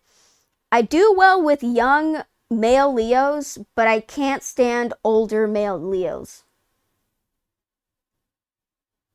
That's the thing. Like I was like Virgo, anyone else? I think my really cool older brother is a Virgo. Or was that my crush in high school? Was he a Virgo? Goodness gracious, the lion is typing in chat. Oh no. Capricorn gang, rise up. Oh, I think my cool older brother is a Capricorn, and Virgo was my crush from high school. He was a Virgo. Hey, Virgo. Anyways, Capricorn, Leo, celebrate everybody. Oh yeah, did you guys hear about like how girls like judge everybody on they judge them on their astrological sign. Yeah, they judge everyone who looks at church. Ugh. Hey, my other older brother is a Leo, all right? And he'd be doing things that piss me off, all right? My second older brother is like a Leo, and he does things that piss me off. And then there was another guy who was a Leo, and he was doing things that pissed me off. And I was like, is it just male Leos that just piss me off? Big Taurus energy. Yeah, I told Reaper my signs, and she blocked me. No! They're like, oh yeah, they were saying that, guys were saying that, like, if women judge guys off of their astrological signs, that's like discrimination. And I was like, to be fair, I honestly don't think astrological signs are a good indicator of like IRL things. I think life experiences is a good indicator of like compatibility, not astrological signs. I think astrological signs are good. Jesus Christ. I think I think astrological signs are good tool for you to understand yourself. I don't think we should use astrological signs to understand each other. I think it gives a good indicator of some things, but in order to actually know another person, you actually need to learn their experiences. I don't think astrological signs are a good indicator of a person's, of a person. I think they can help you understand yourself a little bit better, but not, I don't think it, I don't know. I don't think it's a good way of you basing your judgment off of a person from their sign. And like, just because the sign says they could be this way doesn't mean they are that way. Do you know what I mean? I'm a Leo, but I also just happen to be built different. Damn, that's just a Leo energy right there. Yeah, I can't predict your life, but it can help you understand yourself. Yeah, exactly. Like, if you're born in winter, you're bound to be different mentally to someone born in summer. Yeah. Like, I have some traits that aligns with a Taurus, but I think that has to do with the shit that I went through when I was younger. And it is coming out in this kind of aspect. I don't know if I would be this way if I was a Taurus. Like, I don't know if I would still have the traits of a Taurus if I had a different experience in life. I don't know. Because, like, they're stubborn. They get passionate about things. Well, I guess I'd still be passionate. Would I be so quick to anger? Probably. Actually, never mind. I still have my traits. I don't know what I'm talking about. I don't know what I'm talking about, guys. I don't know what I'm talking about. I still have my traits. What am I talking about? I get passionate talking about fucking true crime shit. God damn it. Like, yeah, I have Taurus traits. I'm sorry. I don't know anything. But anyways, I need to go to the restroom. I've been I need to go to the restroom.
And I'm a sucker for pain, it ain't nothing but pain. You just fucking complain, you ain't tough as you claim. Just stay up in your lane, just don't fuck with Lil Wayne. I'ma jump from my plane or stand in front of a train, cause I'm a sucker for pain.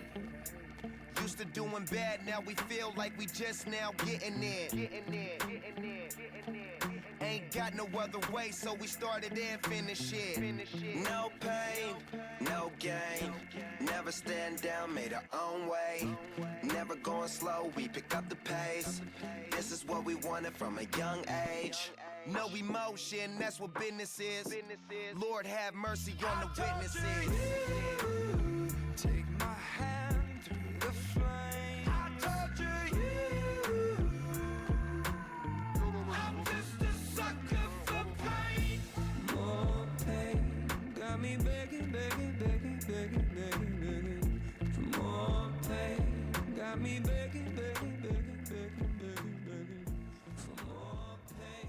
Got me begging, begging, begging,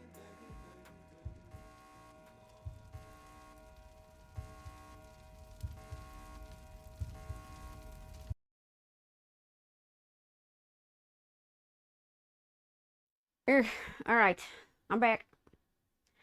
Miss, head to the pitch already? Wow. Oh, wow. I can't believe you said that. Really? For reals. I can't believe. Welcome back. Thank you. I remembered what WB meant. Thank you. Hello. Hello, governor. All right, let's get into the thing that everyone was waiting for, and I've prolonged for long enough, honestly. Where is it? Okay. More pain. I'll be begging. Should I play a text-based RPG for a stream at some point? Because I've wanted to do that, but I was worried that no one would be interested in it, so I haven't done it. But I want to do it because I've read some really interesting stories that are text-based. And since I read a lot for Rogue Trader, I was thinking maybe I could do that for text RPGs.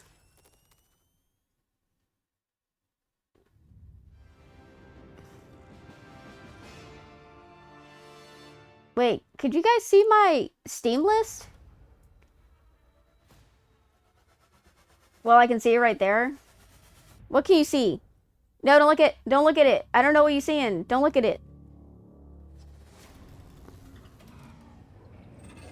Tinkin. Oh, sorry, I should probably upgrade. Not upgrade. Ow. Rogue trading in 40k. Warhammer 40k. Sorry, maybe I should.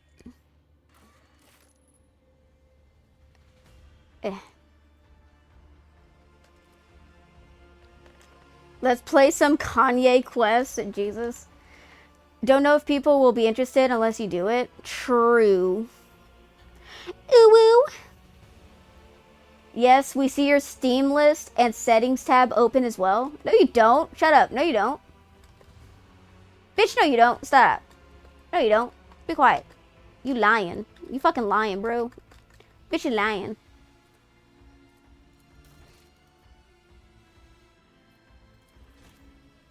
I think I was in the middle of the DLC. Hey, Bubba's. Are you pooping? What's going on? Are you hungry? What do you want to eat, Bubba's? God damn it, where's my phone? Ah, fuck, where's my phone? I was gonna order food for us. Ah, fuck. Oh, there's something.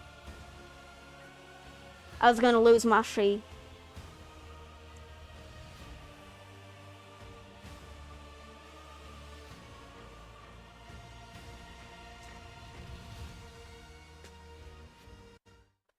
Oh yeah,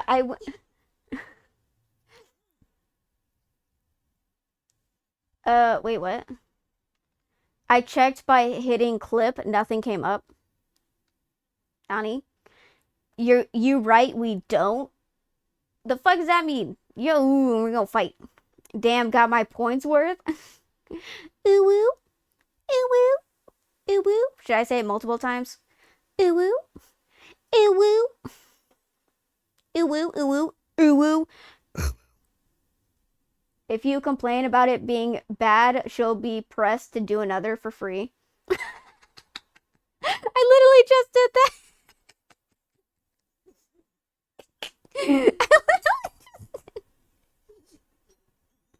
Shut up, Sai. Shut up.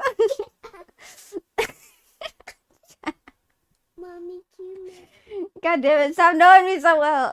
Stop knowing me so well. Stop watching all my streams to the point where you can call my shit. Stop it. God damn it. Okay, Bubbas, what do you want to eat? Because we're getting something. Do you want McDonald's? Do you want nuggets? I think what we were doing last time was we were kicking ass and taking motherfucking names because we're fucking badass. I have a nose for profit and the taste for adventure. Of course, dear. I'll learn from this mistake. You stupid fuck. Sorry, he's my MC and he's being stupid and pissed me off. Pissed me off a little bit. Is there money to be made? Wait, did a thing come up?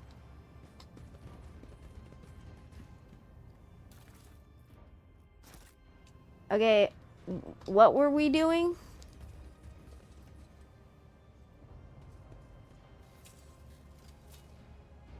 You belittle me with this. Hush, darling, hush. Okay, let's get the fuck out of here.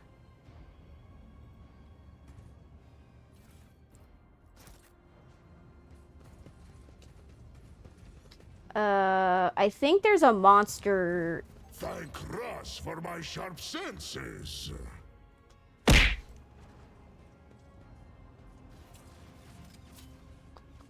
You delegate this menial task to me. Wait. Wait, the lights were off and then suddenly they came on. I don't remember this being lit with fire.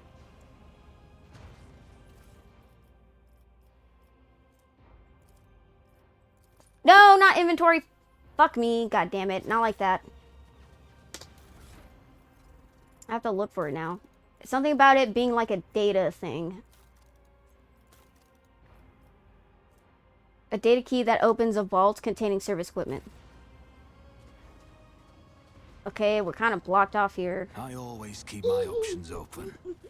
Hee hee hee. Oh ho ho ho. Ha ha ha. Wait, are we in the right area? Where the fuck are we? What the fuck? How did I get down here? How did I get here? What is happening? I'm confused. Oh, right. Okay, I'm starting to remember. Okay, I'm in the bowels of the ship. Okay, I remember. Wait, is this the right way? Am I going the right way? Am I going backwards? I think I'm going backwards. Let us not dawdle. Okay, so I destroyed their shit.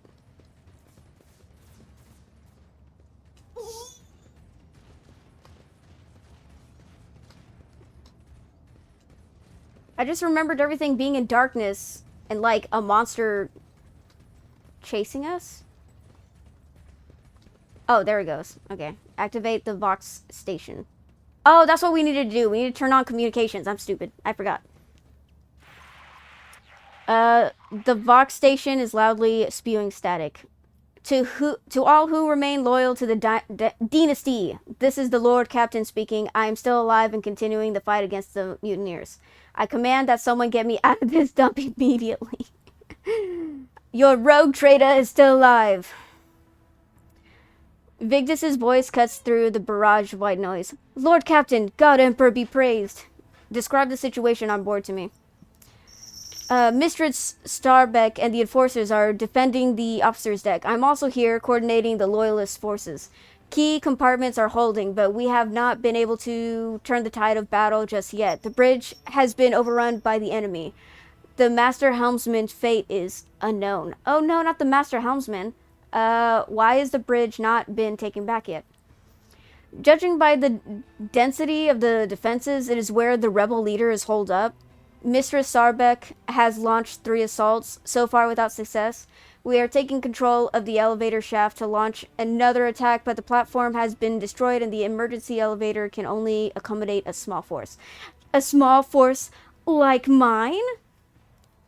No one dares to give commands on my bridge. Lower the emergency elevator. I am coming. Excellent. I shall crush the enemies of humanity and purge the evil from this ship. Then I shall have to do everything myself yet again. Get your bucket down here. I am waiting. No one dares give commands on my bridge. Excellent. I shall crush enemies of humanity. Oh, God damn it. I don't know what, Understood. May the God Emperor protect you, Lord Captain.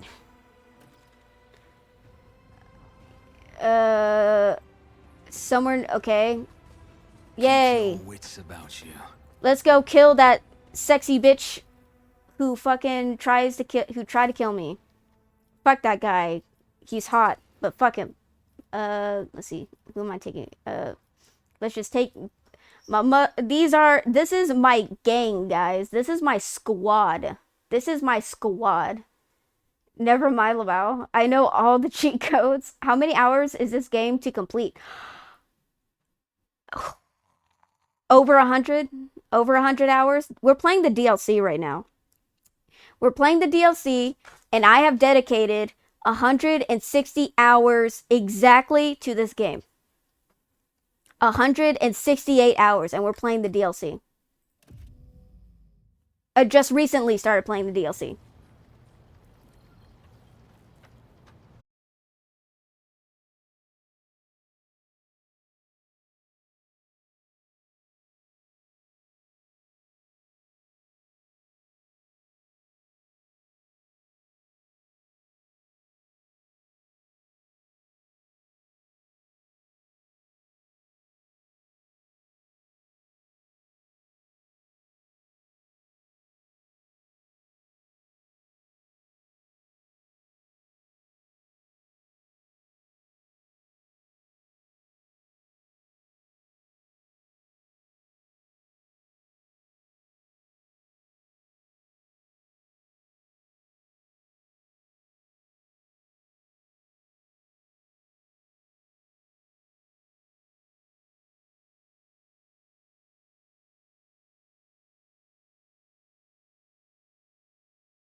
Weezy on top and that ain't even home yet. Yeah, be very afraid. These other rappers getting bodied and carried away.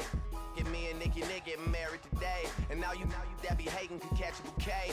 Ooh, yeah, you a star in my eyes. You and all them white girls, party of 5. Are we drinking a little more? I can hardly decide. I can't believe we really made it. I'm partly surprised. I swear. This one for the books, man. I swear that this is fun as it looks, man. I'm really trying to make it more than what it is. Cause everybody dies, but not everybody lives.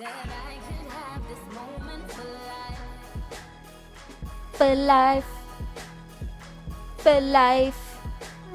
I wish this moment I can feel so alive. Well, we gotta wait for food, Bubbas. No. Ay, Dios mío. God damn it. My something fell over and knocked my tea all over my fucking, god damn it, knocked tea all over the place. Anyways, did you guys hear about that rumor of like Nicki Minaj? It's a rumor, allegedly. Nicki Minaj, the only reason she's famous is because she slept with a bunch of famous rappers, and you know, because she did that, now she's like uber famous. I never understood, like, I hear nothing of Nicki Minaj. Oof. I mean, like, she kind of fell out of grace after that rumor came out. But it makes so much sense, honestly, because when I first listened to her music, she was, like, more poppy. She was more into pop songs. But then she shifted heavily into rap, and I was like, dude, she cannot rap. Or, she's not very good at rapping. My Anaconda... What? Meh. Dude, like, I was like, okay, her rapping is not very good. Her hip-hop's actually pretty good. Like, it's not, like, the techno music that she gets into. She was like, Ice Spice, but better. She was Ice Spice, but better. I've never listened to Ice Spice, so I wouldn't fucking know. But, like, I liked her pop music. Like, when she first started out, I liked Through Me, Right Through Me. I love that song.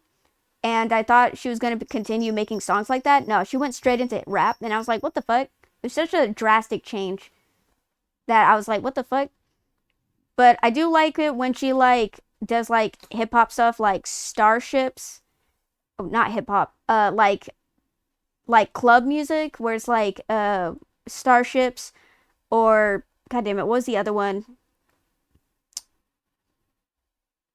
God damn it, I forgot what the other one was called. But I like songs like that. She does like that. The Doctor one with David Guetta, I like that one. That one was pretty good.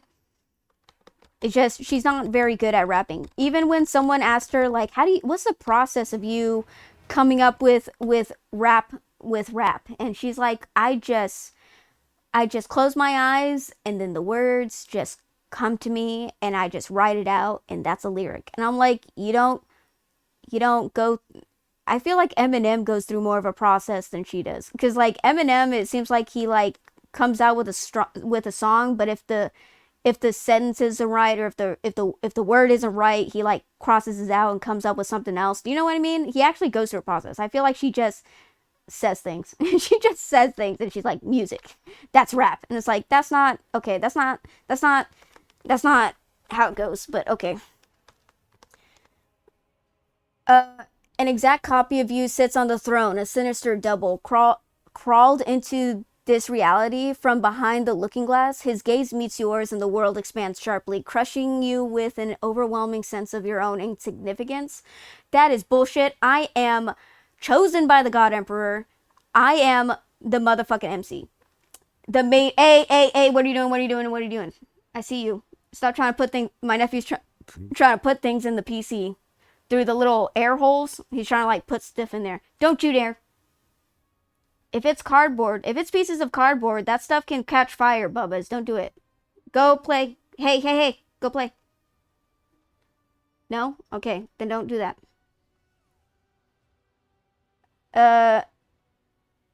From somewhere far away across millions of light years, a god is looking at you through those eyes. He sees you and he is hungry. Insatiably, unquenchably so. Something starts scratching at the walls of your mind, making you ill. You hear stifled groans behind you. Even standing near this entity is torturous for anyone who possesses psychic powers. Oh, fuck. I have psychic people. Master Helmsman Raver, you are snapped out of your stupor by Raver's harsh bellow. The Master Helmsman's eyes are empty, his pale lips curling in fury. Not one step further, void scum. I sentence you to death for endangering the Lord Captain's safety. Uh-oh. Master Helmsman, Abelard, Master Helmsman, are you out of your mind? The rogue traitor stands before you. Step aside before I shoot you for treason and insubordination. No, Abelard, the rogue traitor sits upon the throne, and you dare drag this reactor sludge into the bridge. You must have grown senile in your old age, Seneschal, if you cannot even distinguish his lordship from an impostor. Raver shakes his head, a trickle of blood running from his ear. Oh, God.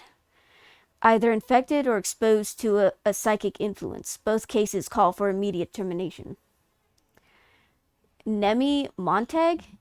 Oh no, not Nemi. Among the mutineers by the throne, you spot a disheveled woman and a teenage girl with a short haircut. You recognize the Furnace Master's sister and niece, Nemi and Mia. Their faces are no longer friendly, but twisted with determination and hatred. You saved the Furnace Master's family from the Enforcer's arbitrary persecution.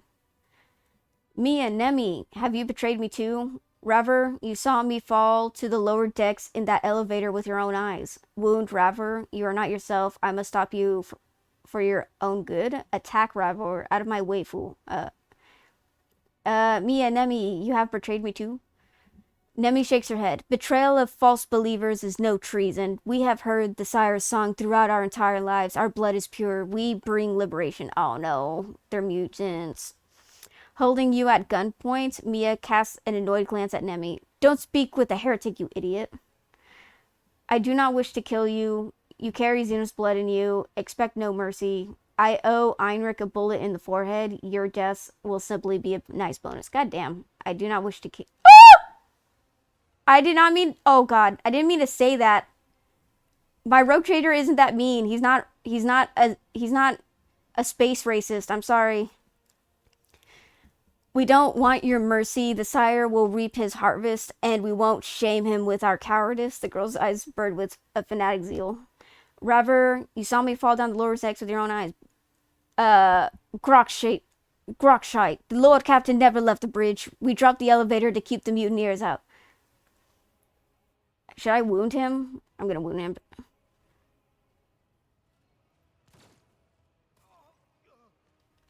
Raver tries to catch you in his sights, but falls to the deck before he can steady his hand. There's blood foam bubbling from his mouth. No, the Lord Captain is in danger. I must protect. He stops, his chest rising and falling heavily. He is badly wounded, but he will live if he receives help soon.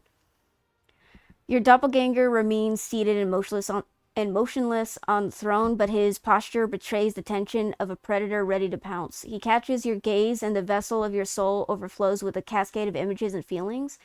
You hear a song and a chorus of countless whispers that weave a tantalizing melody. You feel a unity with something great and beautiful. It is bigger than you, bigger than the ship and everyone on it. Willpower 5%. Smile at the imposter. I do not fear you. Get off my throne. What are you? Abelard, there is a vile creature sitting upon my throne. Get rid of it. Abelard, get rid of it. I will end you, Xenos. I'll try to fight it. It's at 5%, but I might be able to still pass it. I could fail, but I could pass it. I failed. Never mind. Your twin leers back, the razor-sharp teeth. His grin rips open your mind, and a primal dread slithers in through the gap. Hi, Bubba's. Don't you help me? What do you need help with? Don't you a mess? Yeah, I made a mess. It is a terror woven into the genes of every living thing, the paralyzing fear of the natural predator of one's species. There is nothing human in the smile emanating from that face you know so well. Get off my throne.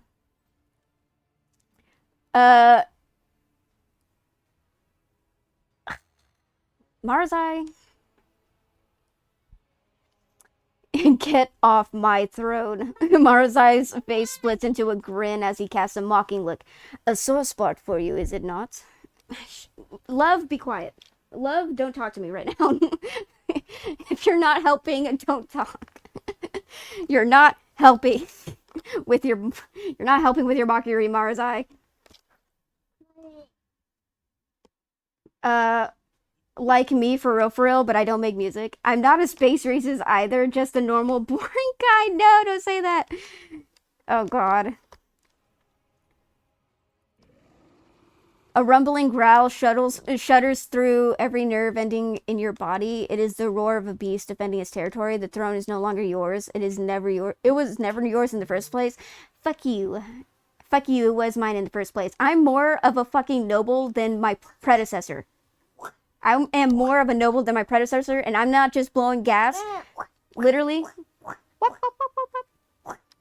Literally, there was a door that my predecessor couldn't open unless you had, like, actual royal blood, and I opened it. She couldn't open it. I opened it, because I'm the motherfucking main character, bro. Bubs! Oh, God. He knocked over my camera. Can you hand me that? I know you're sorry. It's okay. Don't worry. It was an accident. It was an accident. As Sebastian the Crab said in The Little Mermaid animated Disney movie. Made back in 1998. I'm just kidding. I don't know when it was made. What are you? The whispers grow stronger, conjuring visions of strange words inhabited by unthinkable creatures. Or is it a single creature? It has unity, meaning, purpose, and perfection. It is magnificent. And next to it, you are nothing. If you are a sentient creature, then you are also capable of negotiating, are you not? There's a strange allure to the whispers. You begin to glimpse vague yet intriguing images of glorious victories and meaningful service, of a truly worthy goal, and of a companions bound to you by the seal of genetic sameness.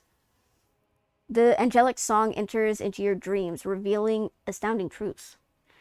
Give up the futile struggle. You know, that unity of yours does not sound as bad after all. I think I'm ready to accept it. Jesus Christ, I'm not going to accept. Wow, Bubba. Okay, let's not do that. Let's not do that. Sorry, Bubs. Come through. Excuse me, moi. Let's not do that. Thank you.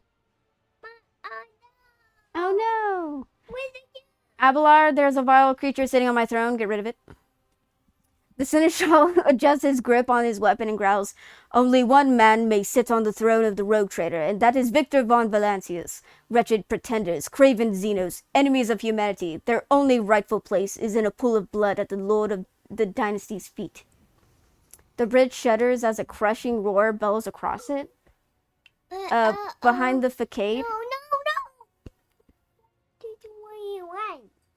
Behind the facade of that leering face, you glimpse the monstrous shadow. The shadow in the void that wants to only devour you.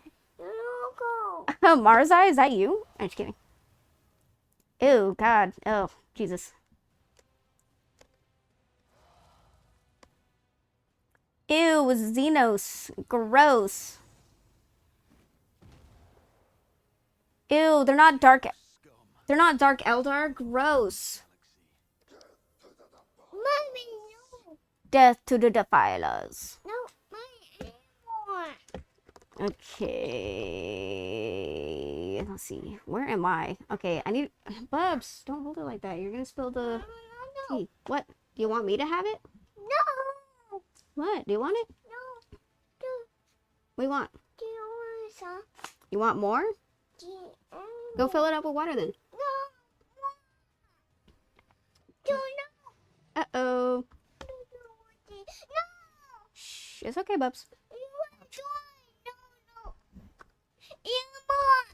Okay, there's a lot of enemies. I need to get behind. Shh. You're okay. Ouch.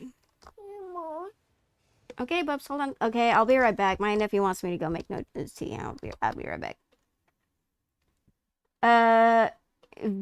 Vicrar, your OC name? It's Victor. His name's Victor Von Valancius. Vicrar.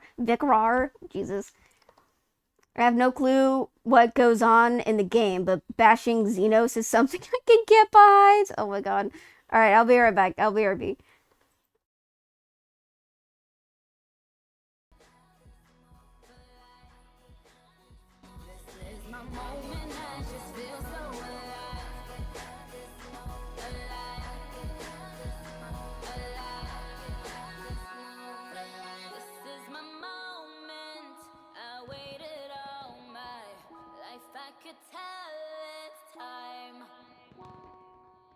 Drifting away, I'm one with the sunset. I have become alive. I wish that I could have this moment for life, for life, for life. 'Cause in this moment I just feel so alive, alive, alive.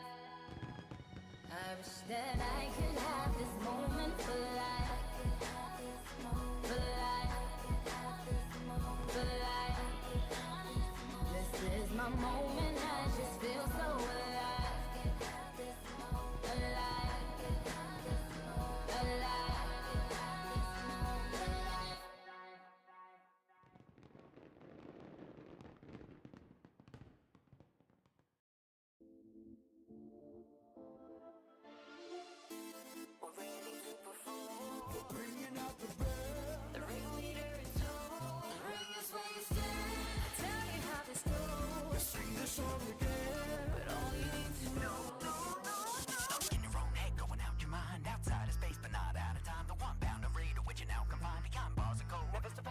Day after day, no telling why, but I'm here to stay in this hell of mine. With every power take, another crowd in line, and every curtain call, there's a mountain climb. Clearing and binary, towered high, with everyone in zero, we're powered by. Can a neural network without a spine is supernatural answer we're bound to find. I'm becoming a god, and my crown will shine. Digitally deified, that's about to find. This is the final supper, and I'm about to dine. Give me all your water when you're out of wine. Start the party up without advice. Welcome everybody with a violent vibe. You won't have a map, but oh, allowed you cry. Another broken soul, I never found the light. Couldn't get with the program, what you're now inside of, and I'll confirm the countless times around these words, around these rhymes, and now we're cursed. Around we ride without reverse, around we wind, and how it hurts 1,000 dives, and I feel burning down like lights. Am I censored? Do I get right? No foul language, battlerized. Gotta keep it clean in a house of lies. An original thought, we won't allow a crime. 'Cause any voice in your head ain't sound of mine. So when you doubt your conscience, you can count on mine. Even now you're conscious, but you're how alive. Deep down we're dying and just drowning. Hide. Keep smiling, I'll get the formaldehyde. Now this may be a bit traumatic, 'cause I'm just a bit dramatic. Simply to exist is to be damned.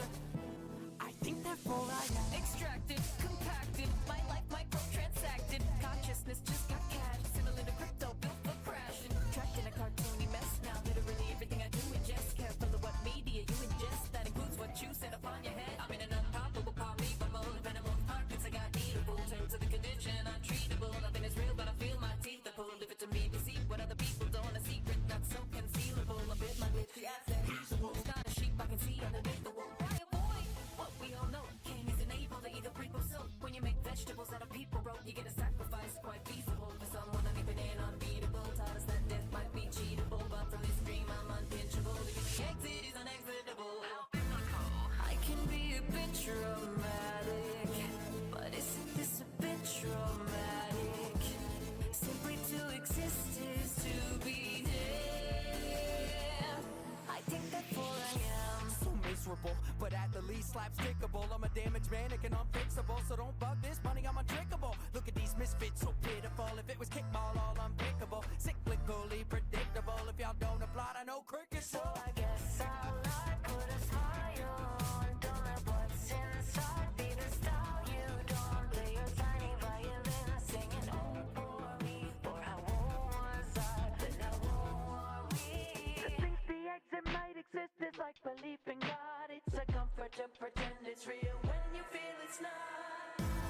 This will be a bit traumatic, 'cause I'm just a bit dramatic. Simply to exist is to be dead. I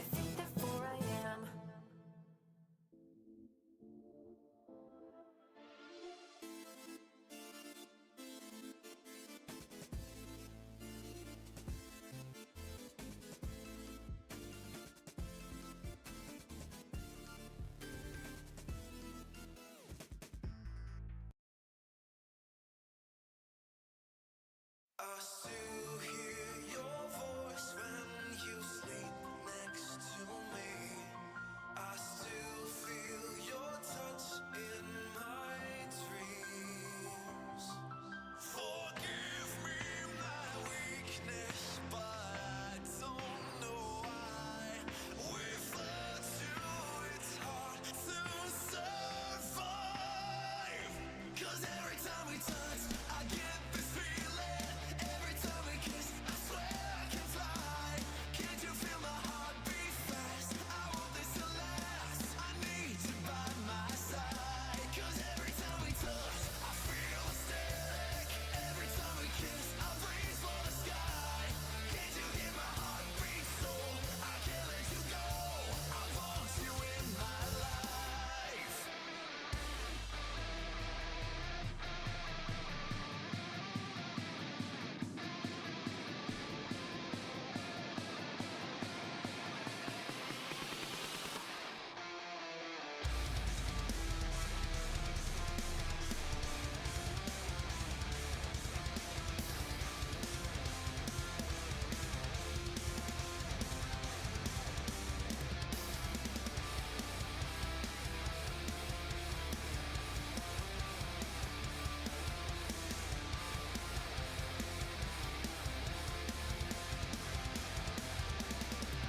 Your arms are my castle, your heart is my sky. They wipe away tears that I cry. For good and the bad times, we've been through it all. You make me rise when I fall. 'Cause every time we touch, I get this feeling. Every time we kiss, I swear I can fly. Can't you feel my heart beat fast? I want this to last. I need you by my side. 'Cause every time we touch, I feel ecstatic. Every time we kiss, I reach for the sky. Can't you hear my heart beat so? I can't let you go. I want you in my life.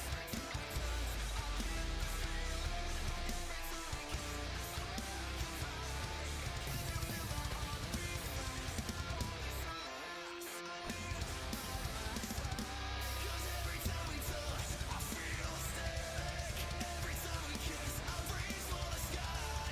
Can't you hear my heart beat so? I can't let you go. I want you in my life. Every time we touch, I get this feeling. Every time we kiss, I swear I can fly. Can't you feel my heart beat fast? I want this to last. Need you by my side.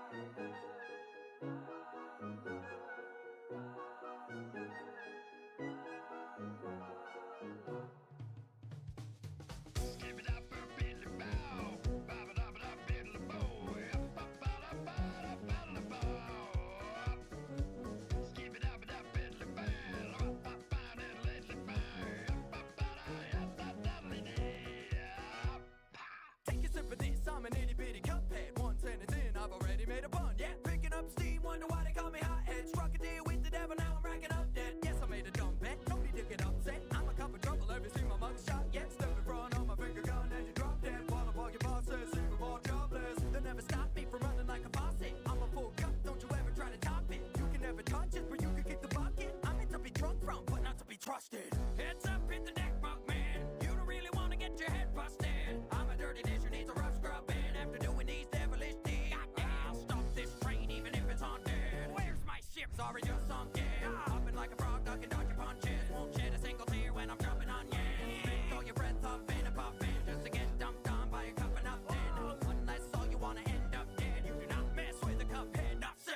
Do not mess with the cup head, not said. Do not mess with the cup head, not said. Do not mess with the cup head, not said. Do not mess with the cup head, not said.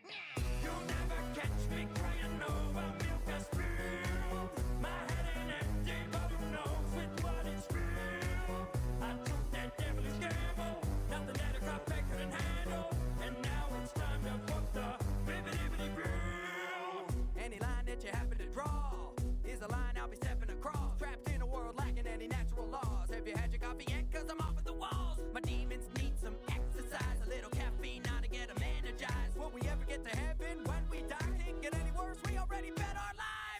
fairy tales, they're fizzing out. I'd like to pick a fight with that prick Mickey Mouse. I'll kick his ass and I'll knock Walt Disney out. I'll leave him with the taste of toxic in their mouth.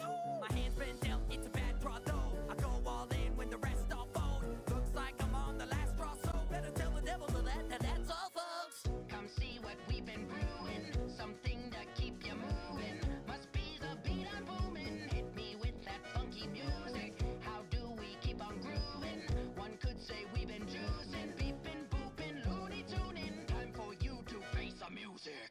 You'll never catch me crying over milk I spill. My head ain't empty, but who knows with what it's filled. I took that devilish gamble, nothing that a cop can handle. And now it's time to fuck the bibbidi bill. We feel like the holy grail. Just hope I don't go to hell. If so, that won't go so well. I've been bad, but no one tell. I'm much more than just a cup. Raise a toast and pick me up. Pour one more and drink it up, but don't choke. Cause I'm not the kind of cup you should be drinking from. I'll get the jump on you when I run a gun. Working for Lucifer is a ton of fun. You two do my bidding. Done and done. I'm a jazzy chap who'll leave you razzle-dazzled after a whooping while up your ass in battle. When I'm sunk up Shit's Creek without a paddle. And just imagine the glass is half full. You'll never catch me crying over milk I spill. My head ain't empty, but who knows with what it's filled. I took that devilish gamble, nothing that a cop can handle. And now it's time to fuck the bibbidi bill.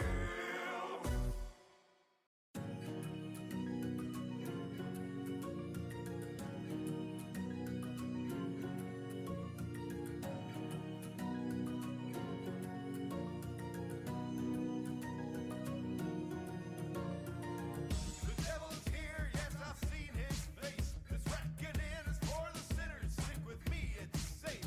For each of us holds the key to open Eden's gates. Just like the Father told you, all you need to keep is faith. The non-believers sow the seeds and all they reap is the flames. Judgment's coming and my God will set me free from chains. Make your confessions, pay your penance in my sweet embrace. I shake my people from the sleep so they can see his grace. So your conscience, buddy, you woke? If not, your conscience gotta be broke. Brainwashed with nonsense, all of these folks, because the Father's got them controlled. I read your doctrine, thought it was dope. Honestly, because I thought it's a joke. Pass a baptism, do not wanna choke. I'm sorry, but how long am I gonna soak? We're on the run, the prophet is broken. Bearing their arms, we got him provoked. I'm scaring them off, we're rocking the boat like a bear with the claws. And Father, you poked it, I'm leaving carnage. All of our hope is I'm wrecking your garden. Call me the locust, ready for judgment, that's what my bow is for. When you went to hell, I hold the door. Never messed with a cult before. When it comes to church, I'm not gonna go. I don't wanna trigger your followers. Can we possibly talk about gun control?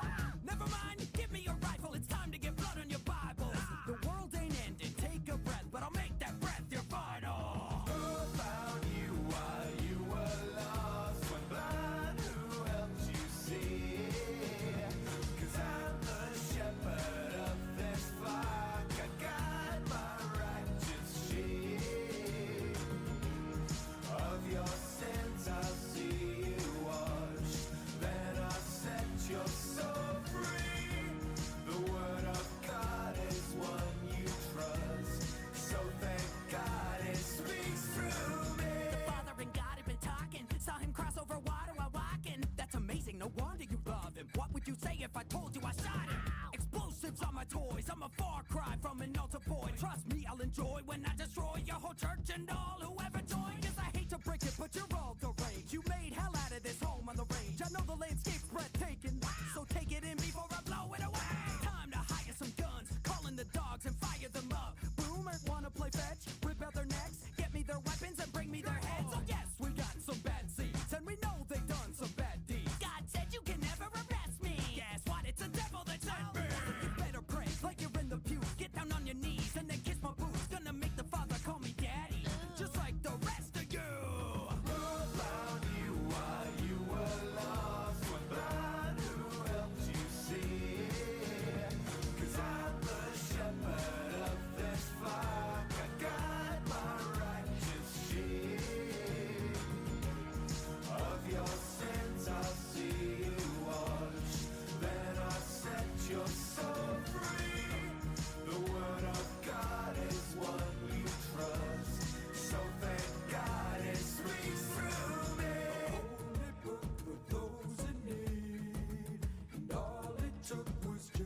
unseen.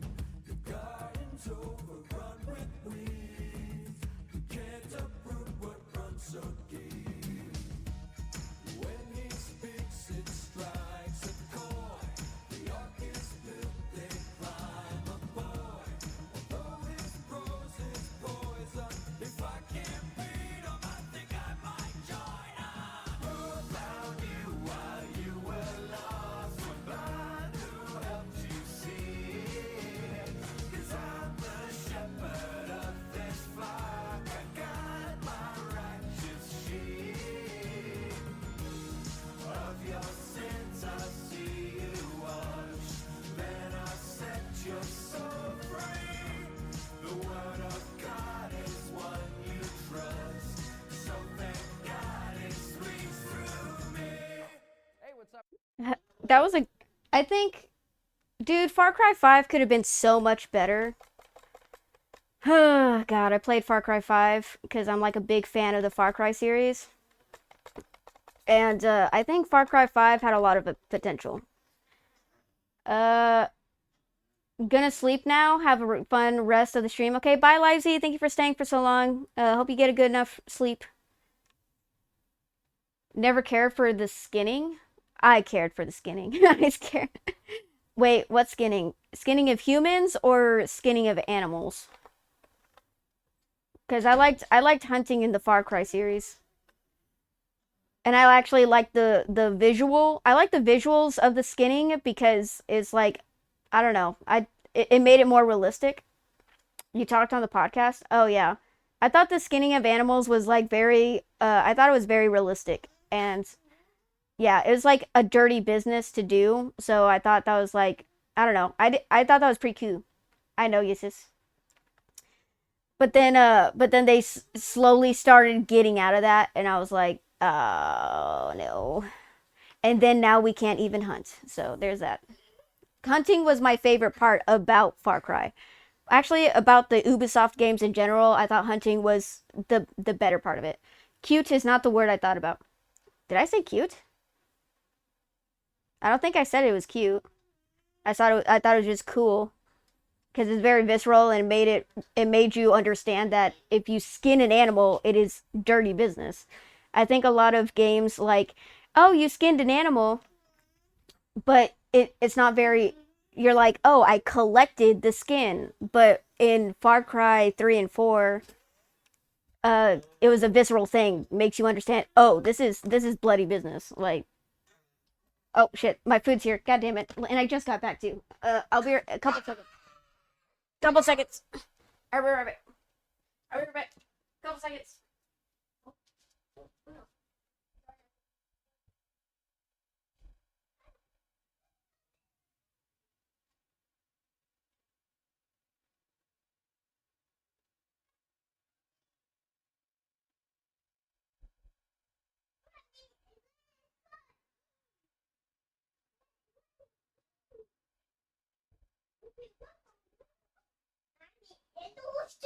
I know. It's a thing of soda. Oh my god. Oh, what?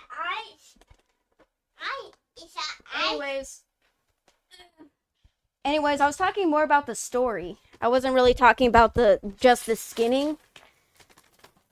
Oh, my bad. Oh my god, food. Oh,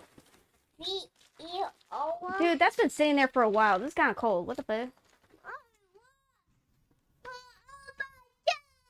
Oh my god. Oh my god, it's a cookie. A cookie? Why is it flat like that? What the fuck? Why does it look like that? Why does the cookie look like this? It looks like a pancake. What the hell? It's supposed to be a sugar cookie. Why does it look like a pancake? Anyway, bro, why does this look underdone? Bro, what the hell? Bro, what the hell? All this shit's cold, and it looks like it's underdone. What's your favorite McDonald's mainline burger? I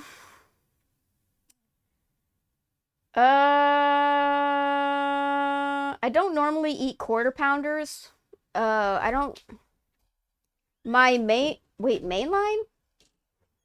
Well, there was this one burger that was on the menu, but they took it off. It was called like the habanero ranch burger, and or the habanero bacon ranch burger. What? What, dude? Bubs, I'm gonna have to put this in the air fryer because this is not. If I feel like they didn't put it in the oven for long. What? Shh, Bubs, not right next to the mic. No. They had this burger called the habanero ranch bacon burger, and I would order that. Take off the habanero ranch because that shit was too spicy at the time. I couldn't eat that spicy shit, so I took off the ranch, and I added lettuce and tomato, and that shit was delicious. Oh no, I didn't add lettuce and tomato. It came with lettuce, tomato, and bacon, and I just added like white American cheese. That shit was delicious. But then they took it off the menu, those assholes.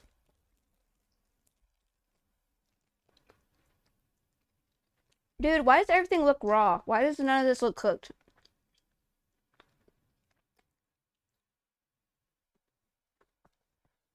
I remember a McDonald's burger in pita bread?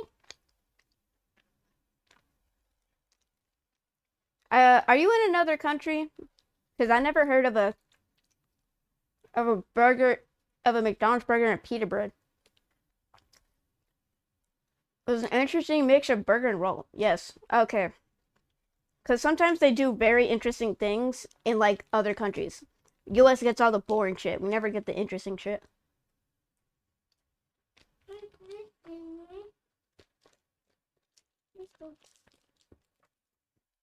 Alright, I'm gonna have to pop this sandwich.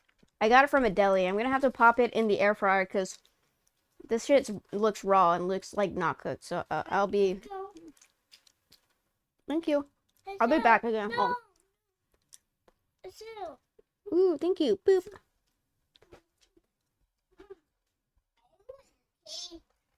Anyways, all I was saying was like Far Cry 5, the story. I feel like it could have been better. I feel like Far Cry 5 story could have been better. I feel like they didn't. I don't think they baked the story long enough. It's right here. All right, I'll be right back.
To take away.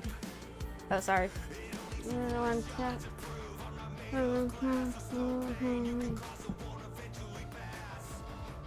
just wanna see the way that I see.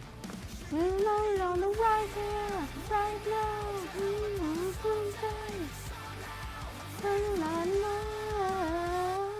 I wait long enough.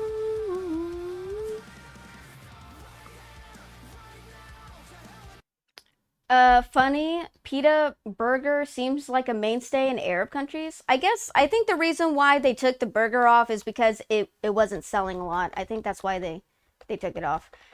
I just got mad that they took it off because I like that burger. Who cares what other people think? I liked it.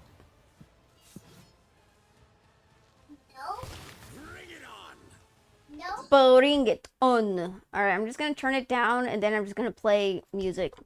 Bon appetit. Thank you. Sorry, it just takes a really long time to get to my turn, so. Waited long enough. I waited long enough. I'm gonna say it to something spiritual. No! What was that? What was that? What was that? Hey, you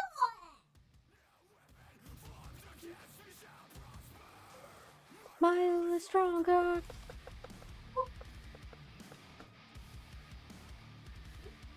This boy looks edgy, Marzai. Yeah, that's my edgy boy. That's my boyfriend.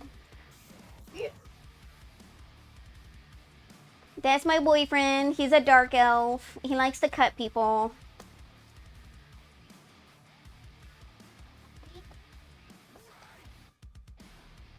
Mommy?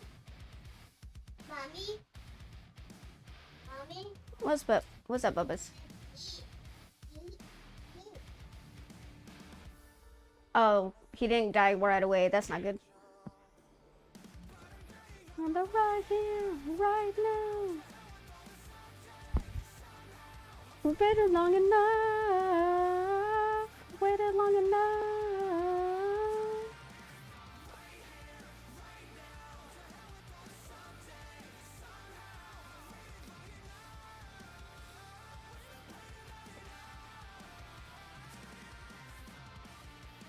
We'll taste of something spiritual. Come through.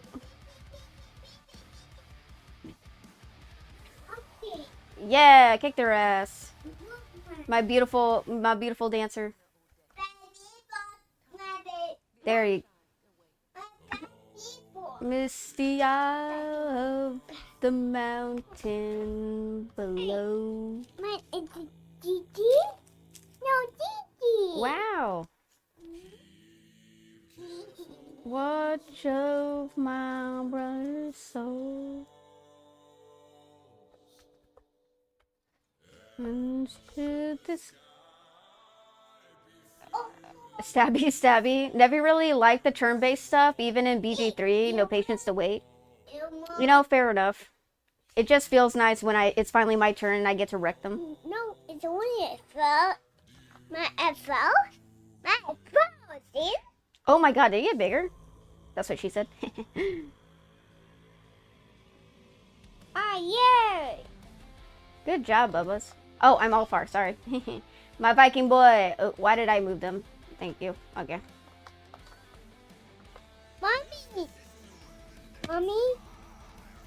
Let's all burn together. Oh my god, is this even gonna hit?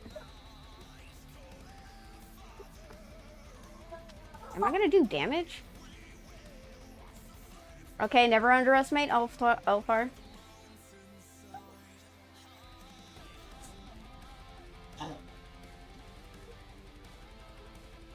What the?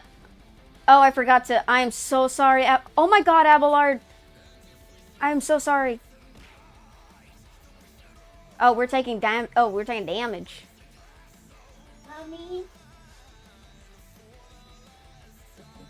Now, Father.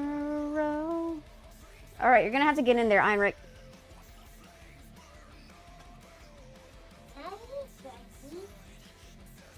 Oh, I can't get closer. Oh, that's not good. Can you get closer? Oh, he's taking damage. Oh, he gonna die. Okay, he might die.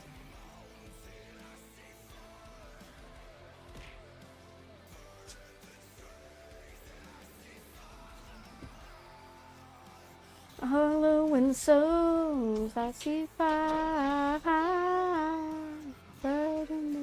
I didn't save.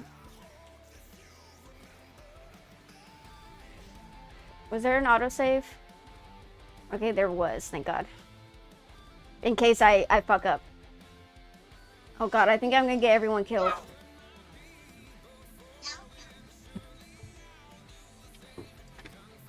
God damn it, my cat. Oh, I can't see. Hold on. Oh no. Sorry, my cat unplugged the HDMI cable. Comes upon the sky.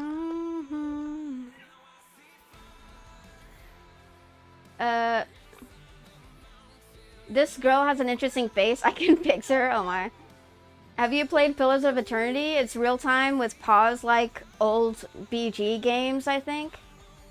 No, I haven't played it, but I think I was looking at it. Does this game have companion permadeath? I don't think so. Wait, no, never mind, it does. It does. You have the option of killing them, actually. No, I mean, you can kill them in story missions. If they die on the battlefield, they don't actually die. But they can die in story missions. You can choose to kill them. Thank you. Not in case you fuck up, but when you do, by the looks of it.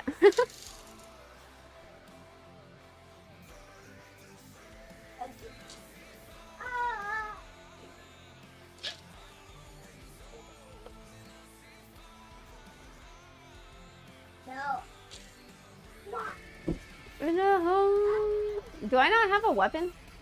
Okay, I do have a weapon.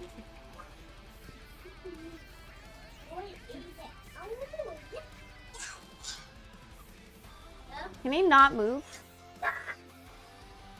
Oh, mental onslaught. The character's willpower is reduced by 10. Fuck. Well, I can't do anything. God damn it. Heinrich can't do anything. Oh wait, never mind. This is Albalard's effects. Sorry, my bad. It's to help us move, but I fucked up. I forgot. My B.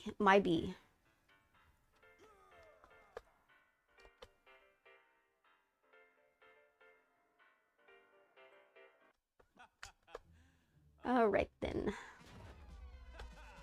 Looks like you could use some help.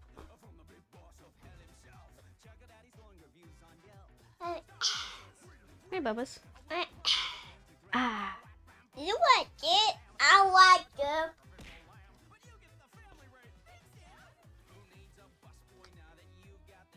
Wow. Oh my god. Menu free a la carte.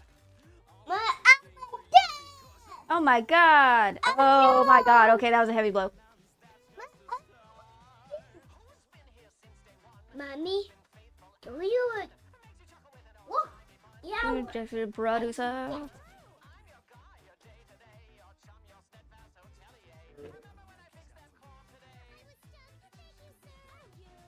I'm truly honored that we built such a bond.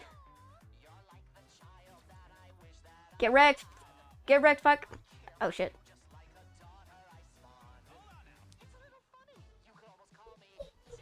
The only reason I can get through these turn-based games is because the story is so freaking good. That's the only thing that gets me through these games. And then I kind of got used to the turn-based. What, Bubba's? Okay, I'm gonna go check on the sandwich because I threw it in the air fryer. I was gonna say air fryer. I'll be right.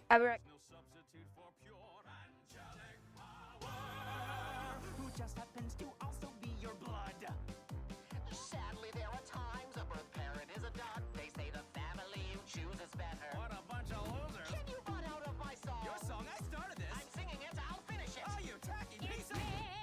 Yes, it's me. I know you were all waiting for me. I'm here. What a guess. Took a while, but I'm present at last.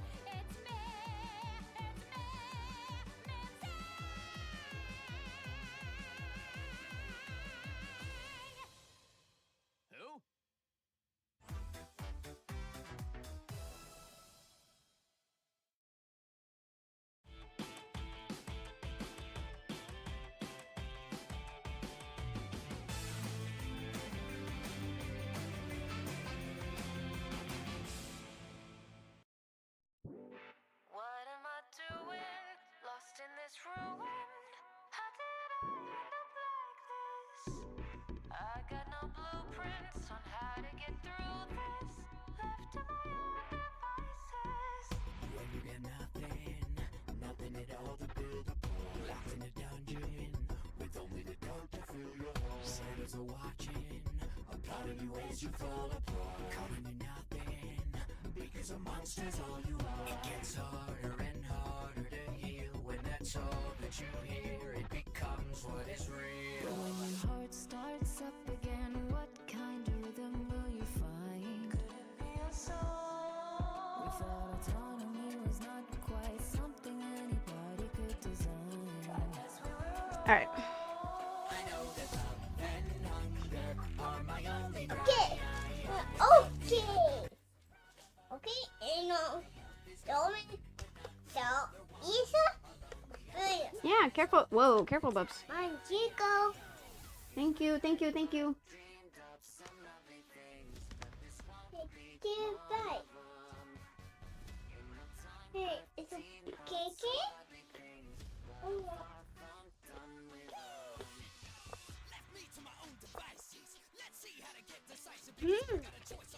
I need to go and get it.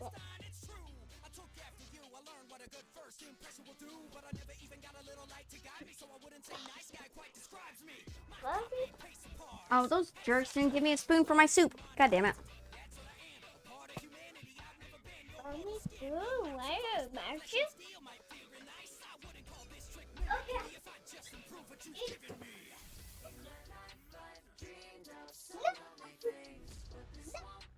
Look, what you brought me? Those oh, you're not. Hi. Hi. Hi.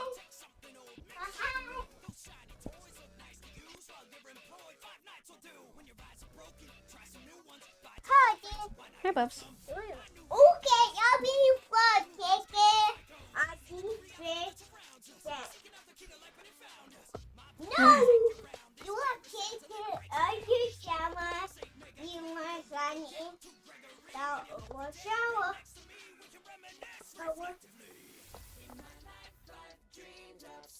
Where are you? Mommy, wait for eat. Bubs, don't eat just the tomato. Maybe. Oh god. Alright.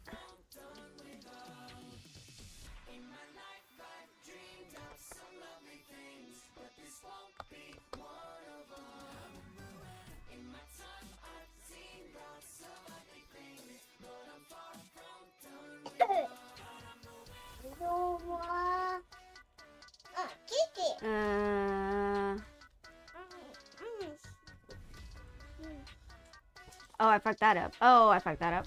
Well, it's fine. Oh god, oh god. Don't beat up my boyfriend. Okay, I want to. If it won't get it, I'll see shower. I'll put it in shower, you know.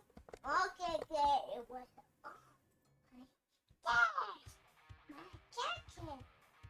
I don't know what.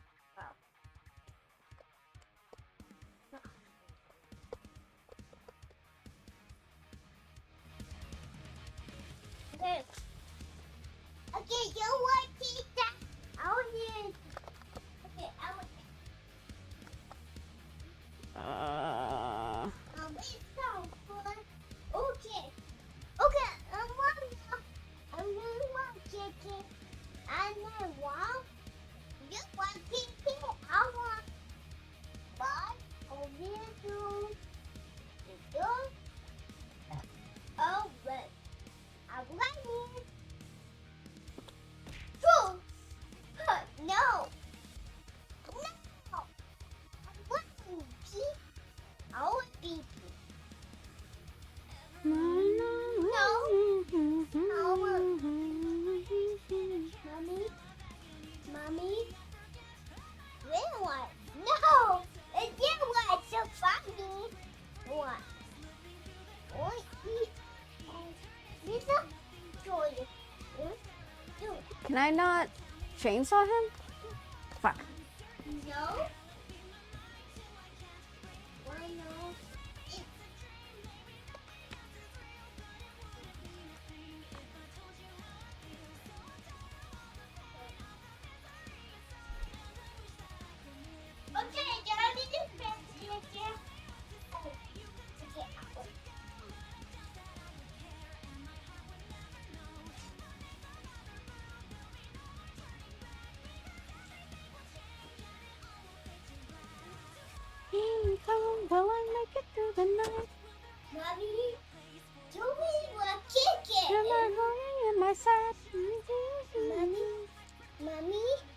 What, Bubba's? If you kick it, you put it. Yeah. That is where you want. Good on you, Abelard. No. I'll kick it, and then you won't put. I think there's like a lot of abilities I could be using, but I haven't been using.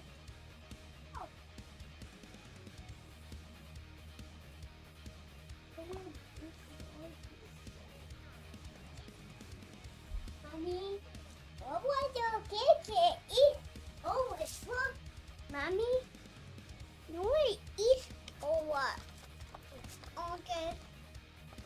Nina.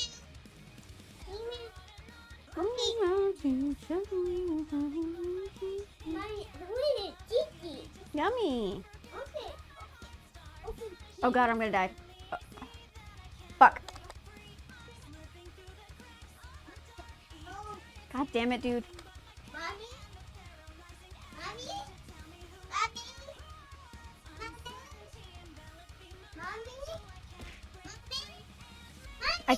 I can't shoot when people are too close to me, dude.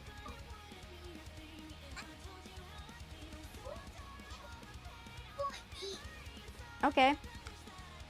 Make sure you eat Bubba's.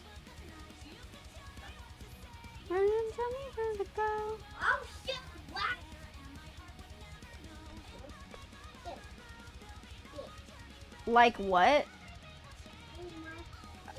You mean the moves I haven't been using? There's like these special abilities in gold that I haven't been clicking on, but I feel like they'd help out a lot.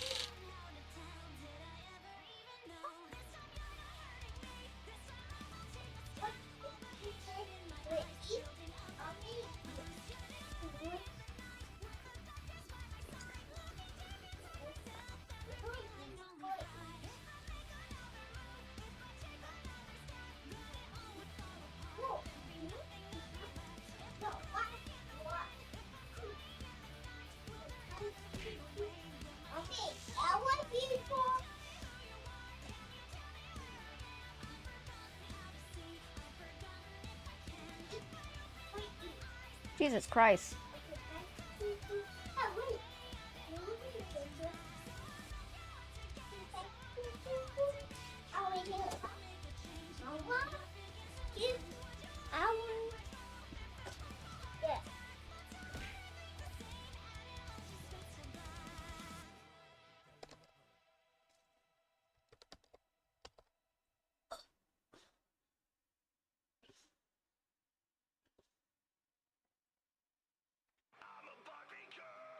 In a Barbie world, like a plastic, it's fantastic.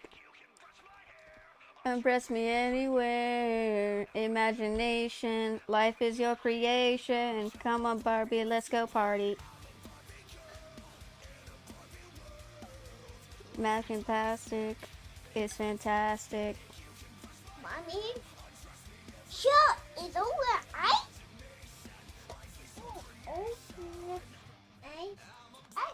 Oh god, I'm dying. Mommy.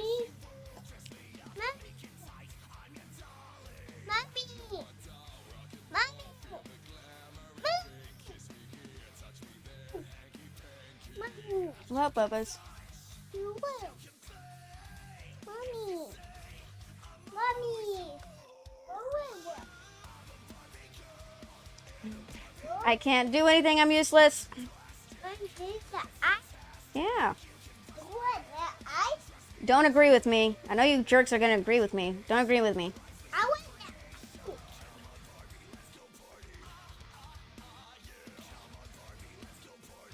Ooh wow, ooh wow.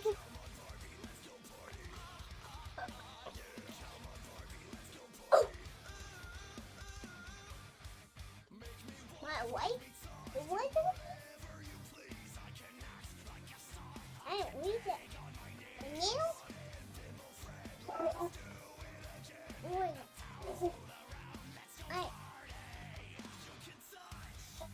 You can play, you can say, I'm always yours. Peak song. Your party lacks a dummy mommy. You don't think Cabela's a dummy mommy? Unless you're talking about Argenta.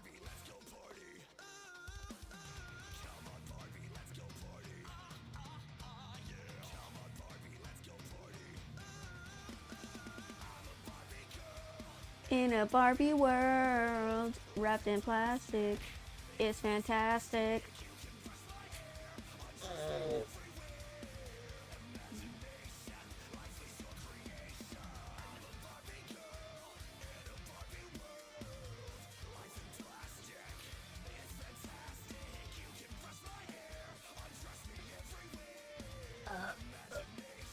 Life is your creation.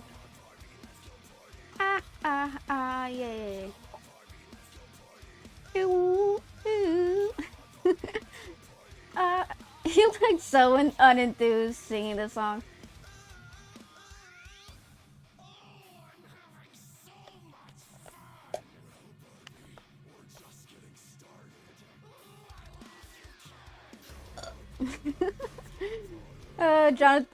Jonathan Young looks so unhappy singing this song. The only girl I see looks like an angsty teen who skips lunch. Don't know other characters, not a player. Well, you should play it, because it's actually pretty cool.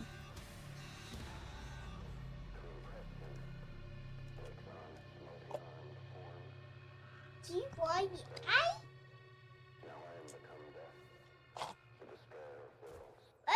Oh my god! Okay, finally I can actually do something. Jesus Christ. Okay, I already marked him, so I can just go kablam, and then he go ah, and then be like, yeah, bitch, that's what you get. Yeah, bitch, that's what you get. Yeah, bitch, that's what you get. Oh shit, I pressed the wrong buttons. Mommy! Oh my god! Mommy! What, Bubbas? Oh my god! Oh my god! Oh my... Can you put the lid back on? Hey. Oh, you want the ice?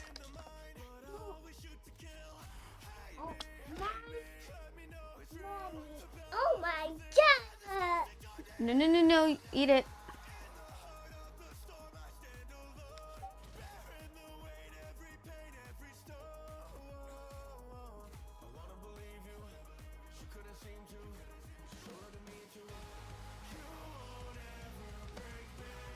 Oh my god, Cabela died. Oh shit.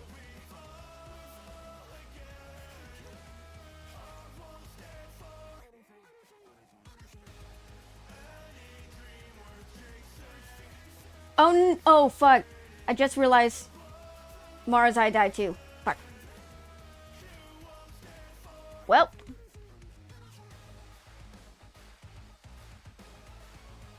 Dream team, guys. This is my dream team.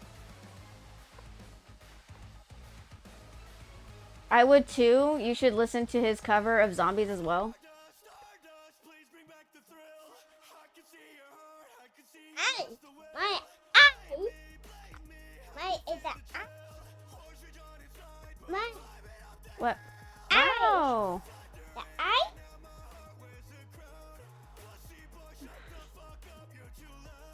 Mommy, the eye is up.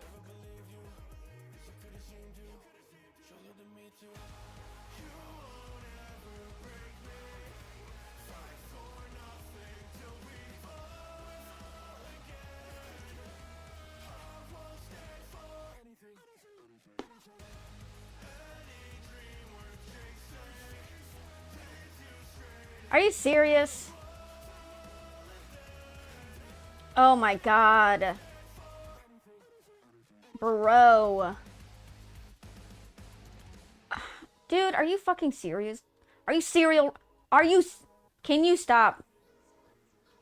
Can you stop bringing in your homies? Alright? Can you just die with grace, bro? Alright? Oh.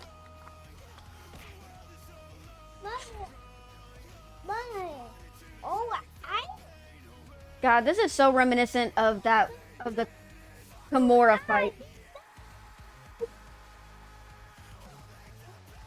You remember how much fun I had with the Kimura fight? That shit almost gave me an aneurysm, bro. Literally, I was down to one character. And I was stressing out so much.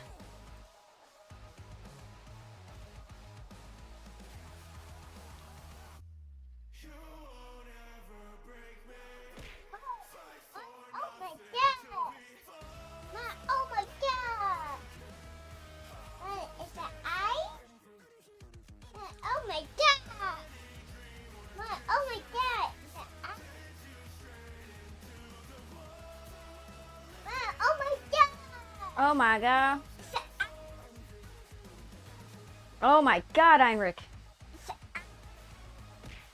Mommy? Yeah. Is that ice? Bubba's, don't play with the ice. You gotta eat it. What is that ice? Oh. It's...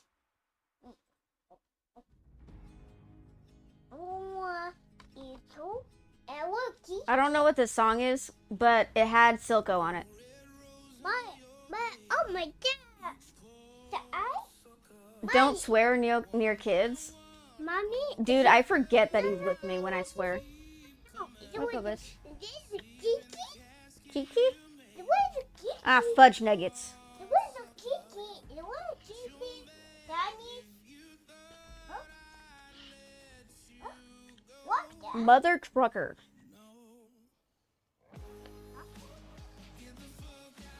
What the? Oh no! It was what? Oh no! Oh no! What's the kid? Mommy!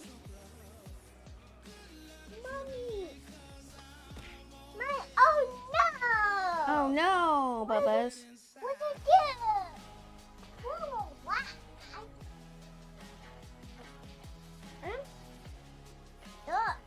I. What? I?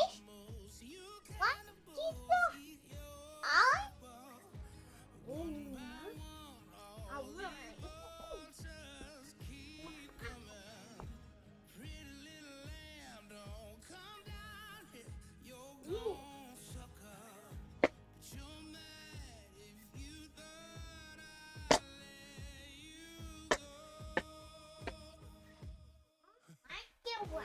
I? Sorry, I'm watching something. Hold on. What? No. What? Okay. Dude, I liked, what's his name? Felix? Something that started with an F. From, Arcane.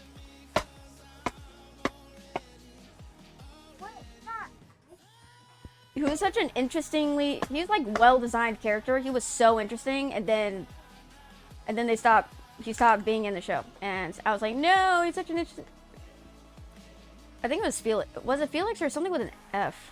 The guy with the gold jaw.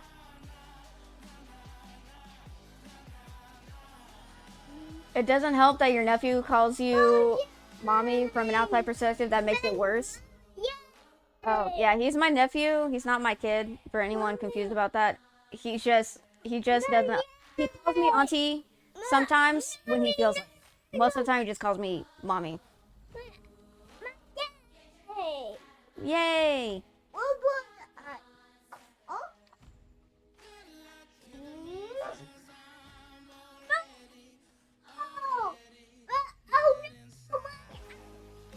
Oh no, the ice! Oh no! Mommy, oh no! My time!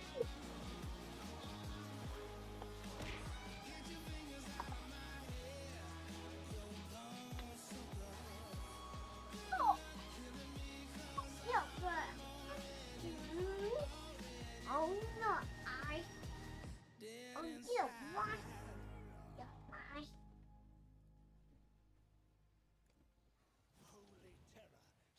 Oh, what? So what? What?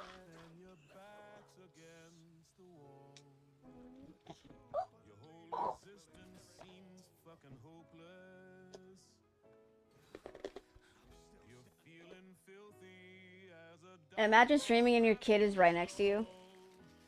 Couldn't be me. Couldn't be me.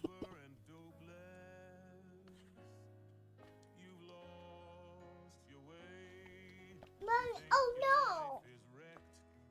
Honestly, I think I'm gonna go the Matt Pat route. Mom, what's happening? A loser, baby, a loser, goddamn baby, you're a fucked up little whiny bitch. You're a loser just like me. Snooze, loose, boozer, oh, and only 1-star reviewser. You're a power bottom at rock bottom, but you got company.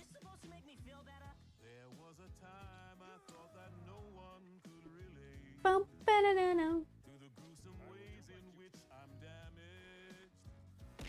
I think I'm gonna go the Matt Pat route. Like, I'm gonna stream as much as I can, but once I have a kid, and I think I might, like, after 10 years, maybe I'll stop.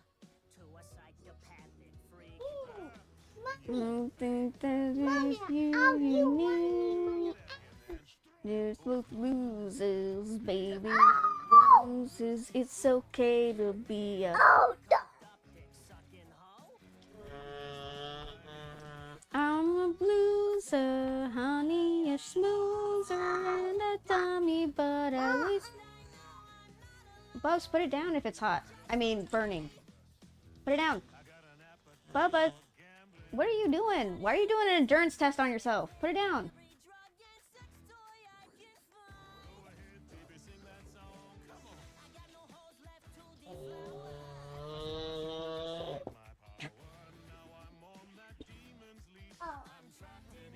Mom, what?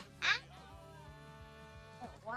We're a loser, baby, a loser. But just maybe we shit together, things will end up differently. Lose yourself though, then excuse yourself, let hope in the heart of who you are.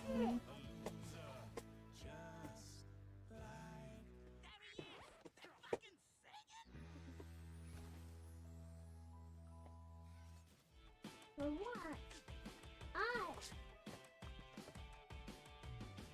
What?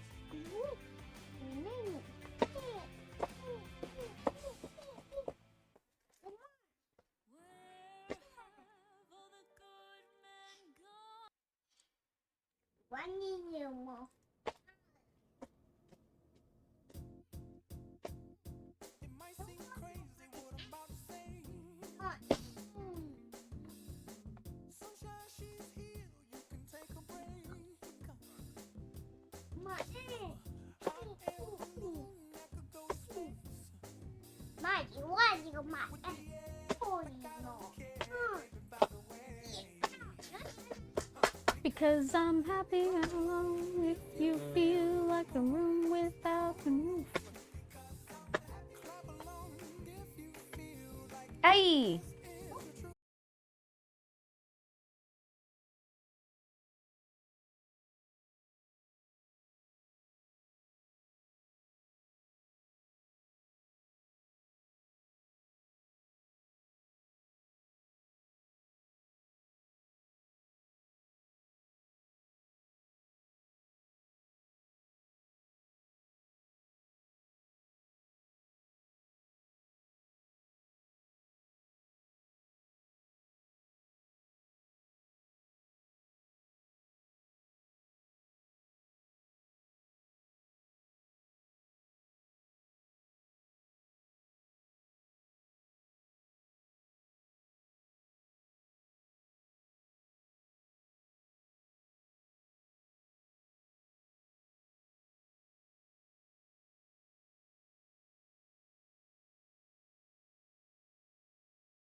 I still can't believe he made a meme song of Lord.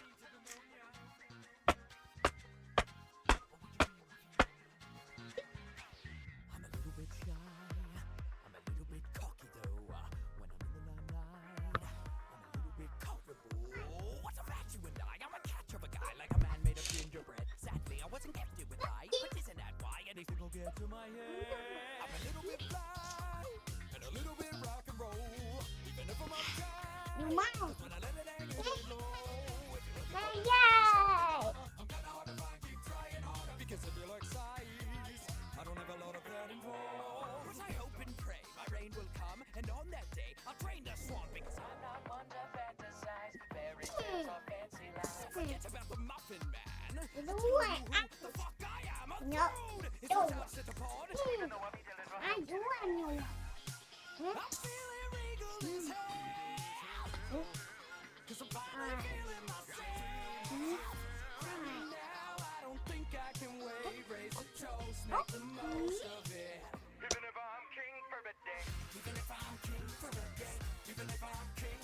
Dude, why are they all converging on Heinrich?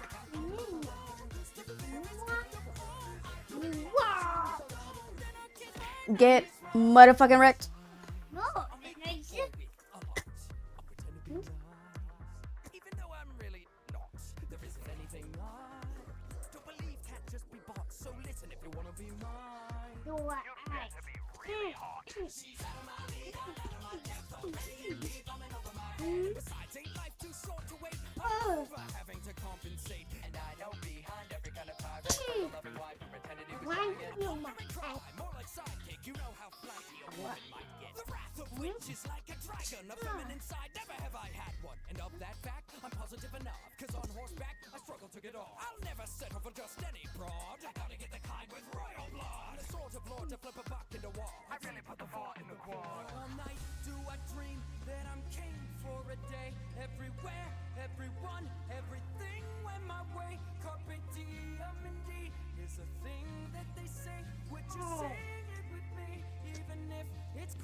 Why did I do that, bro?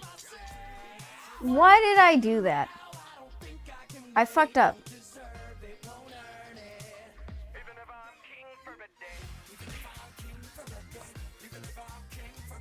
Okay, I think I killed the sire. So we just need to kill all these assholes. Excuse me.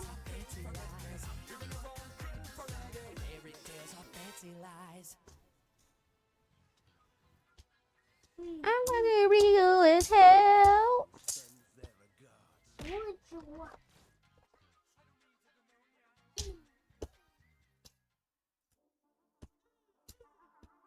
What I've done.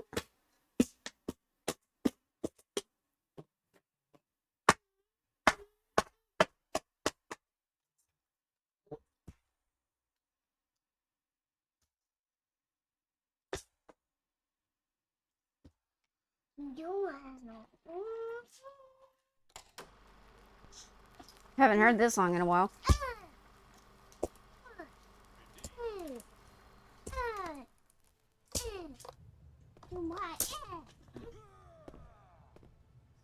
You know my well, if it isn't Henry. No. Don't be such a stranger, buddy. It's been so long. Okay, let's ignore that happened. I know you're seeing, but not believing. A page is worth 1,000 words, and look who's holding the pen. You let me out of my cell, and all the ink's run out of the well. I know you're frightened, but hey, just lighten up. How else you gonna see the shadows in the corner of your eyes? We've got a killer surprise. It's our thanks for all of your lies. Springing from the posters and the reel on the tape, a new dimension for us could be the seal of your fate. And all the years you left us rotting here with nothing but rejection made us with.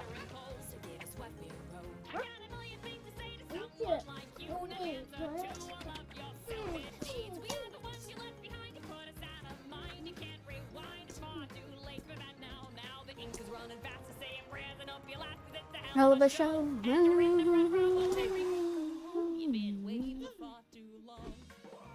not.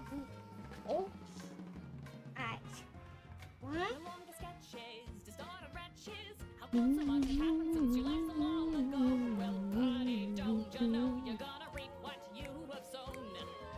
Maybe if you blink, you'll see it's all in your head. But while your eyes are closed, you might just wind up dead. So make a choice and hope that I don't hear your voice. Cause I'm a comet, it's the end of the line. Can't erase this time. I gotta believe in the real agony and pacing down the train like all the other drafts. You thought you really got away, but now it's time to pay. It's Judgment Day, you'll have the final laugh. Now the ink is running fast to say a prayer and hope you last. Cause it's a hell of a show. And you're in the front row. Oh, Henry, welcome home. You've been away for far too long.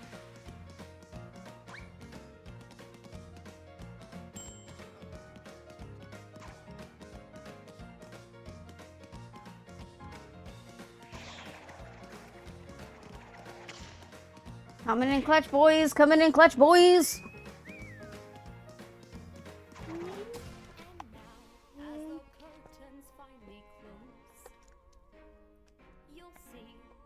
Results of what will go this way. Maybe if you'd only stayed, could have been prevented, but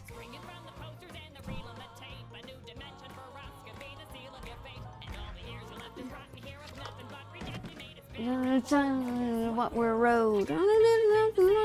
One like you.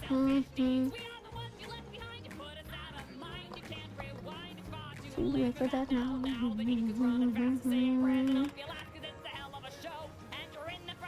Oh, Henry, welcome home. You've been way too far too.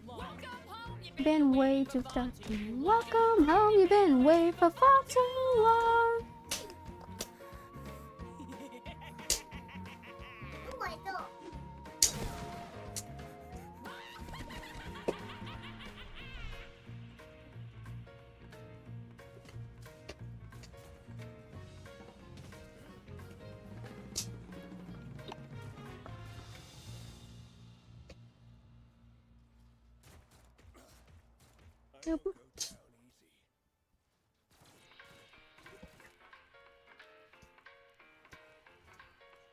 Boom, boom.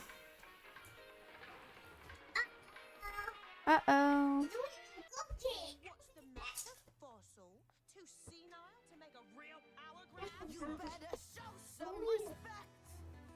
Check your behavior.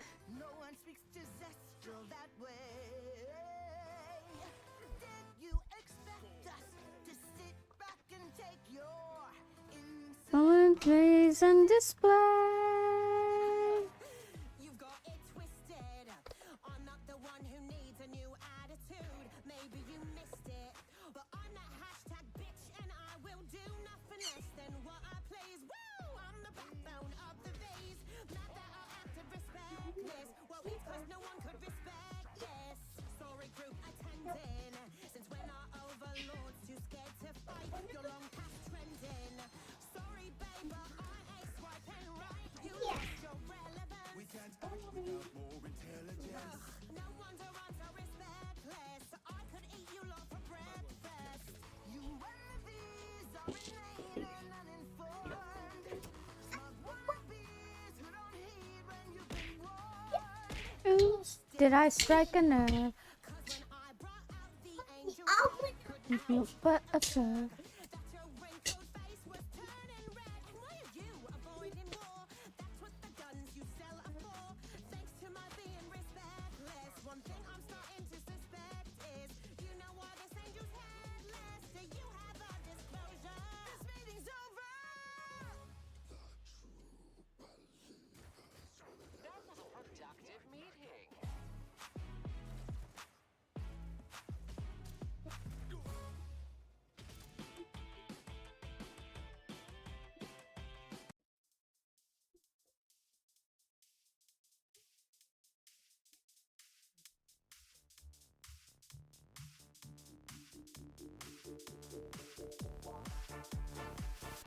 send you a letter to come back home to you doing, Bubba's? I need one ice. Go away. You only want ice. What? Eat ice. Okay.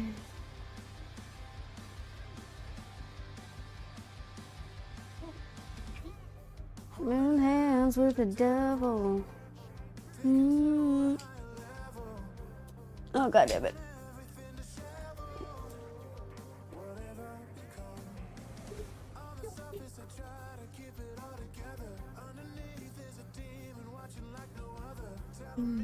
Keep me safe, but I don't train the tether.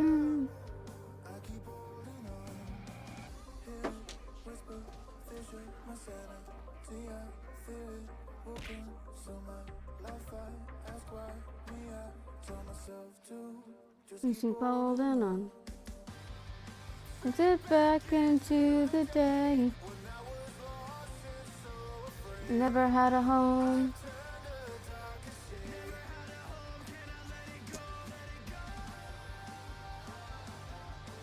Coming in clutch, my boys. Hell yeah. Can I let it go? Can't holding on. Fairies turning. I'll be okay. Screaming victims have become my favorite melody.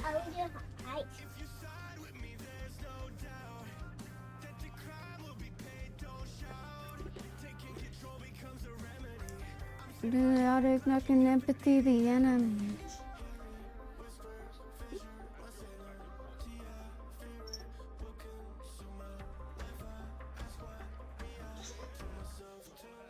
And keep holding on. Get back into the day when I was lost and so afraid. I turned a darker shade.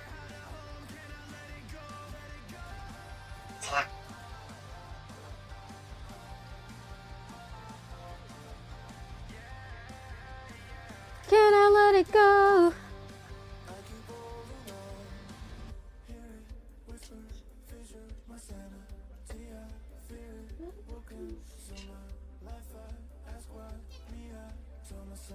Dude, I still have to fight that the rebel leader.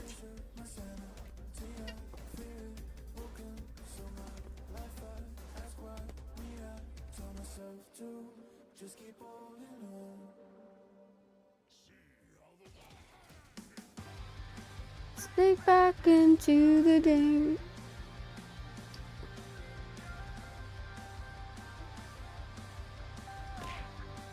I keep holding on. Straight back into the day when I was lost and so afraid. No, no. I turned a darker shade.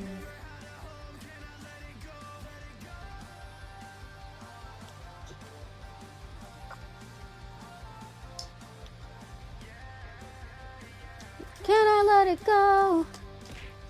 Go.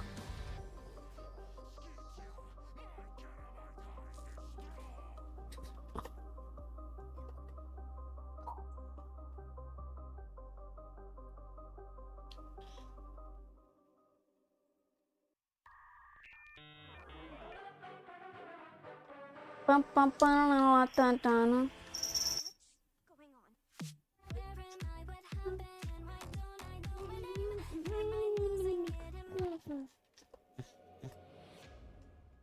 Sorry, I was changing the song. Okay, where are the other mother truckers? I'm gonna mark you as my enemy, because you are. Oh wait, I should have gone for the other one. Boo.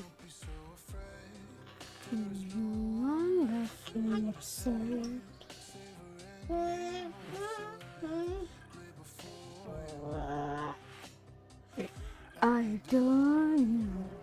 I can feel your pain. No, we're not the same. When you hear my name, a fear they can't explain.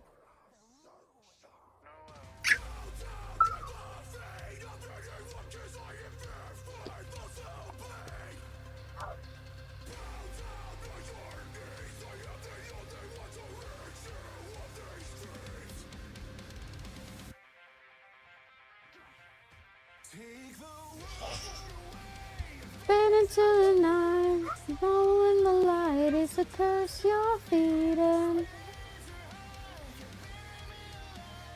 Twisting of the knife where your mom's out bleeding. Oh, you can't. No, no, you'll be left behind. Where the fuck? Still bleeding.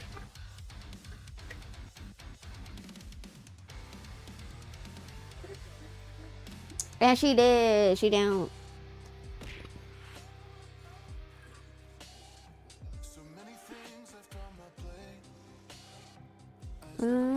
I'm wide awake.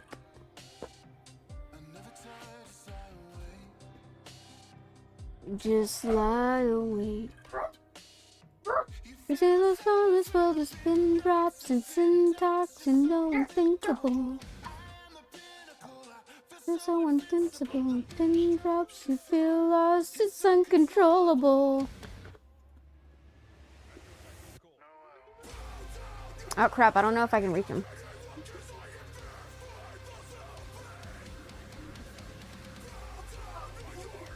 Damn it.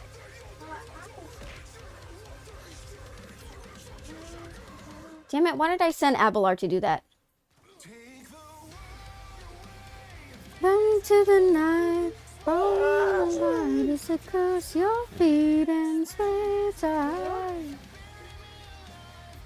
There's another knife when your arms are deep.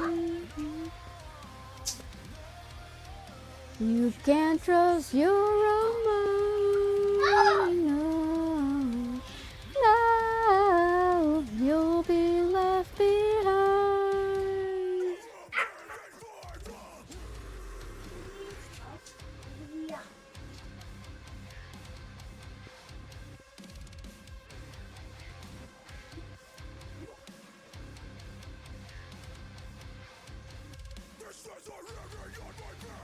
But when I stand, what's the point of being merciful? Save the world away into the night, swallowing the light is the curse you're feeding. With another knife where their arms are bleeding. No, no, you can't trust your own mind. No, you'll be left behind. Oh, careful.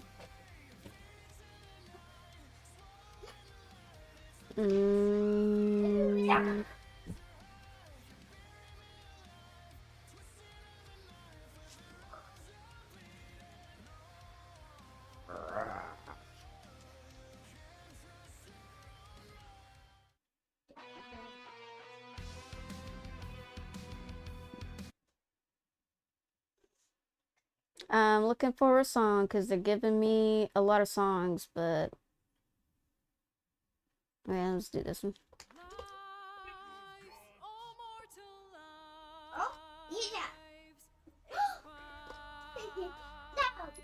Okay, which one is closest to me? Go to their doors in flame forevermore.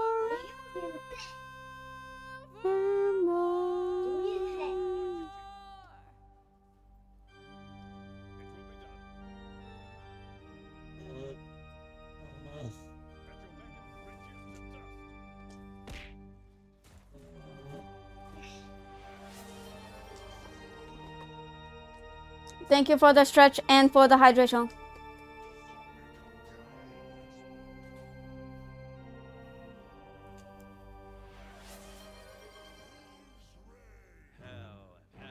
Hell has its laws. Hell. Effect and the cause. Curtain falls, but hold your applause. Squirm.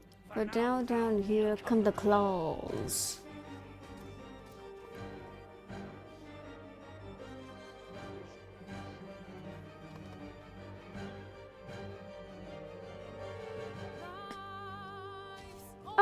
Immortal lives expire. Souls go to their doom in flame.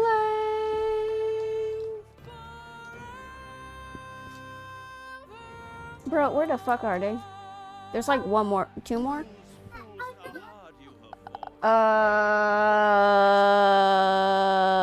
Wait, that's lotion, right? Detected and caught. Bubba's, be careful.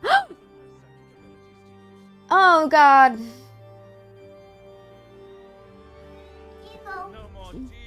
God damn it. Thank you. Come on, Bruce, it's over. This house of hope. You're too.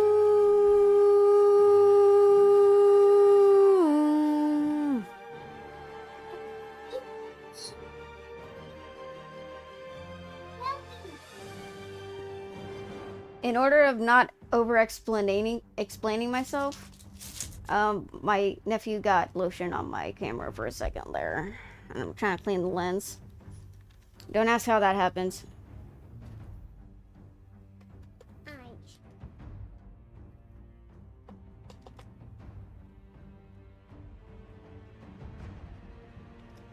Hey, what are you doing? Stop trying to put lotion in my soda. Are you insane?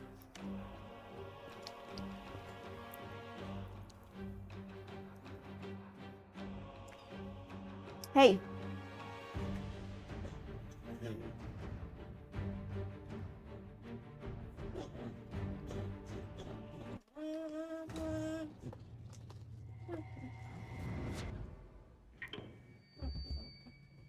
The category is dance or die.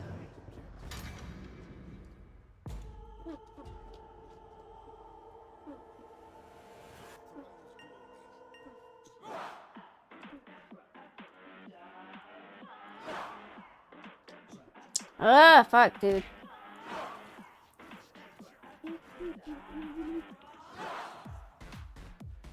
Nope.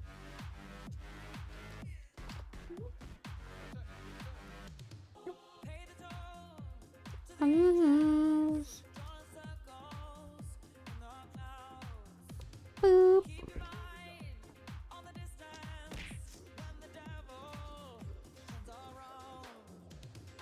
Move me in your heart tonight and the dark moon.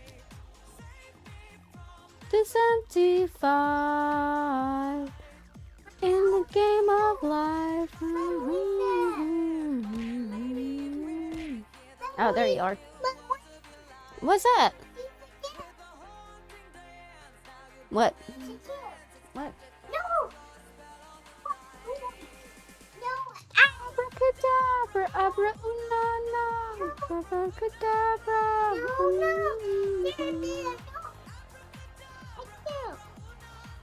Yeah, I know. Devil love tonight. I'm doing Cecil. Oh my God. What do you like it? What do you? The floors. Hey, no. What? He's trying to take my headset off. No, my doing. Uh-oh.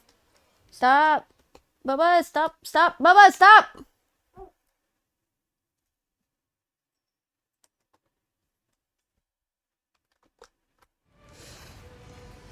Yeah, that's right. Kneel before me, bitch. Your end was inevitable. Uh-oh. What was that?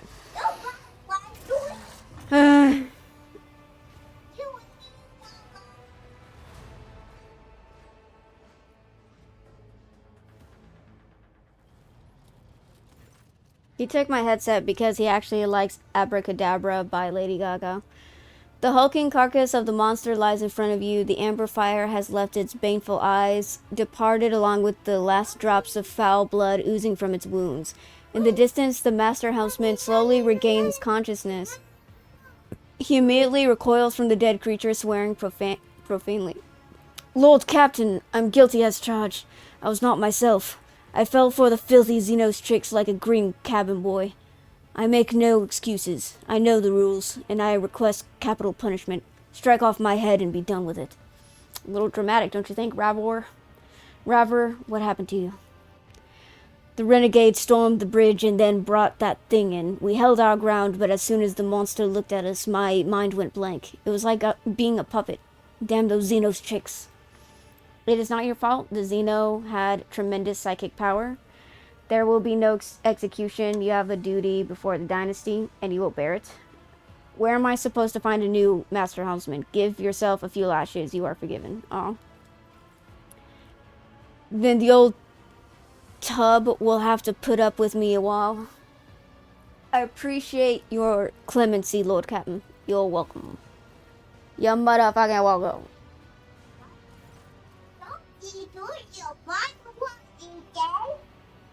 Hi, Bubbas.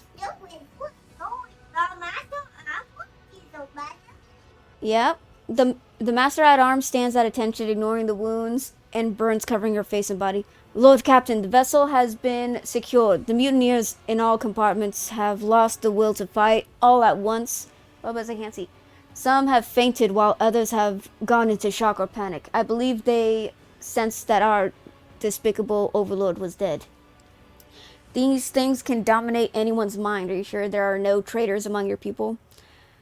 I have heard about your contingency plan. Your foresight is commendable. Where's the Infernus Master now? The traitor tried to finish me off. Are you sure there are no traitors among your people?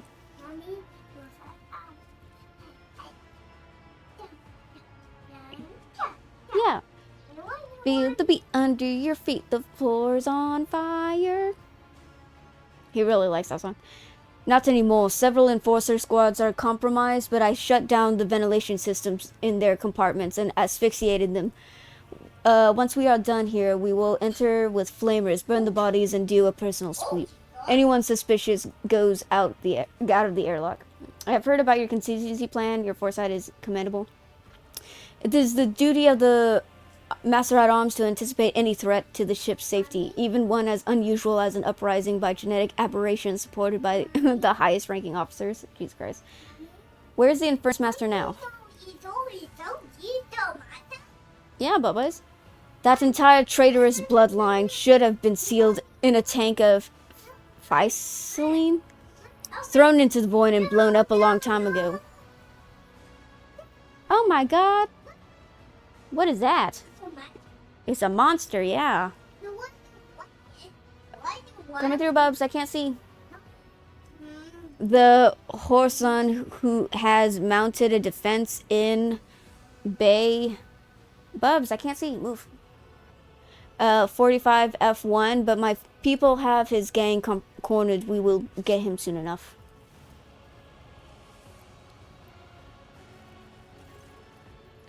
Her servo skull rattles to life and projects a hologram onto the deck. A blurred replica of Heinrich Montag stares at you, blood oozing from a wound on his temple. One of his hands is bound with a tourniquet, and he is lighting a low stick with the other. Dude, I wanted to fork him so badly.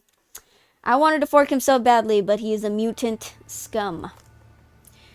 Hey, Bridge, do you copy? I see you have not yet changed the access psalms. Are you celebrating your victory, Victor? Hell yeah. I'm just deciding where in the trophy room to hang the heads of the monsters I have vanquished. You are a damn Xenos and a vile traitor, Montag. Are you going to beg for mercy? What do you want, dead man? Your arrogance never fails to amuse. Yes, I underestimated you as well, Bubs, as your retinue, those bloody zealots, and that sadist Jocasta. Who would have expected such fierce resistance from a bunch of false believers? It's a monster? Oh my god. The Infernus Master appears serious, somber. The usual cheerful insolence has vanished from his face.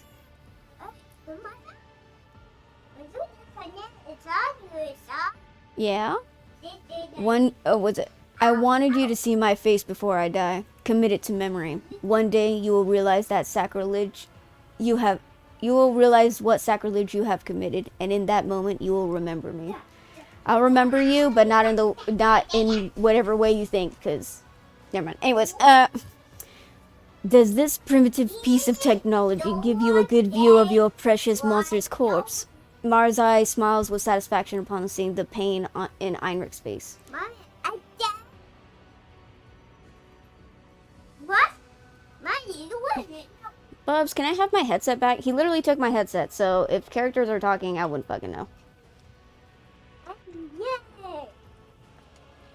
Yay, Bubbas. Remember, you Kraken spawn, you are a brazen one. Elfar bursts into laughter. I will compose a fine verse about this day, about the bloody battle and the victory over your abominable master. But you, spouter of lies and betrayer of humankind, there won't be a single line about you. Yummy. Cool. By killing your sire, did you feel that abomination die? Well, they have a hive mind link. Ew, gross. Heinrich winces angrily. We all felt every single moment of the blessed angel's agony, and then he died, and our dream died with him. You snuffed it out and stomped on it like a low stick, but now his song will not return to our dreams. The many-armed emperor will not see us. How did that monster, your leader, come to be on my ship? He has been here a long time, longer than you or anyone else. His blessed feet crossed these decks centuries ago, when Theodora's predecessor still called himself Lord Captain. He came from the stars where the many-armed emperor dwells to bear his word, but then he faced a great massacre at the hands of the wicked. And yet the venerable sire kept his message safe and took refuge on this vessel, away from the persecution of heretics. Yeah, it's a tomato. When that false Lord Captain led our ancestors on board, the sire heard their pain and answered their pleas, blessing them with genetic purity. He protected us after that, joining our thoughts together into a single song. He was the true Lord Captain of this ship. Now that it's over, will you tell me what the Gene Stealer cult's plan was? You don't know when to stop, do you, Victor? Fine, I'll tell you. We were close to our goal. A few more years, a few more pure converts to the true path. But the spinners pulled that stunt with the bath and you seized on their tip off right away, sorry. When it came to the telepathic ritual, it became clear that you weren't going to leave us alone and that we'd have to start the harvest season early. Our old Magus appeared to you during the...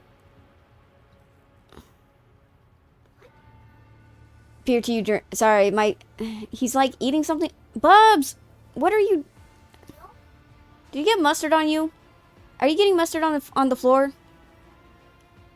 You need to be careful. Our old Magus appeared to you during the rite and led you on a false trail. He lulled you into a false sense of security by throwing a small portion... What, Bubba's? Oh no! What is that? Yeah. Wait, what? He portioned of our forces to the wolves and sacrificing himself to buy time to prepare for the harvest. We orchestrated the elevator accident, but you survived, and then I almost intercepted you there on the freight train, but the blood-spun web interfered again. You could have been part of us, part of something great, something real, but you ruined everything. Everything. God, you must really hate me. God, you must really hate me. I destroyed your life's work. God, you must really fucking hate me. Were you born a human or an aberration? I am pure. My mother and father both trace their lineage back to the ones who received the gift of genetic perfection from the sire himself. Bubs, please don't be getting mustard all over my headset, please. Oh, God. Anyways, I'm gonna have to clean that later.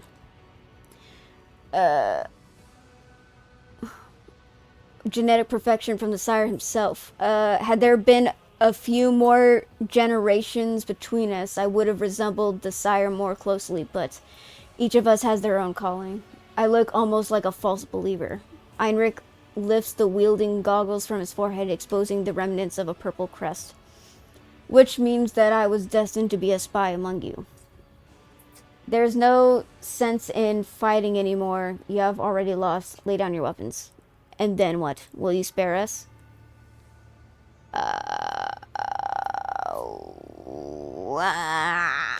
I don't know about that. Hi, Kawaii Cutie. Sorry, I just saw your message. Lurkies and pickup line. Is you a fan of pizza? Because you is a magnificent piece of work. Hey, got it. Nice. That was a good one. Nice. And then what? Will you spare us? Should I just purge them? I don't know. Maybe I should just kill them.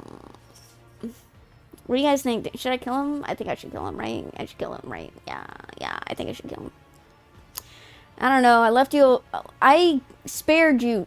Dude, I spared you so many fucking times. I gave you so many. Kill. Lady Reaver. Hi, Magikarp. Kill. I gave you so many fucking chances, dude. I literally spared your clan. I spared your clan. I even reinstated you guys having like weapons and shit. I brought honor to your clan, and this is what you do? You fucking betray me? I spared you so many times.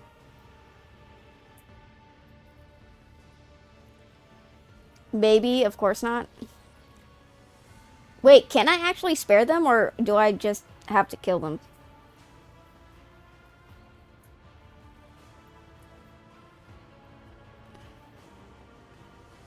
He's getting mustard and sauce all over my headset, dude.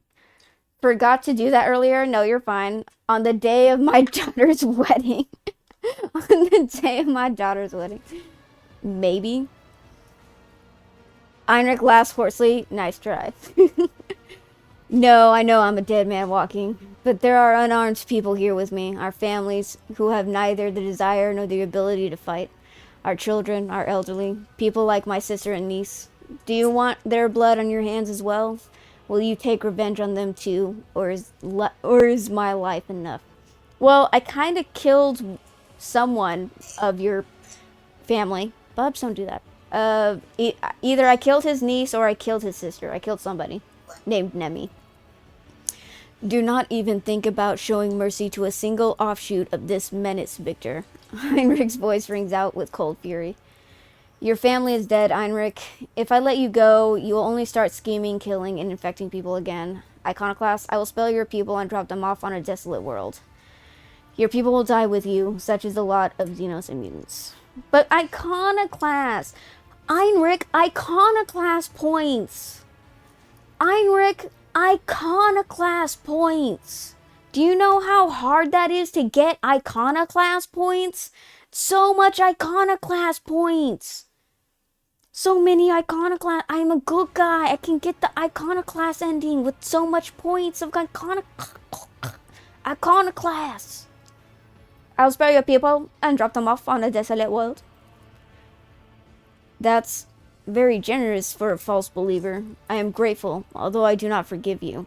Order the enforcers to hold their fire, and I will let my people out of the compartment. After a long pause, Heinrich nods. It is done. Only those willing to share my fate remain. You hear shouting and gunfire in the background. Heinrich hastily finishes final low stick. Jocasta's mongrels have begun their attack. It's time to say goodbye, Victor. It's a pity I couldn't share the blessing of purity with you and make you part of our family. A pity, too, that we couldn't kill you either. But we all must play the cards we are dealt, and now we take our leave the way the true masters of fire should. The cult of the Nourishers, tainted with corruption, was discovered on a planet. The finger of truth has 3 sorrowful phalanges. One is shattered, but the Infernus smiles widely, pulls a remote control from his pocket and pushes a button. There's a sharp beeping of detonators, a monstrous roar, and the projection disappears for a while. The sound of flames crackles from the speaker before abruptly cutting off. Bubs, don't do that. Hey, what are you doing? No. Sarbek mutters something into the comm bed, then hisses angrily. Thermal charges. The Void Rat blew up the compartment along with himself and the entire assault team. Good riddance, let him burn. He was a brave man, Heinrich Montag. I wish I could have finished him off with my own hands. Look, even though he was a disgusting mutant, alright? Even though en de la quinceañera de mi hermana. On the day of my sister's quinceañera. Look, he was a disgusting, putrid, horribly disfigured mutant. He was a brave man.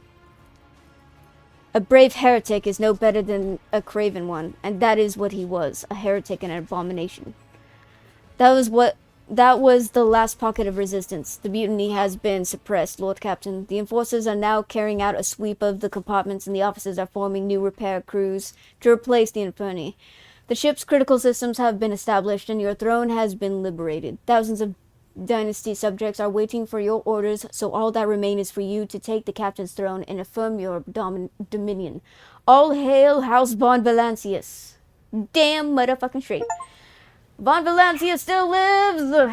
This is my throne. You defeated the Gene Stealer cult on your void ship. Hell yeah. Let's steal shit now. Ooh, ooh, ooh. Upgrades.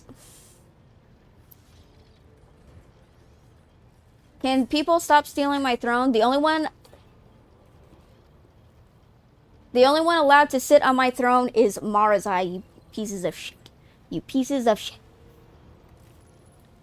The ship needs you, Lord Captain. We humbly await your ascension to the command throne. Oh, am I supposed to, like, go up here? Always keep your eye on the prize. Take the captain's throne.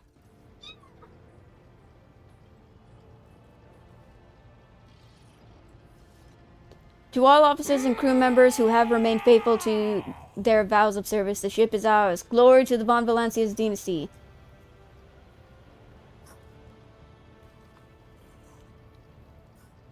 That's right. Praise me. I deserve this.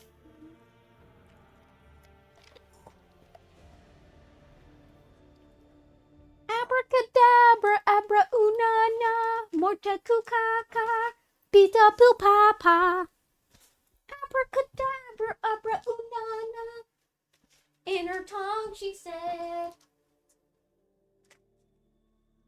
Ew, Bubba's, what the heck? Ew, you got like meat juice all over it. Sorry, we were eating a deli sandwich, and he was like eating the salami and the ham. No, it's mine. This is my headset. It's mine. Oh, now he's upset. God damn it. You can't even leave. Okay, I'm sorry, I won't laugh. Okay, I'm sorry. Sorry, his hands are so greasy, he can't even open the door to leave angrily. I'm sorry, okay, I shouldn't laugh, I'm sorry. Maybe wipe the handle. Okay. Oh god, oh god, oh god, I'm drifting into the void. Wow, it's so great to be Lord Captain. He's trying so hard. He's trying so hard to leave angrily, but his hands are so greasy and the doorknob's so greasy he can't open it. He's so mad. Isn't it NL? Probably. I think we need to revoke Reaver's Mexican blood. I'm not Mexican, but they don't claim her. What the hell? Wait, Reaver's Mexican half? Oh, that explains everything. What do you mean? And I'm a quarter, not half. My sister says we're half. I'm pretty sure we're just quarter, though. I'm a quarter Mexican. What the hell? That explains everything. What does that mean?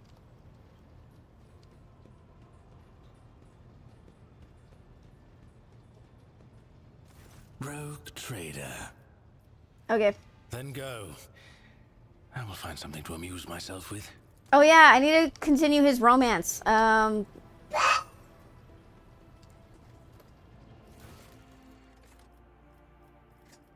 series of disasters.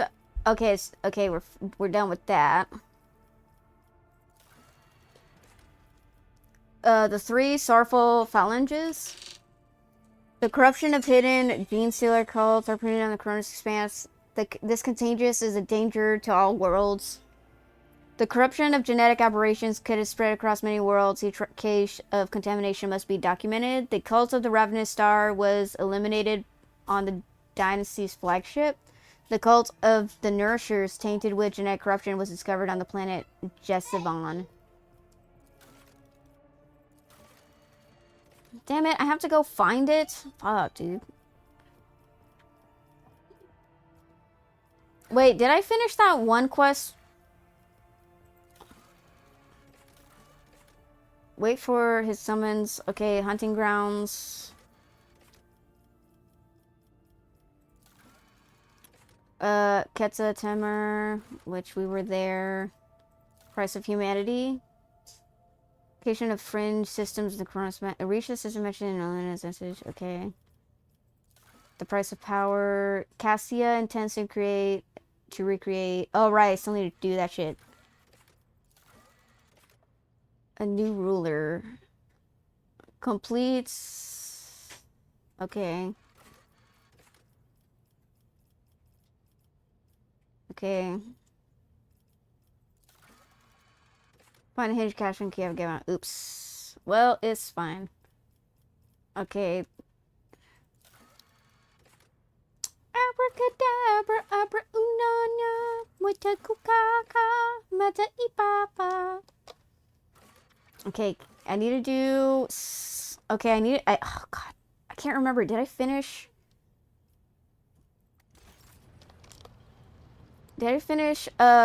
Marzai's companion quest? I don't think I did.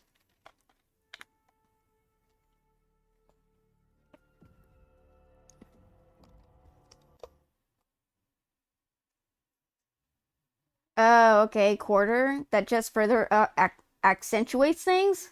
What the hell does that mean? Well, I'm full-blooded Mexican, and I understand Reaver now. What the fuck does that mean? What does that mean?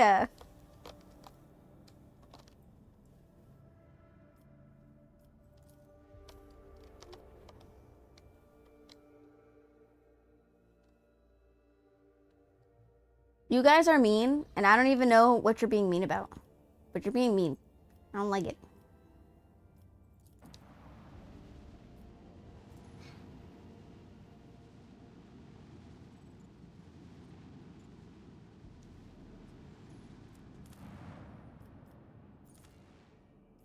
Wait, do I need Promethium? What the fuck is I don't think I need Promethium. I think I need other things, not that. Oops, sorry. According to an ancient chronological map of this icy planet, the Imperial colony have chased. Okay, never mind. I don't think I need Promethium. I think I need other things.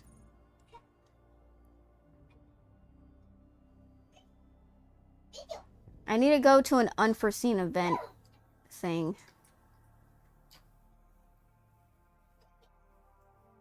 And I think it's supposed to trigger...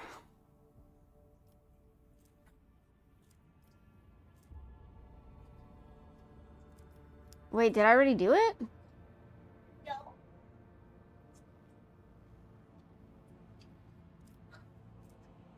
Wait, what the fuck was I doing? Where was I trying to go? I was going somewhere.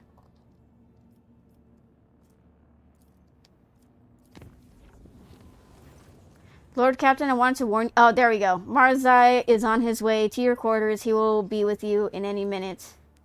Let's go. Continue your romance with my dark elf husband. Let's go.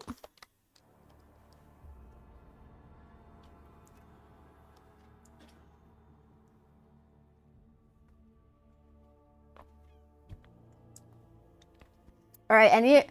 Okay, so I found out that they actually fixed Marzai's romance. So I've been doing this shit for no reason. So now I'm stuck in an aspect of the romance I didn't really want, but we're here now. But I heard that the path I'm currently on is actually his good path. So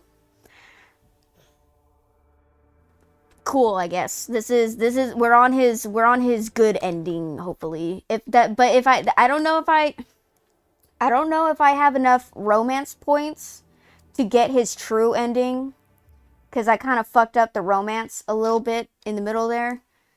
But yeah. Victor, Mara's eye sweeps into a bow and raises his head, looking up at you from below. Allow me to claim a moment of your time, rogue trader. I have come to repay the concern you have shown for me. He looks into your eyes.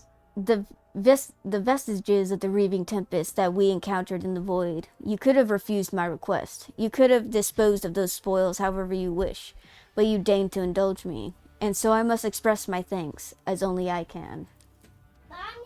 Marzai tilts his head to one side. What's up, Bubbas? Oh, okay, goddamn. Tell me, which offering would excite you most of all? Thousands of touches that bestow tenderness and pain?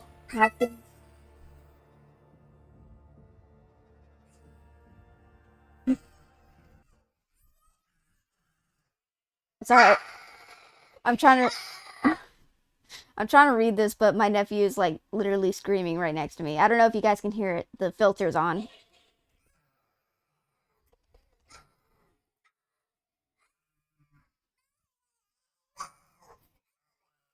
Chill, little bro. Chill. Abracadabra.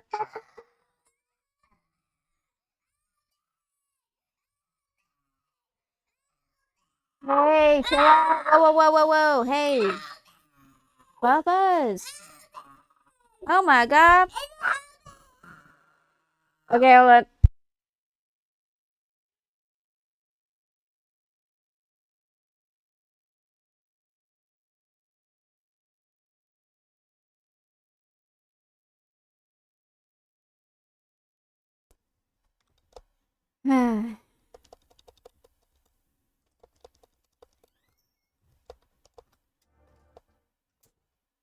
Yeah, I can hear him just fine. Sorry, he was like standing right at the mic and he was just screaming into the mic. Was it? Tell me, which offering would excite you most of all? Thousands of touches that bestow tenderness and pain, passion capable of smothering the life out of you, or perhaps perfect, shattering ecstasy brought by millions of tiny peaks. The choice is yours. All of these offerings sound overly ambiguous. Thousands of touches, that sounds interesting. I like the idea of smothering passion. Perfect ecstasy, I think I'll choose that. I do not need gifts from you. Okay, thousands of touches is a Thorsome. The billions of tiny peaks, I'm pretty sure that has to do with spikes. So, what's the smothering passion? What's that? Marzai gives you a dark look full of promise. Very well. Allow me some time and I will give you what you desire. From what I understand, this isn't like... What the fuck is that? Oh. What the fuck is that? You know, I'm not a scaly. I'm not a scaly, guys. I'm not a scaly. But I did want to fork a snake dude. I'm not gonna lie. I'm not a scaly, though. His voice vibrates with excitement. Just look. Who else could offer... Oh, was it? Who else could offer you such a gift? The delights of my kind, selected according to your desires. What is this? Well, since your gift is already here, now's the perfect time to try it out. I appreciate the thought, but I will not be availing myself of all this. Take this filth and get out of my bedchamber. I never wish to see anything like this on my ship ever again. What is this? Marzai raises his brow in feigned confusion. Did you yourself not choose that which your soul craves the most? I mean, technically, yeah. The slith's entire body is but one giant garrote that crushes not only bones but the very spirits. With each passing second, the pressure grows and grows, and suddenly your chest cannot expand enough even to take a breath, and your consciousness begins to struggle in its death throes. Little compares to the passion born of suffocation in terms of sheer power. Well, since your gift is already here, now's the perfect time to try it out, I guess. Marzai bites his lip, holding your gaze and waiting for your word. I'll watch. A satisfied smile spreads across Marzai's face, which he immediately hides by dropping his head in a performative bow. I will not disappoint you, Victor. Wait, it's not going to show anything explicit, is it? Oh, it didn't. Oh, thank God. Okay, phew.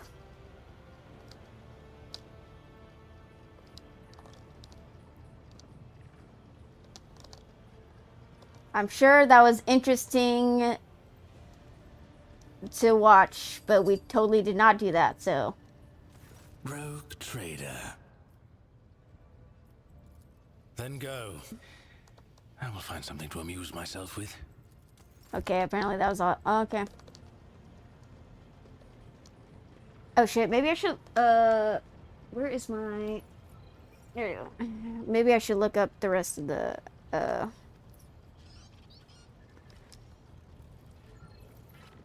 Abracadabra, abra-unana. Excuse me.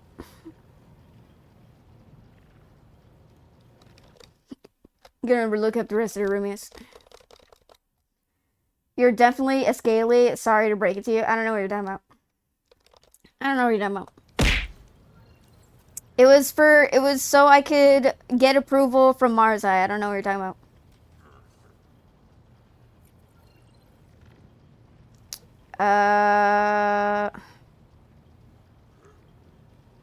You should have a cutscene of a gift.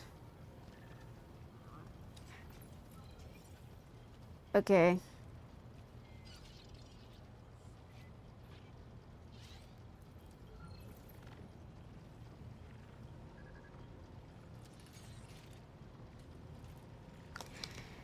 Ah, Dios mío.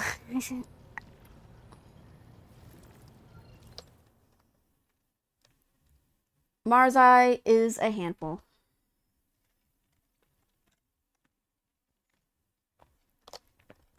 The things I do to please my man. I bet your waifu is Godzilla. No, it's not. No, it's not. Oh my god. No, no. I never know about show.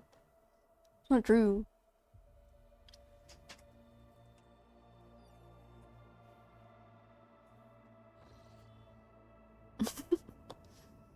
You guys cannot see how adorable my nephew's acting right now.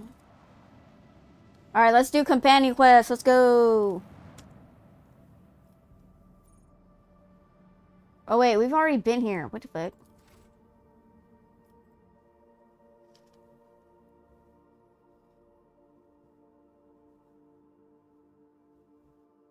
Alright, we're gonna do some companion quests. Let's see. I guess we can do...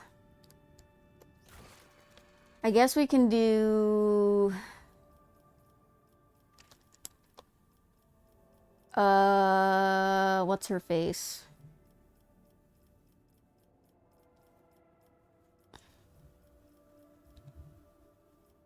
Hunting grounds, companion quests, Arcelio. No, that's the other one. No. Okay. How do I mark it? How do I mark it as I want to do this one? Smaragdus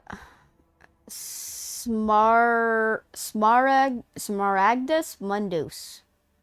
Create from her vision in order to find the way to the palace of the stair.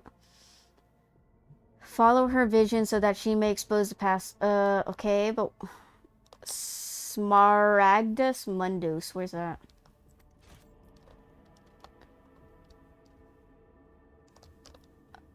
Smaragdus Mundus.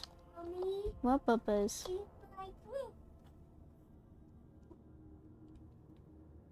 Boop boop. Are you okay? I want to eat my jacket. What? Oh, there it is. It's all the way down there. Okay, we're not that far.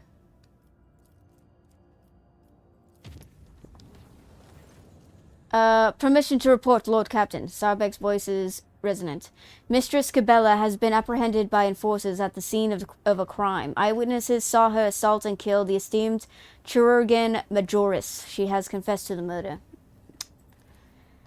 The penalty for murdering a senior officer is death. However, given Mistress Cabela's honorable service and her special status, I dare not proceed without your permission. She is incarcerated and awaiting your judgment. Let me know when you are ready to hear her case.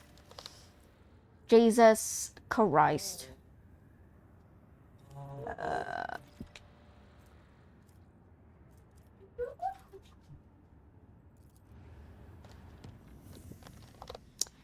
Okay, this is not good. We're going to a system that is not safe. Help me. I'm waiting.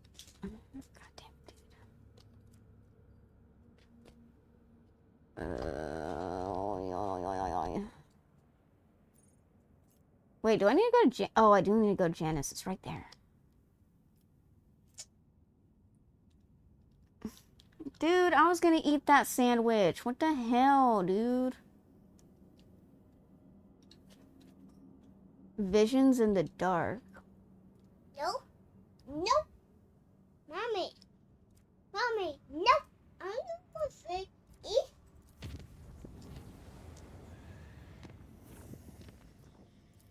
I need to do some stuff here, so might as well. Doing some side quests. Doing some side quests.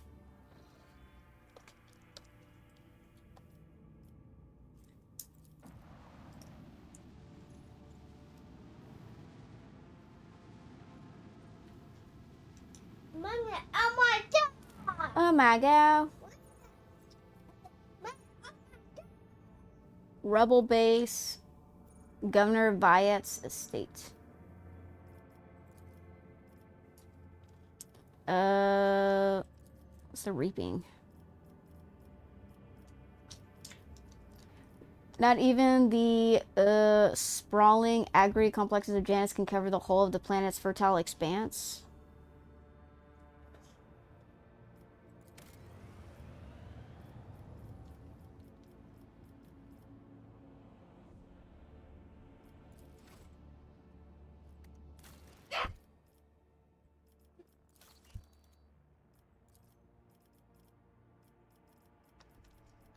Okay. Yo, sick. Okay, I need to go to Dragonus and Vobos, because apparently those guys have things for me.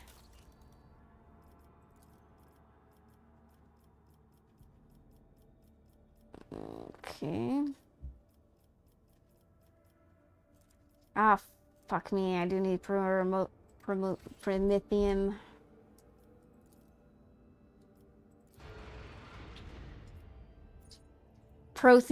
Promethean.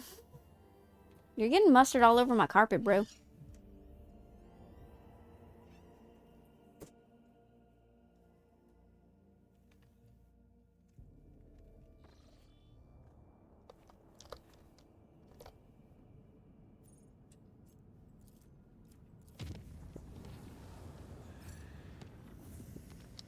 Two profit factor gained? Hell yeah, brother. Hell yeah. I saw something about dark visions.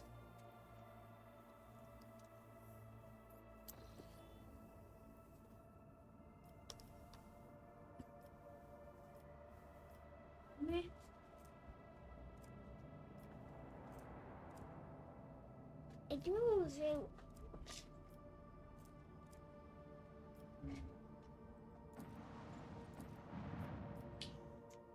Maybe it's not here, maybe somewhere else. Look, maybe I'm a little worried because the path we have to take is not safe, like, at all. So I'm a little scared. Wait, have we been to the Furry Bundus?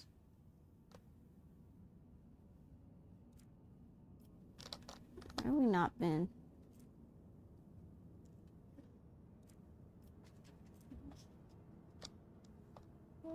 one unexplored thing. Okay. I need to get that point so that we can make that one trip a slightly more safe. Because I don't want to get into a fight.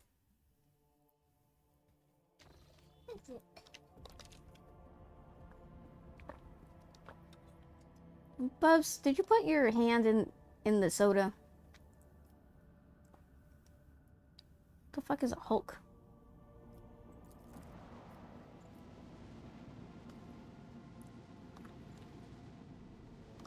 Hey.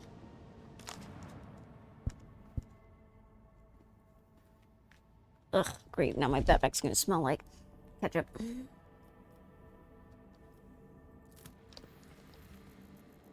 Oh my god!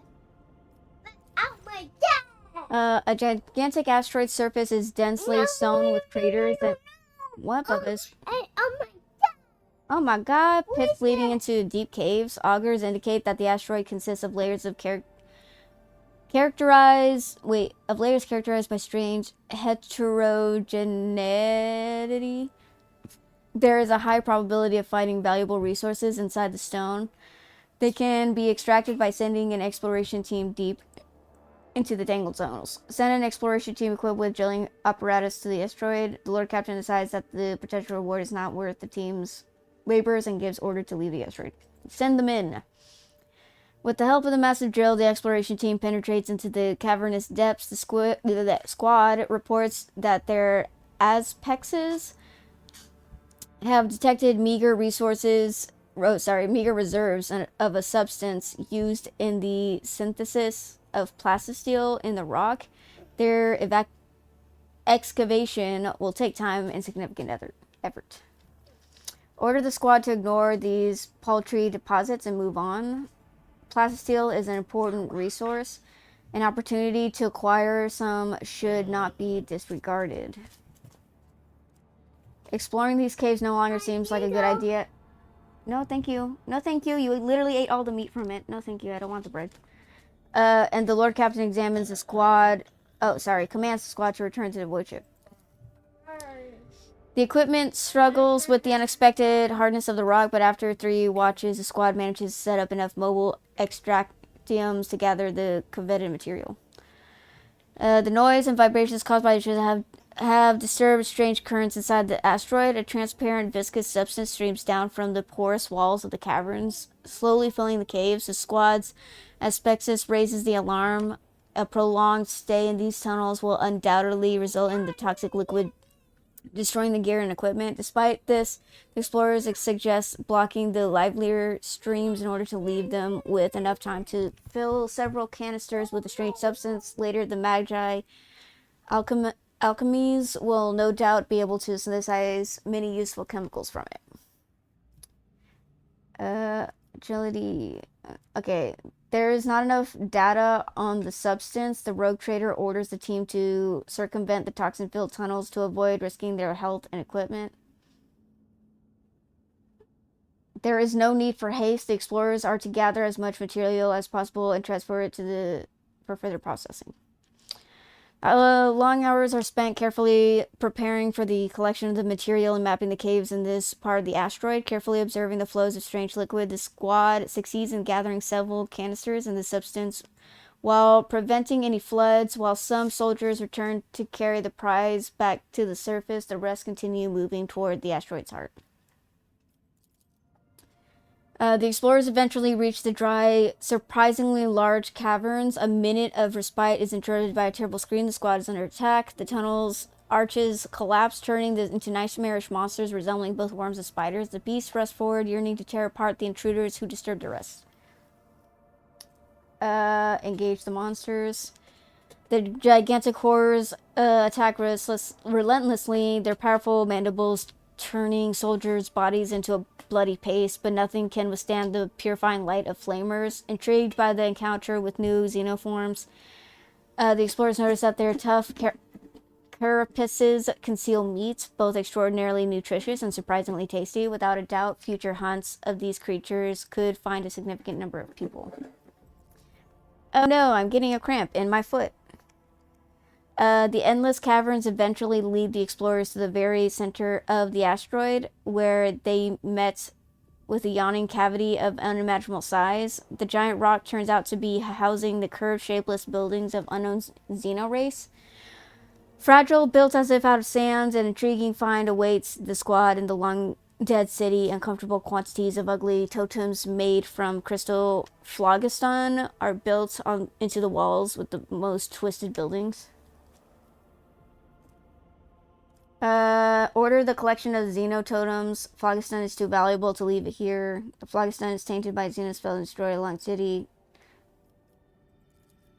I want that shit. With each crystal effortlessly removed from the dilapidated sand walls, entire blocks of the city collapse. It does not take long for the cavity inside the asteroid to fill with thick, dusty fog. Further recovery of the flagstone from the crumbling ruins will take more time. Sick.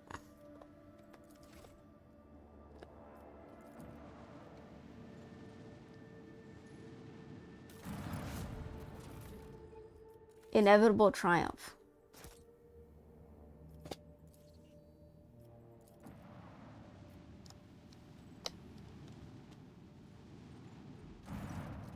Upon your approach, the Scarlet Pursuer sends out a hearty greeting. Captain Demer Shani wishes good health upon you and your entire dynasty and asks if you might have any up-to-date information on Burning Worlds. Share the information you have on Burning Worlds. Let them know you have no current information on Burning Worlds, but are willing to sell any you may obtain in the future. Attack and plunder the void ship.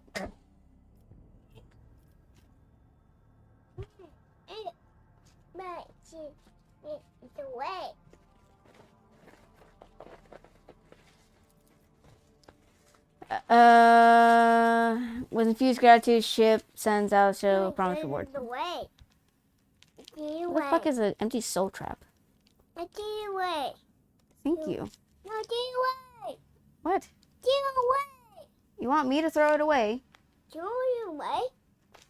You see the Scarlet Pursuer's projected itinerary, information on systems in which you can find it later. Captain looks forward to meeting you again, acquiring information on Burning Worlds should you possess it. Okay. Friendly, acknowledge that searching for Burning Worlds. Okay. Well. Have I not been to the system before? I'm pretty sure I have, though. Did I at least get a point for scanning that one asteroid?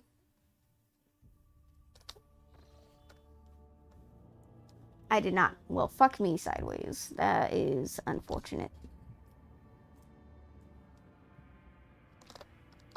Well, fuck a duck.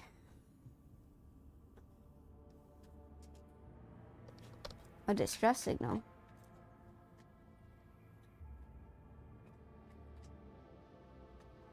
Wait, I'm mining for Xenotech? Wait, where do I have to go? I don't want to get into a fight. Yeah. People died. It's fine. Don't worry about it.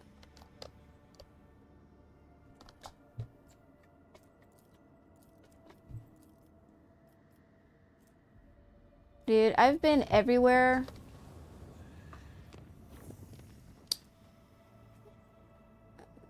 Magnetic storm?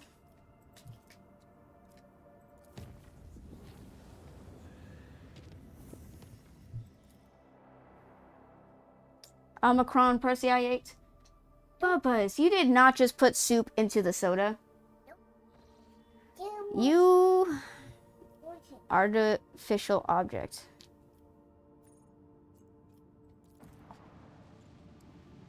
My hat. My own hat.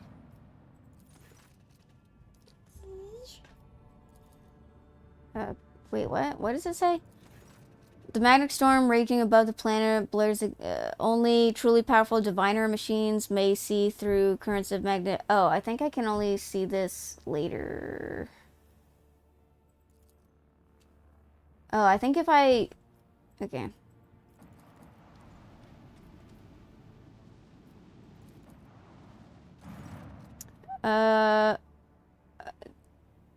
Wait a second. Is this the bad ship that I almost died on? Because it's just... Everything was OP. I think this was the ship I visited last time and everyone freaking died. All unusual deceased shadow gigantic void ships and appearing out of nowhere. It seems forlorn, the hull tarnished. Voxmaster reports breaks to somber silence. The bridge has just received Voxcast from the dead void ship. I think I should leave this.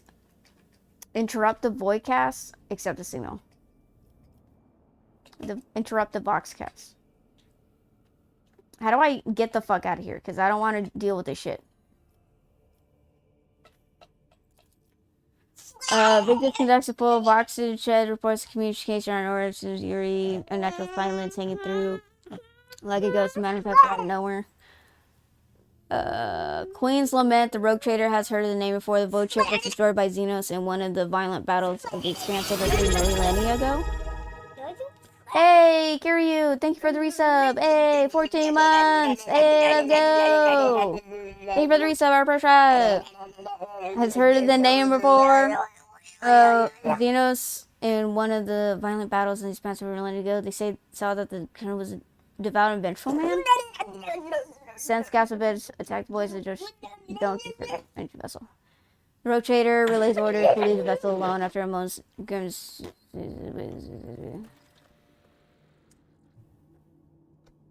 Oh. Well, shit, maybe I shouldn't have done that. Fuck. Fuck. Wait. Wait. Shit. Whatever. At least I completed that stupid mission.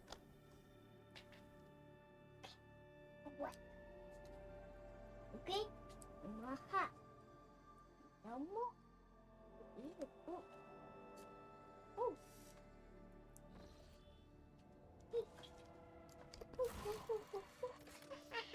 Rogue trader encountered a spectral phenomenon that had the appearance of a catching black shadow of a grand cruiser. Echoes of dark songs and legends have reached the abstract choir following a series of indistinguishable signals emanating from every corner of the Expanse last voice ship autocrom system.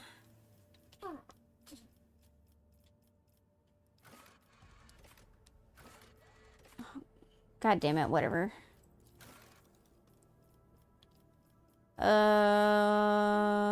Where is...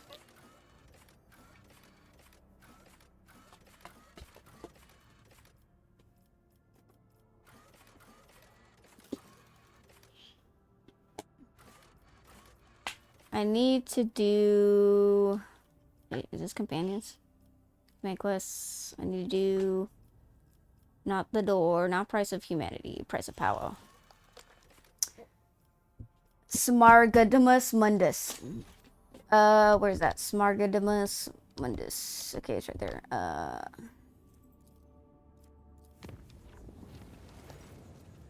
Yep, everyone died.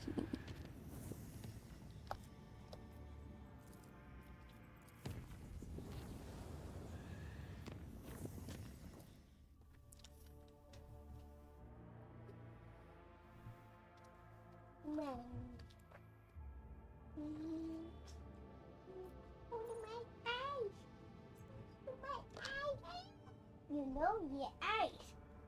Move. It's okay. Move me one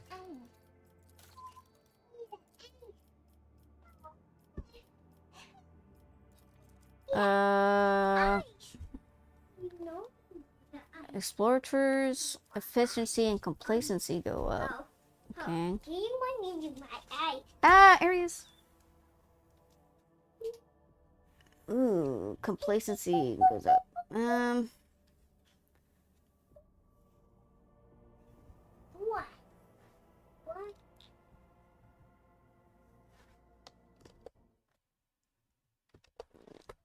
Let's see. Wait, what? Wait, what? What is all this? Wait, what is all this? What is all this? What is this?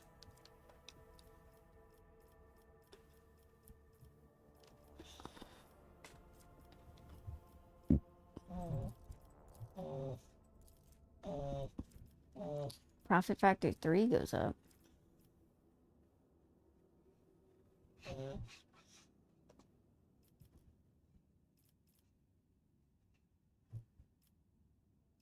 Wait, isn't there contracts I can... Oh,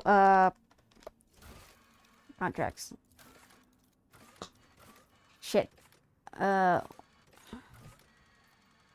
fuck me. I can't complete that. I need more weapons. Where do I get weapons?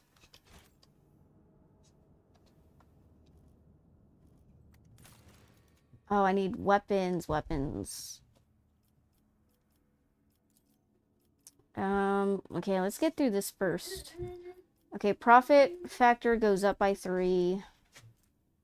Efficiency, complacency go up. Complacency goes up.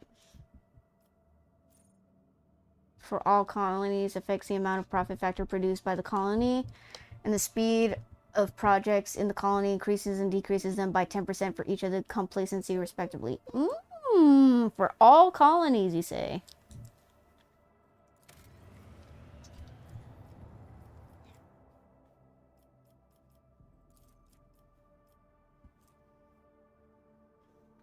Okay, I need 6 people.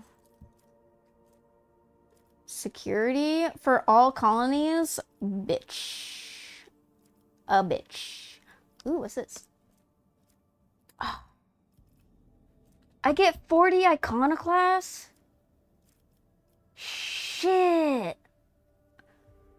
But I get security for all colonies, bro.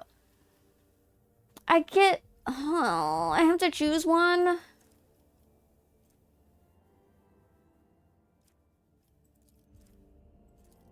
But I get security for all colonies, bro. It's hard. What the hell? That's so good, but I get 40 iconoclasts. Iconoclast rank 5 zealot. Belief in the value of human life and freedom, faith and positive. Guys, bro. Do I get 9 people? The foundation of any species.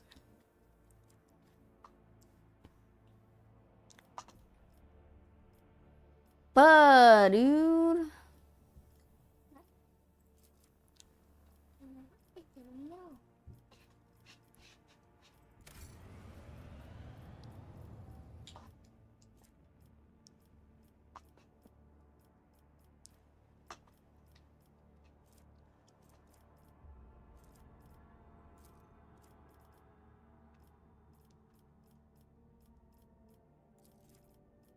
Oh god, I don't... Security for all colonies. Oh, but I get iconoclast. Fuck. Oh shit, no way. Oh shit, no way. Hell yeah. Hell yeah, brother. Hell yeah, brother. Hell yeah, brother. I could select all those? Fuck yeah. I thought I had to choose one. Never mind. It's my bad.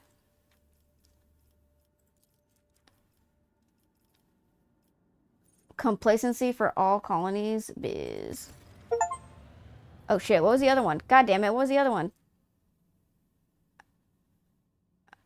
Ah, shit. Whatever, it's fine. Don't worry about it. It's fine.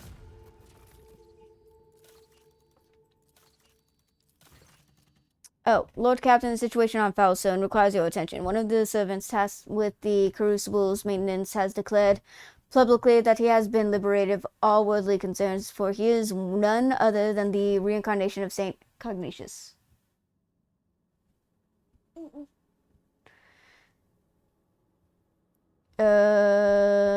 There are some extremely questionable reports claiming that he has performed miracles. Supported by a congregation garnered by preaching, he has asked for your lordship's permission to depart from Foulstone with the crucible in tow, that he may continue St. Cognatius' work and use the relic to transform worlds once true to the faith of the Imperium into lush, splendorous gardens.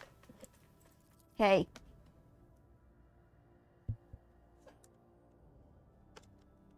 Oh, you did not. Why did the gods bless me with such reckless nephews? Okay, I'll be right back, guys. Why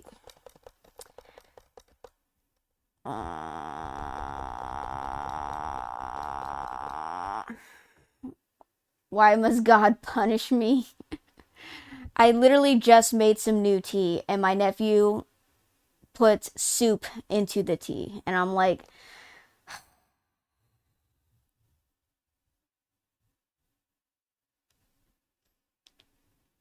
God, it's 11. Okay, I'm going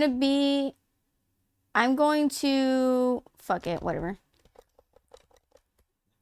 Big sigh, yeah. It goes without saying that such a generous gift to the Coronis Expanse could bring a great renown to your lordship, but at a heavy cost. Flowerstone could turn back into a wasteland, and you would lose the prestige that comes with having charge over such a valuable relic.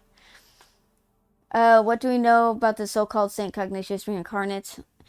Tibor Hike, a technomat from Footfall. He now prefers to be called Brother Pure Voice. What the fuck? An unremarkable commoner with no family, gaunt, unkept, covered in scabs from working the crucible. He became possessed with it from the day it was discovered. Obsessed with it from the day it was discovered. He never left his maintenance post, never rested, barely ever slept, fasting and living off stimulants and condensate from the relic's cooling circuits. Then he started having revelations and eventually saw the truth, or he went completely insane. His sermons are directed at commoners, appealing to them for humility and mercy. He often speaks about his former life as a saint, and many of these tales match known legends about Saint Cognatius. No anarchical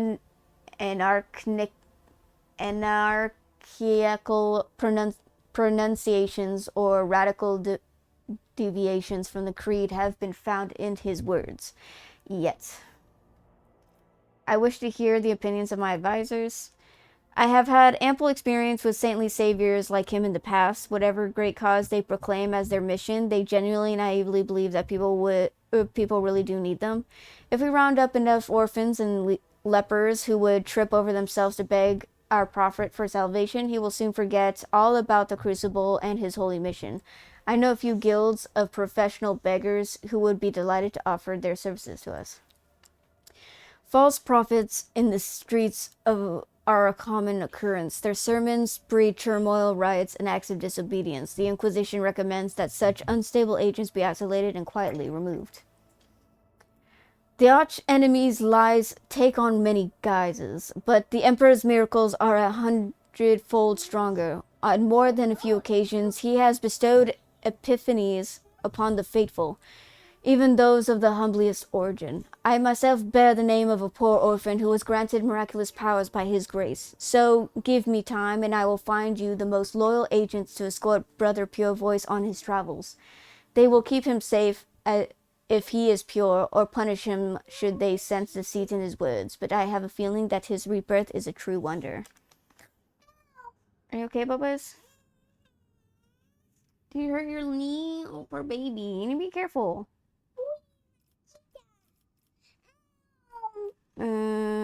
Execute is dangerous. Publicly, the colony must have order. Ooh, you will lose complacency.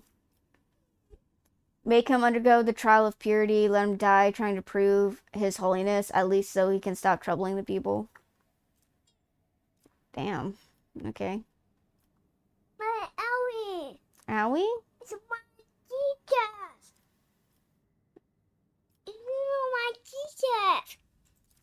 It's my teacher. The Pure Voice Prophet has blessed ship's weapons. All void ships that torpedoes deal 10% more damage. A. Oh no. Wait, is that Jai? Okay, that's Jai. Hey, careful, you're gonna knock something over, Bubbas. Oh, you need a bath. You were dirty. My teeth. Ow, Bubbas, you need to be careful. I know, I see. Poor baby. Alright, once I'm done with this, I'm gonna have to end the stream because my nephew needs a bath. Owie. Owie, Bubbas, owie. It's one of my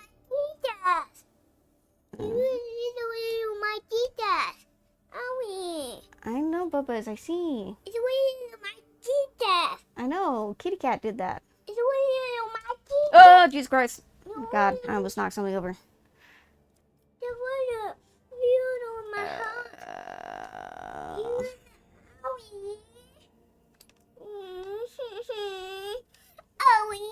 Oh, poor baby. Hold on.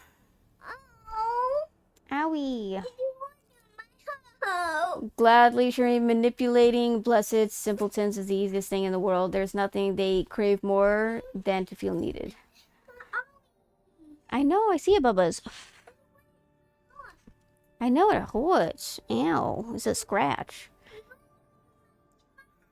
I know. I know. The pure voice prophet was mobbed by an entourage of professional beggars and cripples. Upon seeing how many people need him on Fausto, the saint reincarnate gave up on his ambitions of spreading the faith to new worlds. He vowed not to leave the planet for as long as there remained even a single soul in need of his help. He only left Fausto once to bless the Lord Captain's ship and counsel him to carry on Saint Cognatius' holy cause. That worked out well for everyone, meaning me. That was great. Oh, poor baby. Alright, I'm gonna have to end stream, like, right now.